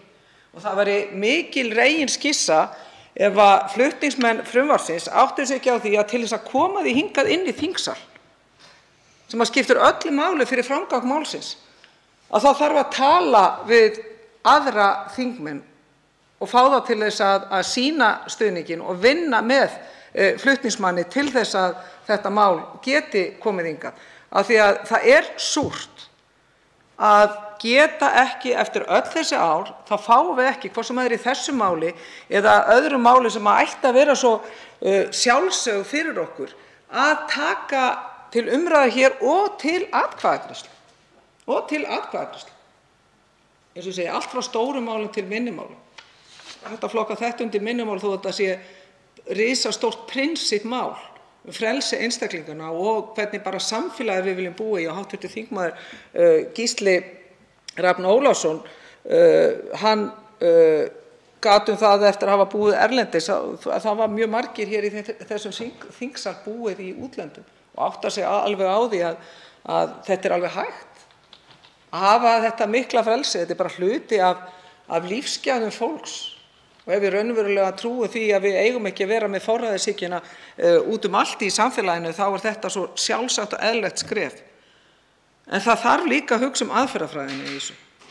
Og aðferðafræðin ekki sú að halda málinu bara hjá sér bara til þess að, eins og ég segi, til þess að nota það til heimabrúks. Heldur þetta risamál sem að það verður að því leyti að tengja aðra flokka inn í það. Að því öðruvísi fáið það ekki hingað inn í þingsal. Ekki nema bara að þingflokkur Vinstri grænna sé búinn að kúvenda í málinu. Og við vitum það alveg að ef að forystuflokkurinn í ríkisstjórn að móta einhverju máli að það komi hingað inn, það kemur það ekki inn. Það bara þannig. Það eitt mál sem að við höfum fengið hér á síðustu og í rauninni þegar ég var að rifja upp og satt og hlusta á hv. þingmann áðan vera að tala, þá var það eitt mál sem að nýlega og ég man eftir og í rauninni bara í þessari sögumanns hér að þingsalurinn fékk að greiða atkvæði og það var út af mannanafnanefnd. Að við í Viðreisn lögðum fram tillögu að leggja niður mannanafnanefnd. Málið var fullklárað í nefndinni. Og síðan kom að samkomulagi flokkana undir þinglokinn og við lögðum og ég lagði áherslu á það að fá þetta mál til umræðu í þingsal. Og þá var mér tjáð að þú veist það að þetta mál verður fellt og ég sagði fínt, þá það fellt. Þá það bara fellt, en þá vitum við líka hverjir hafa talað hvað óspart frelsið, það að liðka fyrir og einfalda kerfið en ekki síst í þágu frelsisins, fylgja því síðan ekki eftir hingað inn í þingsal. Og það var þannig að tillagan mannanöfnin, hún kom hingað inn og það voru stjórnarflokkarnir sem greiddu atkvæði á móti. Og þar á meðal þingflokkur Sjálfstæðisflokksins, stór partur á honum. Nei, stór partur á honum, ekki hv. þingmaður. En ég að segja stór partur á honum. Og þannig þetta, það var tryggt að ef málið færi inn í þingsal að þá það fellt.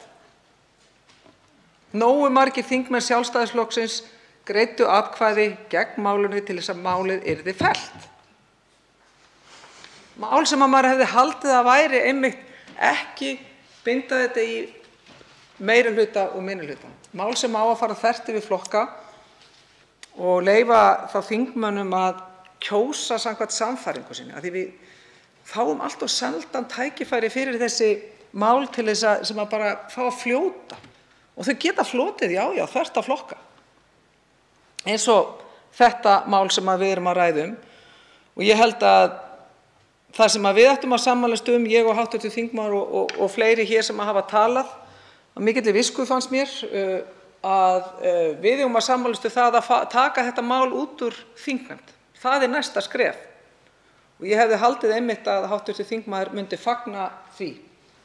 Því að það væri risaskref í átt að því aukna frjálsræði sem við höldum að séu best fyrir okkar frjálsa, góða íslenska samfélag. En það bara þannig, það áfram gakk í þessu máli og ég til. Þá veitir andsvar hv. 5. þingmaður Reykjavíkurkjördæmis suður, Hildur Sverrisdóttir.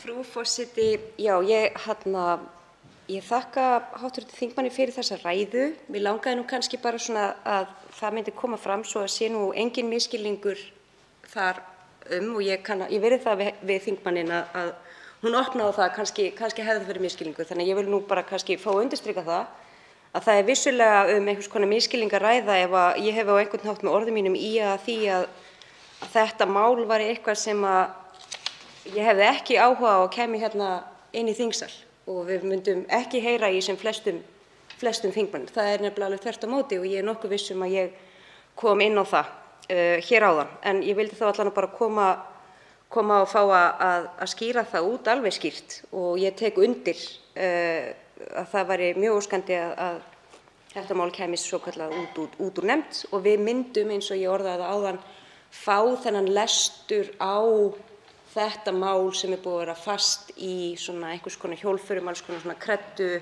ágiskunar umræðu í allt of langan tíma. Ég held að það væri mjög gagnlegt að sjá hvaða þingmenn myndu styðja það mál.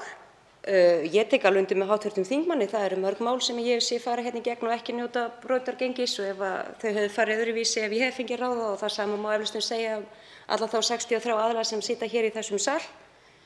Mér langar kannski bara að fá að enda á, ég vona að það sé bara engin misskilningur og ég held að hv. þingmaður myndi ekki vilja sjá einhvern veginn þingstörfin einhvern veginn öðruvísi en að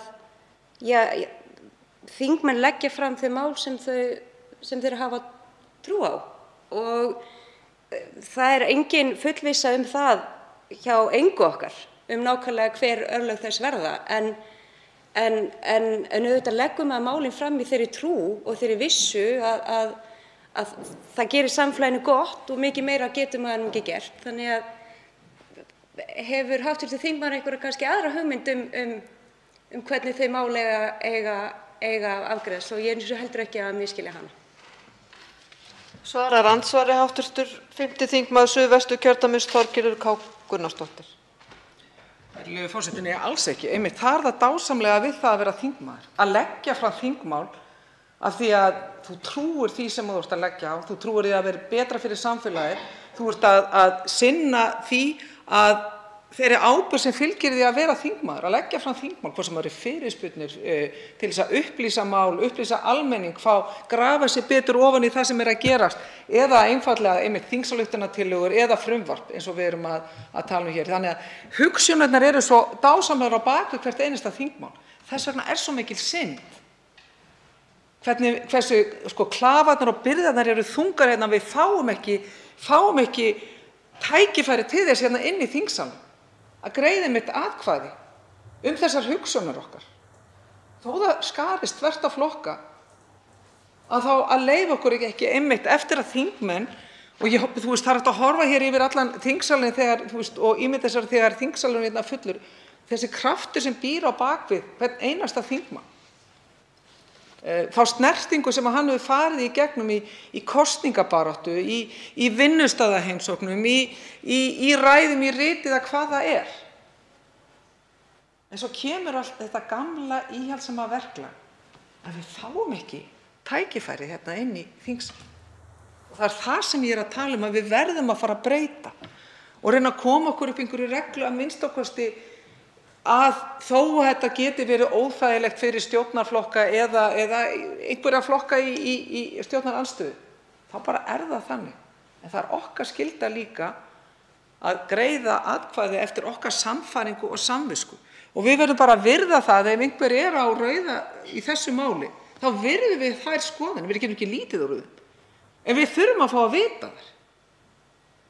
Og það er þetta sem ég er að tala um, að við verðum ekki næstu 20 ár og ef ég verð hér í 20 ár í viðbót og það verði ekki aftur þessi ræða tekin eftir 20 ár. Þá veitir andsvörum er lokið.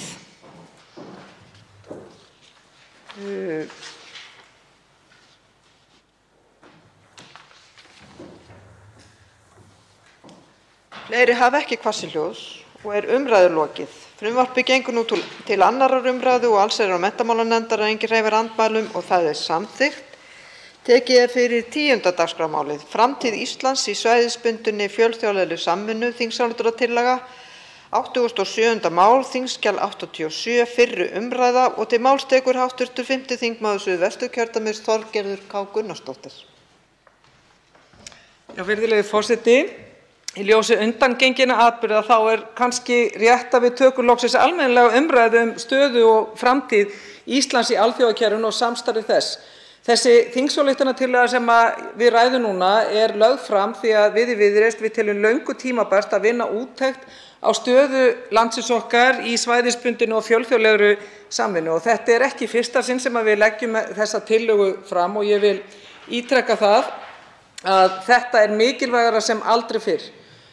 Og við í kosningabaráttunni sem var fyrir 5 mánuðum ég ætla að leyfa mér að segja það að við vorum nokkurn veginn eini flokkurinn sem leyfðum okkur að snerta á utanríkismálum í einni eða annarri mynd, hvort sem við ræddum Evrópusambandið eða varnarmál, og það ekkert alltaf endilega það vinsælasta af öllu. Og ég vil líka geta þess í framhjáhlaupi hér að við erum að leggja fram þingsályktun sem verður vonandi birt núna í kvöld eða á morgun sem einmitt mun snerta því að auka okkar alþjóðasamstarf á sviði öryggis og varnarmála og eru tillögur þar að lútandi það hvernig við ætlum að efla öryggi okkar og varnir og dýpka okkar samstarf, ekki síst Evrópuþjóða. Við verðum að halda áfram af fullum krafti bæði að efla samstarfið við Bandaríkin og NATO en ekki síður Evrópuþjóðirnar og það gerum við best með fullri aðild.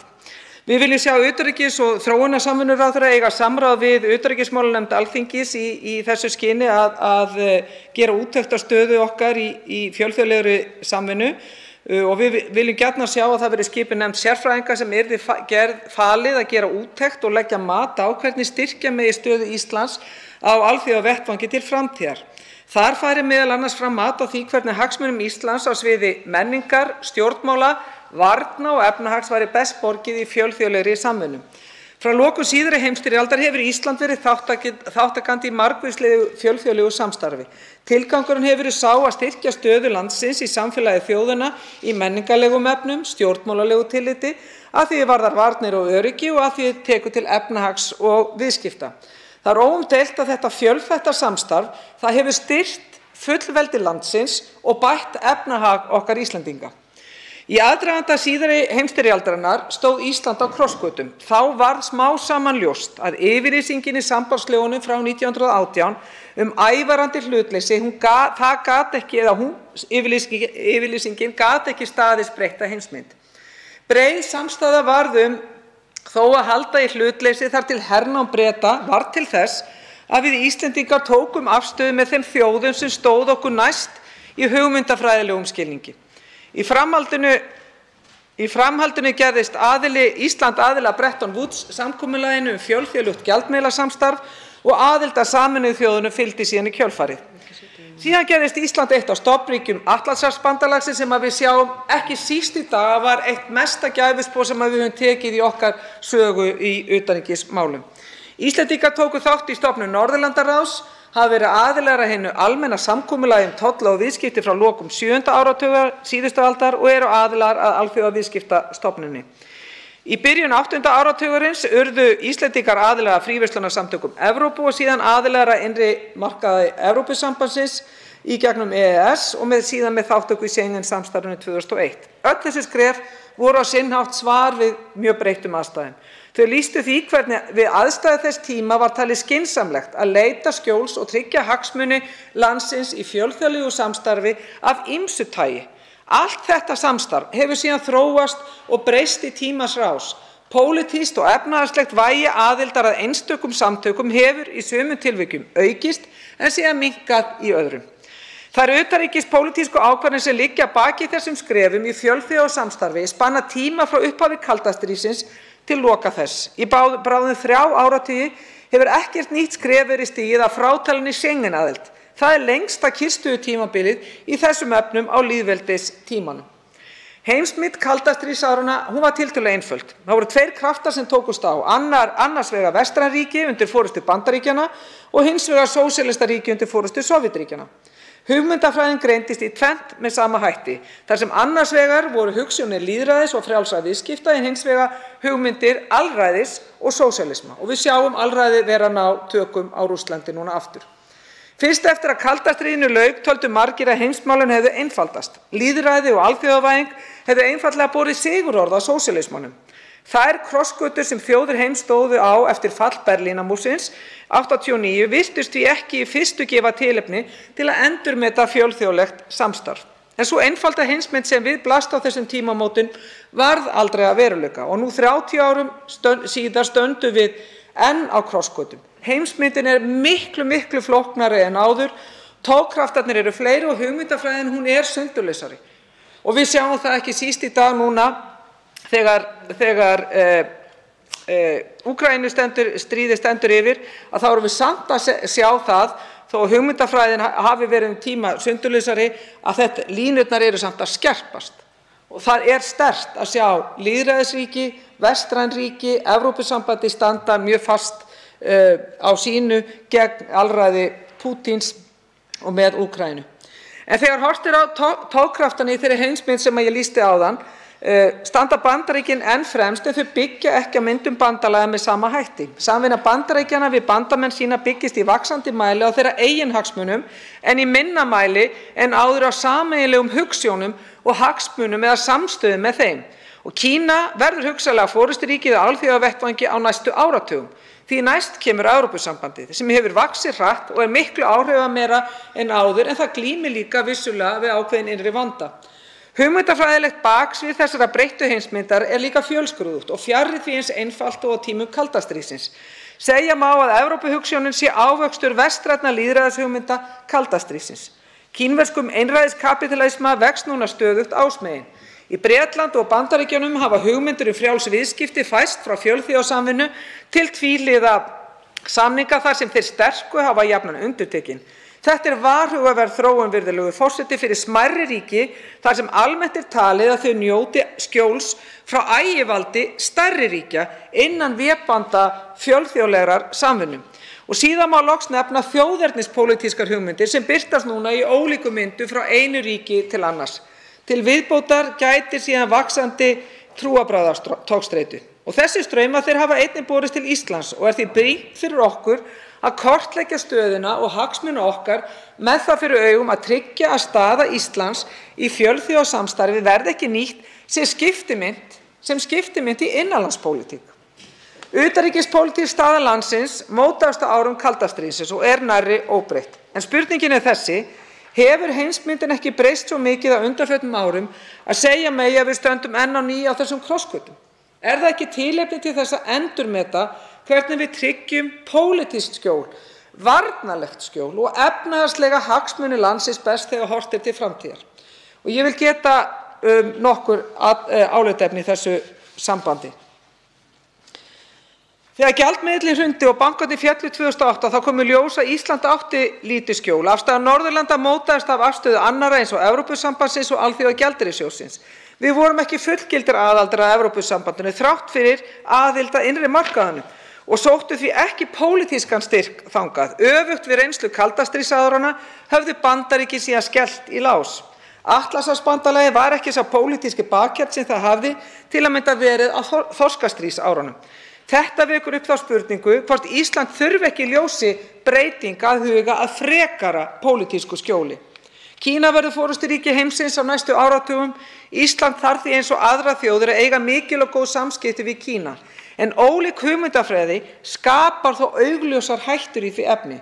Rétt er að minna á í því sambandi að Sovétviðskiptin á fyrri hluta kaldastríðsárana þau hefðu ekki verið möguleg án verulegra pólitíska áhrifa Sovétríkjanna á íslensk málefni nema vegna þessa pólitíska skjóls sem aðildin að Atlantshafsbandalaginu veitti. Í tímans rás hefur síðan pólitískt skjól Evrópuríkja á hinn bóginn í auknum mæli hefur færst frá NATO yfir til Evrópusambandsins. Og það er mikilvægt í að svara þeirri spurningu hvort öflugri eða dýpri fjölþjóðleg samvinna geti styrkt stöðu Íslands í samskipti við Kína og önnur voldug ríki. Hvort að smærri ríkjum sé ekki betur borgið í stóru ríkjasambandi og njóti þar meira öryggis og skjóls. Eftir að Ísland tók upp sjálfbæra veiðistjórnun eiga hagsveiflur í minna mæli en áður rætur að rekja til sjávarútvegsins. Þær eru ríkara mæli tengdar við sveiflur lítils gjaldmiðils. Spurningin að leita meiri stöðuleika í Evrópska myntbandalaginu hafa því verið áleitnar. Í því sambandi má benda á að tenging dönsku krónunnar við evru hefur verið ein helsta forsenda fyrir stöðugleika og hagvexti, meðal annars hjá frændum okkar í Færeyjum. Einnig hefur verið nefnt að erfitt væri að jafna það misrétti sem við búum við þar sem sumir geta staðið utan krónuhagkerfisins en aðrir ekki nema með mynt sem gjaldgeng í milliríkja viðskiptum. Þessi aðstöðumunur hefur leitt til aukinnar eignamisskiptingar. Við verðum að fara að horfast bara í augu við það. Ísland hefur tvívegis verið aðili að fjölþjóðlegu gjaldmiðlastarfi, fyrst af Norræna myntbandalaginu og síðan Bretton Woods samstarfinu. Báðum tímabilum fylgdi góður hagvöxtur, nýsköpun og erlend fjárfesting. Ég vil síðan geta loftslagsmálana. Þau skipta gríðarlega miklu máli þegar Bandaríkin hafa fjarlægst fjölþjóðasamstarf á þessu sviði en Evrópusambandið náð markverðum árangri. Bandaríkin hafa vissuleyti lamað starf Norðurskautsráðsins í loftslagsmálum á sama tíma og Ísland fór með formennsku þar á síðasta ári. Það ólíklegt að árangur náist í loftslagsmálum án fjölþjóðlegs samstarfs. Því mikilvægt að svara þeirri spurningu hvernig Ísland geti best tekist á við loftslagsmáli í fjölþjóðlegu samstarfi. Í heimi alþjóðavæðingar hafa fjölþjóðafyrirtæki vaxið svo hratt að ítök þeirra og áhrif ógna á marga lönd fullveldi þjóða, stórra sem smárra. Evrópusambandið hefur náð lengra en önnur fjölþjóðasamtök í því að rétta hlut þjóðríkjanna gagnvart fyrirtækjasamstöpum á heimsvísu. Og það er hægt að nefna mýmörg dæmi þess eðlis. Vegna starfa sinna þá verða áhrif Íslands á alþjóðavettvangi alltaf takmörkuð. Aðildin að NATO, EFTA og síðan Norðurlandaráði hefur á hinn bóginn sýnt að áhrif Íslands eru meiri þegar við eigum sæti við borðið. Með aðildina að EES þá tókum við upp evrópska löggjöf sem er ráðandi á öllum sviðum þjóðarbúskaparins. Því má spyrja hvort það myndi styrkja pólitísk skjól landsins í Evrópu og auka áhrif þess ef Íslendingar gerðust aðilar að Evrópusambandinu og sæti þar við sama borð og bandalagsþjóðir. Álitaefni, virðulegi forseti, eru hvergi tæmandi talin með þessu og ég vil sérstaklega minna á að sú þingsályktun sem við erum að leggja fram og verður vonandi birt á ekki síðar en á morgun, að hún tekur einmitt og dregur fram hversu mikilvægt það er að við leitum eftir því að fara í fulla aðild að Evrópusambandinu, ekki síst út frá varnar- og öryggishagsmunum þar sem að þungi þess mun aukast mjög innan Evrópusambandsins. Og við getum ekki lokað augunum fyrir þessari spurningu að við verðum að taka þessi mál mun fastari tökum og það er áhyggjuefni að við sjáum enga forystu þessara ríkisstjórnar síðustu 4 árin í þá veru að meta hvar íslenskum hagsmunum er best borgið. Það má einfaldlega ekki tala um utanríkismál. Það má bara einfaldlega ekki gera. Það er erfitt að ræða um forystu á sviði varnar- og öryggismála þegar forystuflokkurinn er algjörlega andsnúinn NATO og síðan eru allir flokkarnir, þeir eru á móti Evrópusambandinu og það má ekki minnast á Evrópusambandið liggur við í þessum sal. Núna þegar við þurfum á því að halda, að hafa kjark og þor til þess að meta hvar okkar hagsmunum er best borgið. Við verðum að fara að gera það. En leiðsögnin og forystan kemur ekki frá ríkisstjórn Íslands. Mér sýnist núna að breytt heimsmynd, hún sýni val á milli tveggja leiða. Það er að segja að halda áfram með tvíhliða samninga eða að fara í fjölþjóðlegt samstarf með sterkari og ríkari mæli. Og það gerum við með fullri aðild auðvitað að NATO, en við þurfum líka að huga því hvernig við styrkjum okkar starf og aukum okkar ábyrgð og framlag þar, ekki bara með því að taka á móti flóttafólki og sinna ákveðinni þjónustu og veita mannúð, vera með faðmenn opin, ekki síður með það í huga hvernig við getum aukið okkar borgaralegu þjónustu og störf innan NATO. Við erum flutningsmenn fylgjandi því að viðræður mögulega aðild Íslands að Evrópusambandinu. Við teljum það að það verði æskilegt að taka þær upp á nýju að undangenginni þjóðaratkvæðagreiðslu og það á ekki að vera nein hætta fólgin í því að treysta þjóðinni fyrir því að meta það hvort að við eigum að fara áfram í viðræðurnar og klára það. Ég held og er sannfærð um það að eins og staðan er uppi núna í alþjóðamálum að þá er það brýnna en nokkru sinni fyrr að við leggjum mat á þessa hagsmuni alla í þágu okkar Íslendinga, í þágu þeirra gilda sem við viljum standa frammi fyrir, þágu frelsis, lýðræði og mannréttinda, að þá er ég sannfærð um það að þeim gildum er betur borgið þegar við erum fullir aðilar að Evrópusambandinu og höfum sæti við borðið til þess að verja einmitt nákvæmlega þessi gildi sem að við viljum standa fyrir. Okkar rödd þarf að heyrast þar við borðið. Það veitir andsvar hv. 13. þingmaður Suðvesturkjördæmis Gísli Rafn Ólafsson.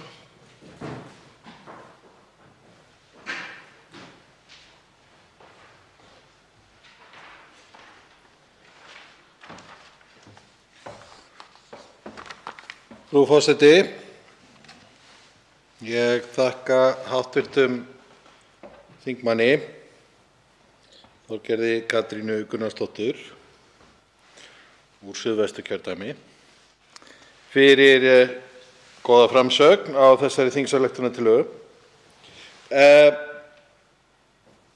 Kannski svolítið svona í ætt við það sem við höfum verið að ræða hérna áðan, að það þarf stundum að ýta áfram málum og það er kannski miðað við hvernig staðan er hér á þingi núna erfitt að fá fólk allavega til þess að vera tilbúin að ganga inn í Evrópusambandið. Allavega með þann ríkisstjórnarmeirihluta sem er hér núna. En ég er sammála hv. þingmanni um það að hlutirnir hafa breyst og hlutir þróast og það þarf að hugsa þetta fjölþjóðasamstarf. Hv. þingmaður nefndi það að hún vildi að áður en að farið yrði í viðræður eða viðræðum haldið áfram eftir hvernig menn líta á það, að þá væri farið í þjóðaratkvæðagreiðslu. Mér langaði svona að vita frá hv. þingmanni hvernig hún sæi þátttöku almennings í þessum ferli, þjóðaratkvæðagreiðsla áður en að byrjað að tala við ESB, þjóðaratkvæðagreiðslu kannski eftir að búið að tala við ESB. Ættum við að gera þjóðaratkvæðagreiðslur önnur fjölþjóðasamstörf eða ef ég man rétt var nú engin þjóðaratkvæðagreiðsla til dæmis NATO árið 1949. Bara fá að heyra hug hv. þingmanns það. Það svarar andsvari hv. 5. þingmaður Suðvesturkjördæmis Þorgerður K. Gunnarsdóttir. Já, virðulegi forseti, ég vil alls ekki líkja þessari stöðu núna sem við stöndum frammi fyrir við Ísland árið 1949. Ég reyndi þeirra skoðunar að það hefði verið rétt skref og það hefði verið farsælt skref og ég held að sagan hafi einmitt sýnt það að vera hluti af varnarbandalaginu, að þá höfum við stuðlað meðal annars að langvarandi friði í Evrópu þar til nú. Þannig að ég er sannfærð að það hefði verið rétt skref, þjóðaratkvæðagreiðsla. Já, ég er fylgjandi því að við förum í þjóðaratkvæðagreiðslu og það var tillaga sem ég lagði fram hér 2009 í júlímánuði sem var felld á þáverandi meirihluta Samfylkingar og Vinstri grænna það að hafa þjóðina með í ráðum frá upphafi og síðan að þjóðin þegar samningur lægi fyrir og það væri búið að eiga sér stað upplýsingar, greiðar upplýsingar, miðlun upplýsinga til almennings eðli samningsins, að þá vildi ég sjá þjóðaratkvæðagreiðslu eftir það. Ég tel að það hefði leitt til þess að við höfum ekki komist í þessa úlfakreppu sem við síðan lentum í eða horfum upp á með þeirri ríkisstjórn sem þá var 2009–13, þegar við horfðum annars vegar upp á mjög einarðan og öflugan utanríkisráðherra Össur Skarphéðinsson, þáverandi hv. þingmann, og ráðherra vera að reyna að ýta málinu áfram meðan að Vinstri græn voru öll á móti. En þetta er eitt af þessum málum sem var svona á endanum táknrænt, en það hefði ekki verið þessi óróleiki hjá Vinstri grænum ef að þjóðin hefði fengið að kjósa þetta og hún hefði sagt já. Þá var, minnir mig, skoðun 70% þjóðarinnar að hefja ferlið. og það hefði verið allt annað fyrir þáverandi ríkisstjórn að fara af stað í það ferli með samþykkið í farteskinu. Og þá hefðum við ekki séð alla þessa erfiðu póla, eða þessa 2 erfiðu póla eftir á líka. Þannig að já, ég ennþá þeirrar skoðunar, þó að sumir segi við bara ákveða þetta hér, ég enn þeirrar skoðunar að þjóðin verða að vera með í ráðum. Það þarf ekki langan tíma, umsóknir enn til staðar, það þarf bara að ýta við henni og það að mínum mati þjóðin sem getur gert það. Það veitir ans á síðara sinni hv. 13. þingmaður Suðvesturkjördæmis Gísli Rafn Ólafsson. Frú forseti, ég þakka hv. þingmanni fyrir svörin og mig langaði að snerta aðeins á punkt sem að hv. þingmaður kom inn á í svari sínu og það var varðandi það að hér fyrir 10-12, ég er nú ekki nógu góður í stærðfræði akkúrat inn í pontu núna til að reikna það út, en þarna árið 2009, sem væntanlega 13 árum síðan, að þá talaði hv. þingmaður að 60–70% þjóðarinnar hefði viljað hugsa sér að fara í ESB og það má segja að ESB hafi á undanförnum árum verið í dálítilli tilvistarkreppu, Bretar að hverfa úr því og ekki alveg svona allir vissir það hvernig þeir ættu að meðhöndla, hvernig þeir ættu að tryggja það að það riðaði ekki allt til falls innan ESB. Nú má hins vegar segja að Pútín hafi tekist að hrista ESB saman mjög mikið á 2 vikum og þar að leiðandi má leiða líkum að því að það sé kannski aftur orðin sterkari meðbyr með ESB aðild. Ég hefði haldið að til dæmis fyrir 3 árum síðan þegar Brexit umræðurnar voru sem hæstar þá sennilega heyrðum við mjög mikið ESB umræðu í samfélaginu sem að þó sem hún hafi aðalega verið í Bretlandi hafi smitast hingað líka. Þeir kannski sjá eftir því núna, við sjáum til. En hvað telur hv. þingmaður að þessar sveiflur svona í því hvernig ESB að ganga sjálft og það hvernig almenningur tekur þessu og væri til í að vera með aukna aðild eða aukna þátttöku í ESB, hvernig það spilar allt saman. 60–70% 2009, skotákvarðaði núna. Svarar andsvari síðara sinni hv. 5. þingmaður Suðvesturkjördæmis Þorgerður Katrín Gunnarsdóttir. Virðulegi forseti, mig minnir að síðast því ég skoði þá tæplega 35% þjóðarinnar fylgjandi, 40% á móti og restin svona hlutlaust skoða hlutina betur. Þetta eru þær tölur sem ég veit eins og staðan var fyrir 5 eða 6 mánuðum síðan þegar ég skoðaði þá. Evrópusambandið er ekki fullkomið samband. Þar erum við með ólíka flokka, við erum með flokka sem eru lengst til vinstri, lengst til hægri, við erum með popúlistíska flokka og við erum því betur fyrir að sjá hluta því sem að gerast núna að Marine Le Pen og hennar fylgifiskur allt frá henni yfir til Salvini, þetta fólk bara svolítið að skamma sig núna og heldur sé svona frekar til hlés þegar við erum að horfa upp á þeirra helsta stuðningsmann Pútín sem líka fjárhagslegur stuðningsmaður þeirra fara fram með þessu mikla alræði og ofbeldi og brjóta alþjóðlega eins og við erum að upplifa í dag. Við megum heldur ekki gleyma því í kjölfar seinni heimsstyrjaldarinnar, eftir að henni lauk, að þá stofnuðum við NATO, Atlantshafsbandalagið, en þá fóru líka Bandaríkjamenn í þessa miklu Marshall-áætlun, fjárhagslegan stuðning við Evrópu sem var í rústum. Það var algjörlega í rústum eftir seinni heimsstyrjöld og við náttúrulega Íslendingar nutum líka góðs af Marshall-áætlunni.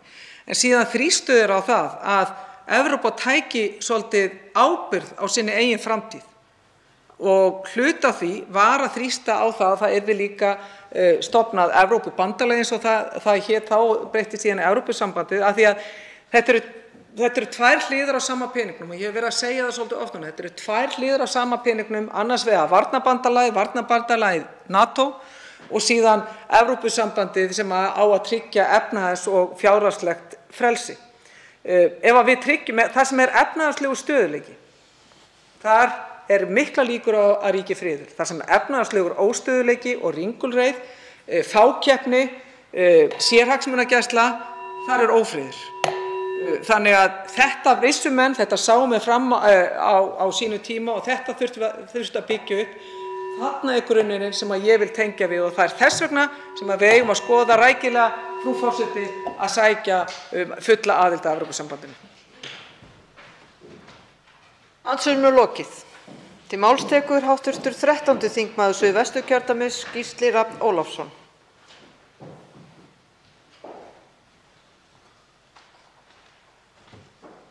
Frú forseti, ég skal hafa þetta stutt þar sem ég veit að það aðrir þingmenn að bíða eftir að komast að með sín mál. En mig langaði bara að fjalla almennt það að fjölþjóðleg samvinna, hvort sem það eru 3 ríki, 5 ríki, 20 og hvað það orðið núna, 27 ríki, hvort sem það fjölþjóðleg samvinna eins og almannavarna samvinna Evrópuríkja sem eru 37 ríki. Öll þessi samvinna getur verið að finna góða. Hún kostar, en það líka hægt að fá hluta úr henni. Það mikilvægt eins og hv. þingmaður ræddi að fólkið í landinu hér fá að ráða, sér í lagi þegar það eru stórar fjölþjóðlegar samvinnur sem geta haft mikil áhrif, að það mikilvægt að fólk fá að ráða. Og það akkúrat í stefnu okkar Pírata að þegar kemur að hlutum eins og Evrópusambandinu þá viljum við fá einmitt vilja fólksins fyrst áður en að haldið áfram með viðræður.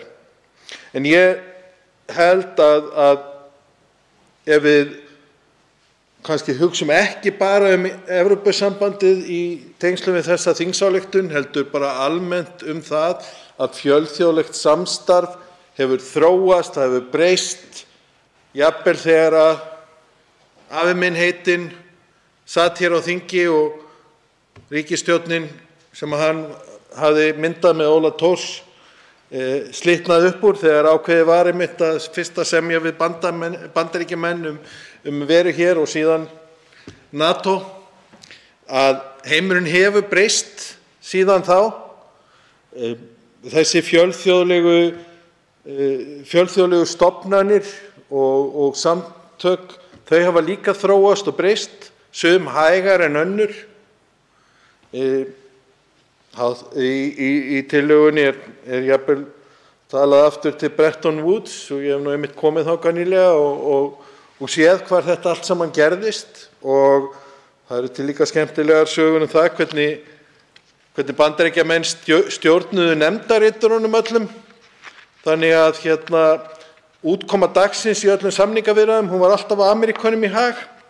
Þannig að það margt í þessu sem kannski má þróast og hefur þróast, og ég held að það sé hlutur sem að þingsályktunartillagan nær að komast hér í kosningu í þinginu eða ekki, mikilvægt að stjórnvöld og við í þinginu séum tilbúin að endurhugsa allt það samstarf sem við eigum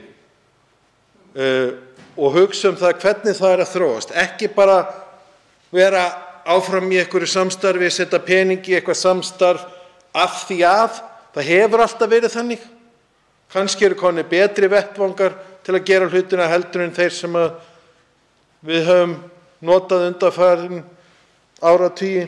Þannig að ef ég tek það inntak úr þessari þingsályktun að hlutirnir hafa breyst og við þurfum að hugsa og við þurfum að vera tilbúin að skoða hlutina, þá held ég að það sé af hinu góða.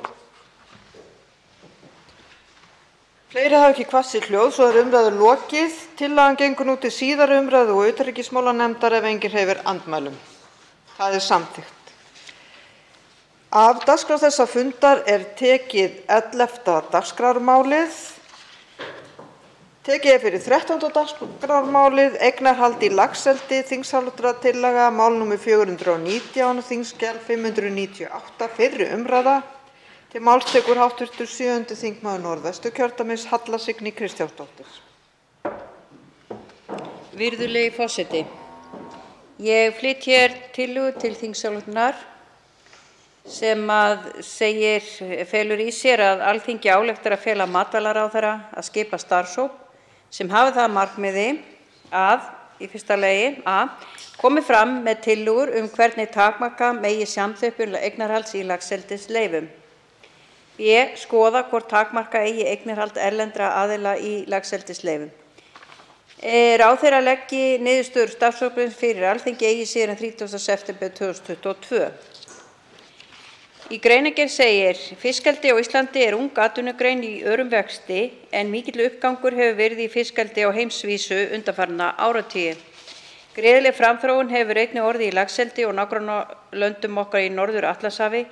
Laxeldi er til mynda umfangsmeiri í hagkerfi Noregs en hefðbundinn sjávarútvegur.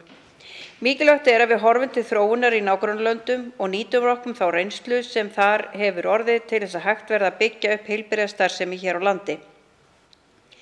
Eignarhald laxeldisfyrirtækja á Íslandi hefur þróast þannig að mikil samþjöppun hefur orðið sem getur leitt til þess að fáein fyrirtæki verði allsráðandi.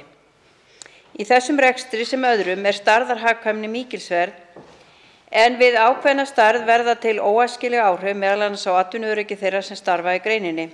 Lög fiskeldi nr. 71/2008 setja ekki skorður við framsal á rekstrarleyfum í laxeldi en framsal, leiga og veðsetning á rekstrarleyfum er þó háð samþykki Matvælastofnunar. Hugsanlegt er að einn aðili eignist öll gild rekstrarleyfi eða hafi yfir að ráða öll rekstrarleyfum og stýri þannig allri framleiðslu í eldisfiski og seiðaeldi á sjó og landi. Við það skapast sú hætta að einn aðili stjórni stórum landsvæðum með þeim afleiðingum að samfélög, sveitarstjórn og stjórnvöld eigi meira undir honum en góðu hófi gegnir. Þá ná samkeppnislög illa utan samþjöppun í laxeldi á Íslandi þar sem laxeldisfyrirtæki selja meginþorra framleiðslu sinnar úr landi.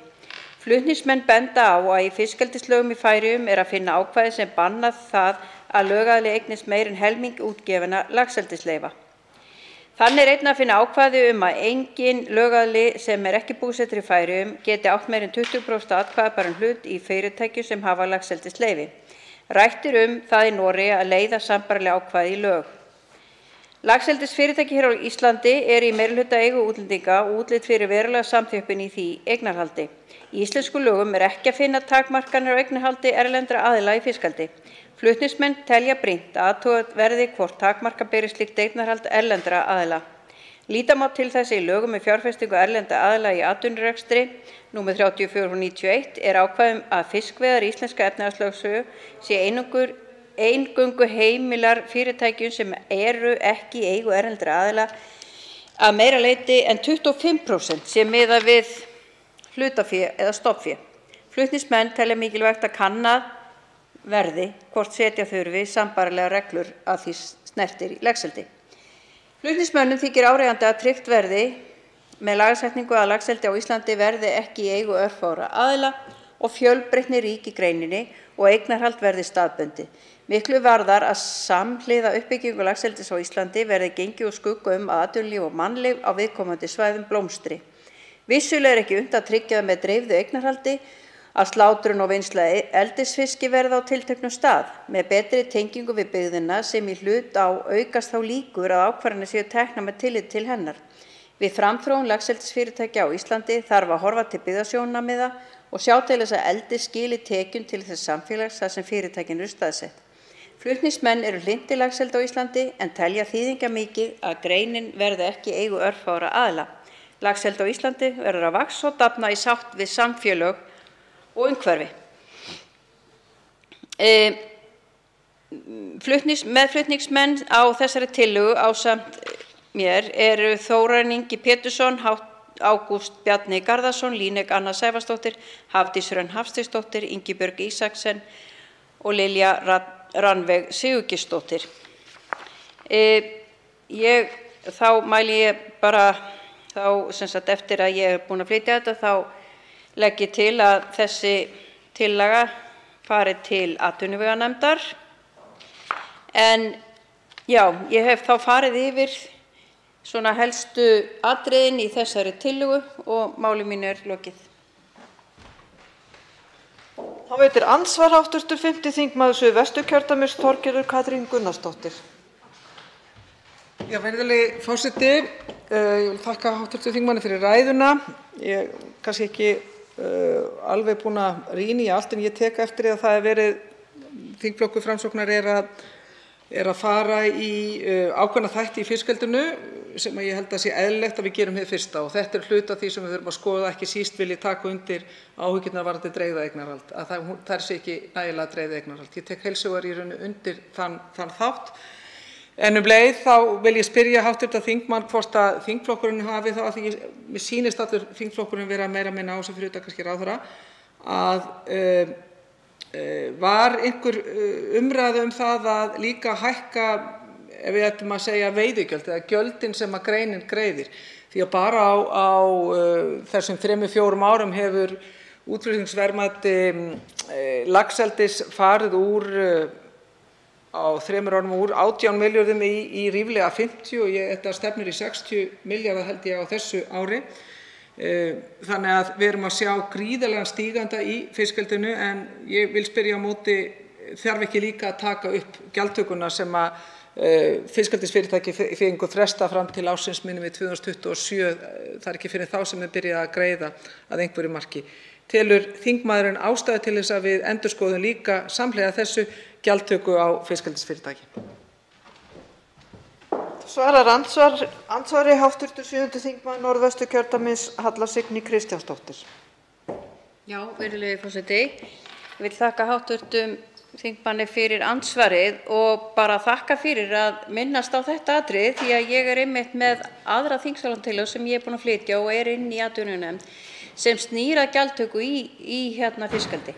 En hún snýr ekki kannski að aukinni gjaldtöku, heldur hvernig hún skiptist og mér finnst það mjög mikilvægt að þetta sé unnið að því að við erum svona á bernskustigið þessara atvinnugreinar og sérstaklega sjókvíaeldis. Og þegar við horfum á þau samfélög sem að búa við þetta eldi sem að hefur verið gengið vel fram að þessu en það eru miklu vaxtarverkir í þeim samfélögum og sveitarfélögum sem að búa við þetta að það kemur fram í nýlegri skýrslu frá KPMG að einungis 20 og ég held að sé 26,9% fari til sveitarfélagana þar sem að gjaldtakan tekjurnar úr, það náttúrulega erum að tala þá er það helst útsvarið, en þegar við erum að tala þá gjaldtöku sem þegar er orðin að þá skiptir það mjög miklu máli að þessu sé réttlálega skipt því það þarf vissulega að byggja upp þessa sterka innviði á þeim stöðum sem eru að þjónusta eldið. Og ég held að það sé mjög mikilvægt að þessi umræða sé tekin en hvort hún hafi verið sérstaklega hvort við höfum tekið sérstaklega þá umræðu við gerð þessa frumvarps, það var ekkert endilega við vorum búin að taka hana í hinu frumvarpinu. En kannski aukinna gjaldtöku, þetta þarf alltaf að skoða út frá bæði hvort að auðvitað eykst náttúrulega gjaldtakan og tekjur bæði sveitarfélaga og ríkisins í réttu hlutfalli við aukningu, verðmætaaukningu, en við þurfum alltaf að skoða þessa hluti jafnframt. Það veitir andsvar síðara sinni hv. 5. þingmaður Suðvesturkjördæmis Þorgerður Katrín Gunnarsdóttir. Já, virðulegi forseti, ég vil þakka hv. þingmanni fyrir andsvarið og vil draga það fram að ég er eindregin stuðningsmanneskja þess og við í Viðreisn höfum rætt það að þau auðlindagjöld sem að útgerðin, þá er ég að tala sjávarútvegurinn, á að greiða. Við viljum náttúrulega fara ákveðnar leiðir en það er alveg ljóst að það þarf í gegnum þá leið munu auðlindagjöldin verða mun hærri heldur en þau eru núna. Það er engin auðlindagjöld beint borguð heldur þessi veiðigjöld. Við teljum að það eigi að stórhækka þau og við höfum sagt það líka samhliða því á að stofna innviðasjóð sem einmitt fer og nálgast það sjónarmið sem hv. þingmaður sagði. Við þurfum að beina þá innviðasjóðnum á þau svæði sem eru með þungann og það sem þetta kemur frá. Það sama gildir fiskeldi. Það er mjög eðlilegt að við horfum til þess þar sem atvinnugreinarnar eru að byggjast upp eða líka þau sveitarfélög sem hafa þurft að fórna ýmsu til þess að byggja upp atvinnugreinar, að það verði tekið tillit til þess. Ég er þeirrar skoðunar að það þurfi að skoða núna, að því út af hröðum vexti greinarinnar, við þurfum að skoða og taka upp þann þátt sem að snýra gjaldtöku á sjávarútvegi og þess vegna vil ég sérstaklega skoða það mál sem að hv. þingmaður hefur þegar lagt fram og er inn í atvinnuveganefnd, hvernig hægt er að tengja þetta saman, fyrir utan það hvort það væri hægt að sameina umfjöllunina og meðferðina á þessu máli hinu málinu. Og þá er ég enn og aftur með dreifðu eignarhaldi í huga. Við þurfum að fara mjög vel yfir þann þátt og hvað það er til þess að við getum reynt að byggja upp fiskeldi þannig að það verði í meiri sátt við þjóðina heldur en að það er núna og ekki síður sjávarútvegurinn. Við erum að læra af því og ég held að það sé óhjákvæmilegt fyrir okkur líka að skoða enn betur umhverfiskröfurnar þegar við ræðum fiskeldi. Það er margt að breytast og við eigum að vera snör í snúningu hér innan þingsins og gera líka ríkari umhverfislega kröfur meiri heldur en við gert fram til þessa. Svarar andsvari síðari sinni hv. 7. þingmaður Norðvesturkjördæmis Halla Signý Kristjánsdóttir. Já, virðulegi forseti, ég þakka aftur andsvari. Já, ég held að við þurfum bara alltaf að vera stöðugt á vaktinni og hvort sem við þurfum að breyta umhverfiskröfunum, auka þær, ég held við þurfum aldrei að minnka þær, en við þurfum alltaf stöðugt á vaktinni vegna þess að lífríkið er náttúrulega að breytast, tæknin er að breytast, hvernig við getum nálgast þetta. En ég fór hérna í munnlega fyrirspurn við hæstv. Matvælaráðherra í síðustu viku og talaði gjaldtökuna og þar talaði ráðherrann að það væri á dagskrá hjá honum að vinna að stefnu í fiskeldinu, hvert við vildum stefna og taka þá allt inn í. Og eins og segir í þetta, þá er þetta bara tillaga sem sagt að fela matvælaráðherra að skipa starfshóp og þetta gæti þá runnið inn í þá stefnuvinnu og ég held að sé mjög mikilvægt að við setjumst niður og séum alltaf að skoða hverju við þurfum að breyta, hvernig við þurfum að aðlaga okkur, því að meðan við erum að vaxa með greininni þá hljótum við alltaf að þurfa að líta til allra átta í þessum málum. Og það er mjög mikilvægt, við megum alls ekki missa sjónar hvorki af umhverfisatriðunum eða þá hvernig við getum mögulega nýtt okkur þetta bæði til þess að byggja upp samfélög og eins til þess að auka tekjur bæði í sveitarfélögunum og hjá ríkinu. Andsvörum er lokið. Fleiri hafa ekki kvatt sér hljóðs og er umræðu lokið. Tillagan gengur nú til síðari umræðu og atvinnuveganefndar enginn hreyfir andmælum. Það er samþykkt. Tekið er fyrir 14. dagskrármálið. Samningur Sameinuðu þjóðanna bann við kjarnorkuvopnum. Þingsályktunartillaga 90. mál, þingskjal 90, fyrri umræða. Til máls tekur hv. 3. þingmaður Norðausturkjördæmis Bjarkey Olsen Gunnarsdóttir. Já, virðulegi forseti, ég mæli hér fyrir tillögu til þingsályktunar að Ísland gerist aðili að samningi Sameinuðu þjóðanna að banna kjarnorkuvopn. Flutningsmenn þessara tillögu, ég mæli hér fyrir hönd Steinunnar Þóru Árnadóttur, hv. þingmanns, meðflytjendur eru hv. þingmenn Jódís Skúladóttir, Bjarni Jónsson, Orri Páll Jóhannsson og Kári Gautason. Tillögutextinn sjálfur við þessa tillögu er mjög einfaldur en hann hljómar svo. Alþingi ályktar að fela ríkisstjórninni fyrir Íslands hönd að undirrita og fullgilda samning bann við kjarnorkuvopnum sem samþykktur var á ráðstefnu Sameinuðu þjóðanna í New York 7. júlí 2017. Svona til þess að fara örlítið yfir aðdraganda samningsins, eins og rakið er í tillögunni, þá á hann í rauninni upphaf sitt alveg allt til ársins 1968, en það var árið 2016 sem fjölmörg kjarnorkuvopnalaus ríki ákváðu að reyna nýja nálgun í þessari baráttu gegn þessum skelfilegu vopnum. Þar voru í broddi fylkingarsamtökin ICAN og hlutu þau reyndar friðarverðlaun Nóbels árið 2017 fyrir sína baráttu. Í rökstuðningi norsku Nóbelsnefndarinnar kemur fram að samtökin hafi átt stærstan þátt í að leiða saman þjóðir heims og undirbúa gerð þessa mikilvæga sáttmála. Á 1500 friðarhópar og félagasamtökum víða veröld standa saman að ICAN-samtökunum. Það er nefnilega þannig að á meðan að kjarnorkuvopn eru til hættan á því að þeim verði beitt. Hún er alltaf til staðar. Og því miður er það svo að flest kjarnorkuveldin eru að veita gríðarlega háum fjárhæðum til að þróa enn fullkomnari vopn en nú eru til staðar. Og við sjáum það því miður í því stríði sem við nú upplifum að það er rætt af alvöru að beita slíkum vopnum. Kjarnorkuvopn hafa í för með sér óafturkræfan eyðileggingarmátt. Engin læknis- eða mannúðaraðstoð er möguleg strax í kjölfar kjarnorkuárásar. Til frambúðar hefur slík árás skelfilegar afleiðingar fyrir mannfólk, dýraríki, umhverfi og loftslag.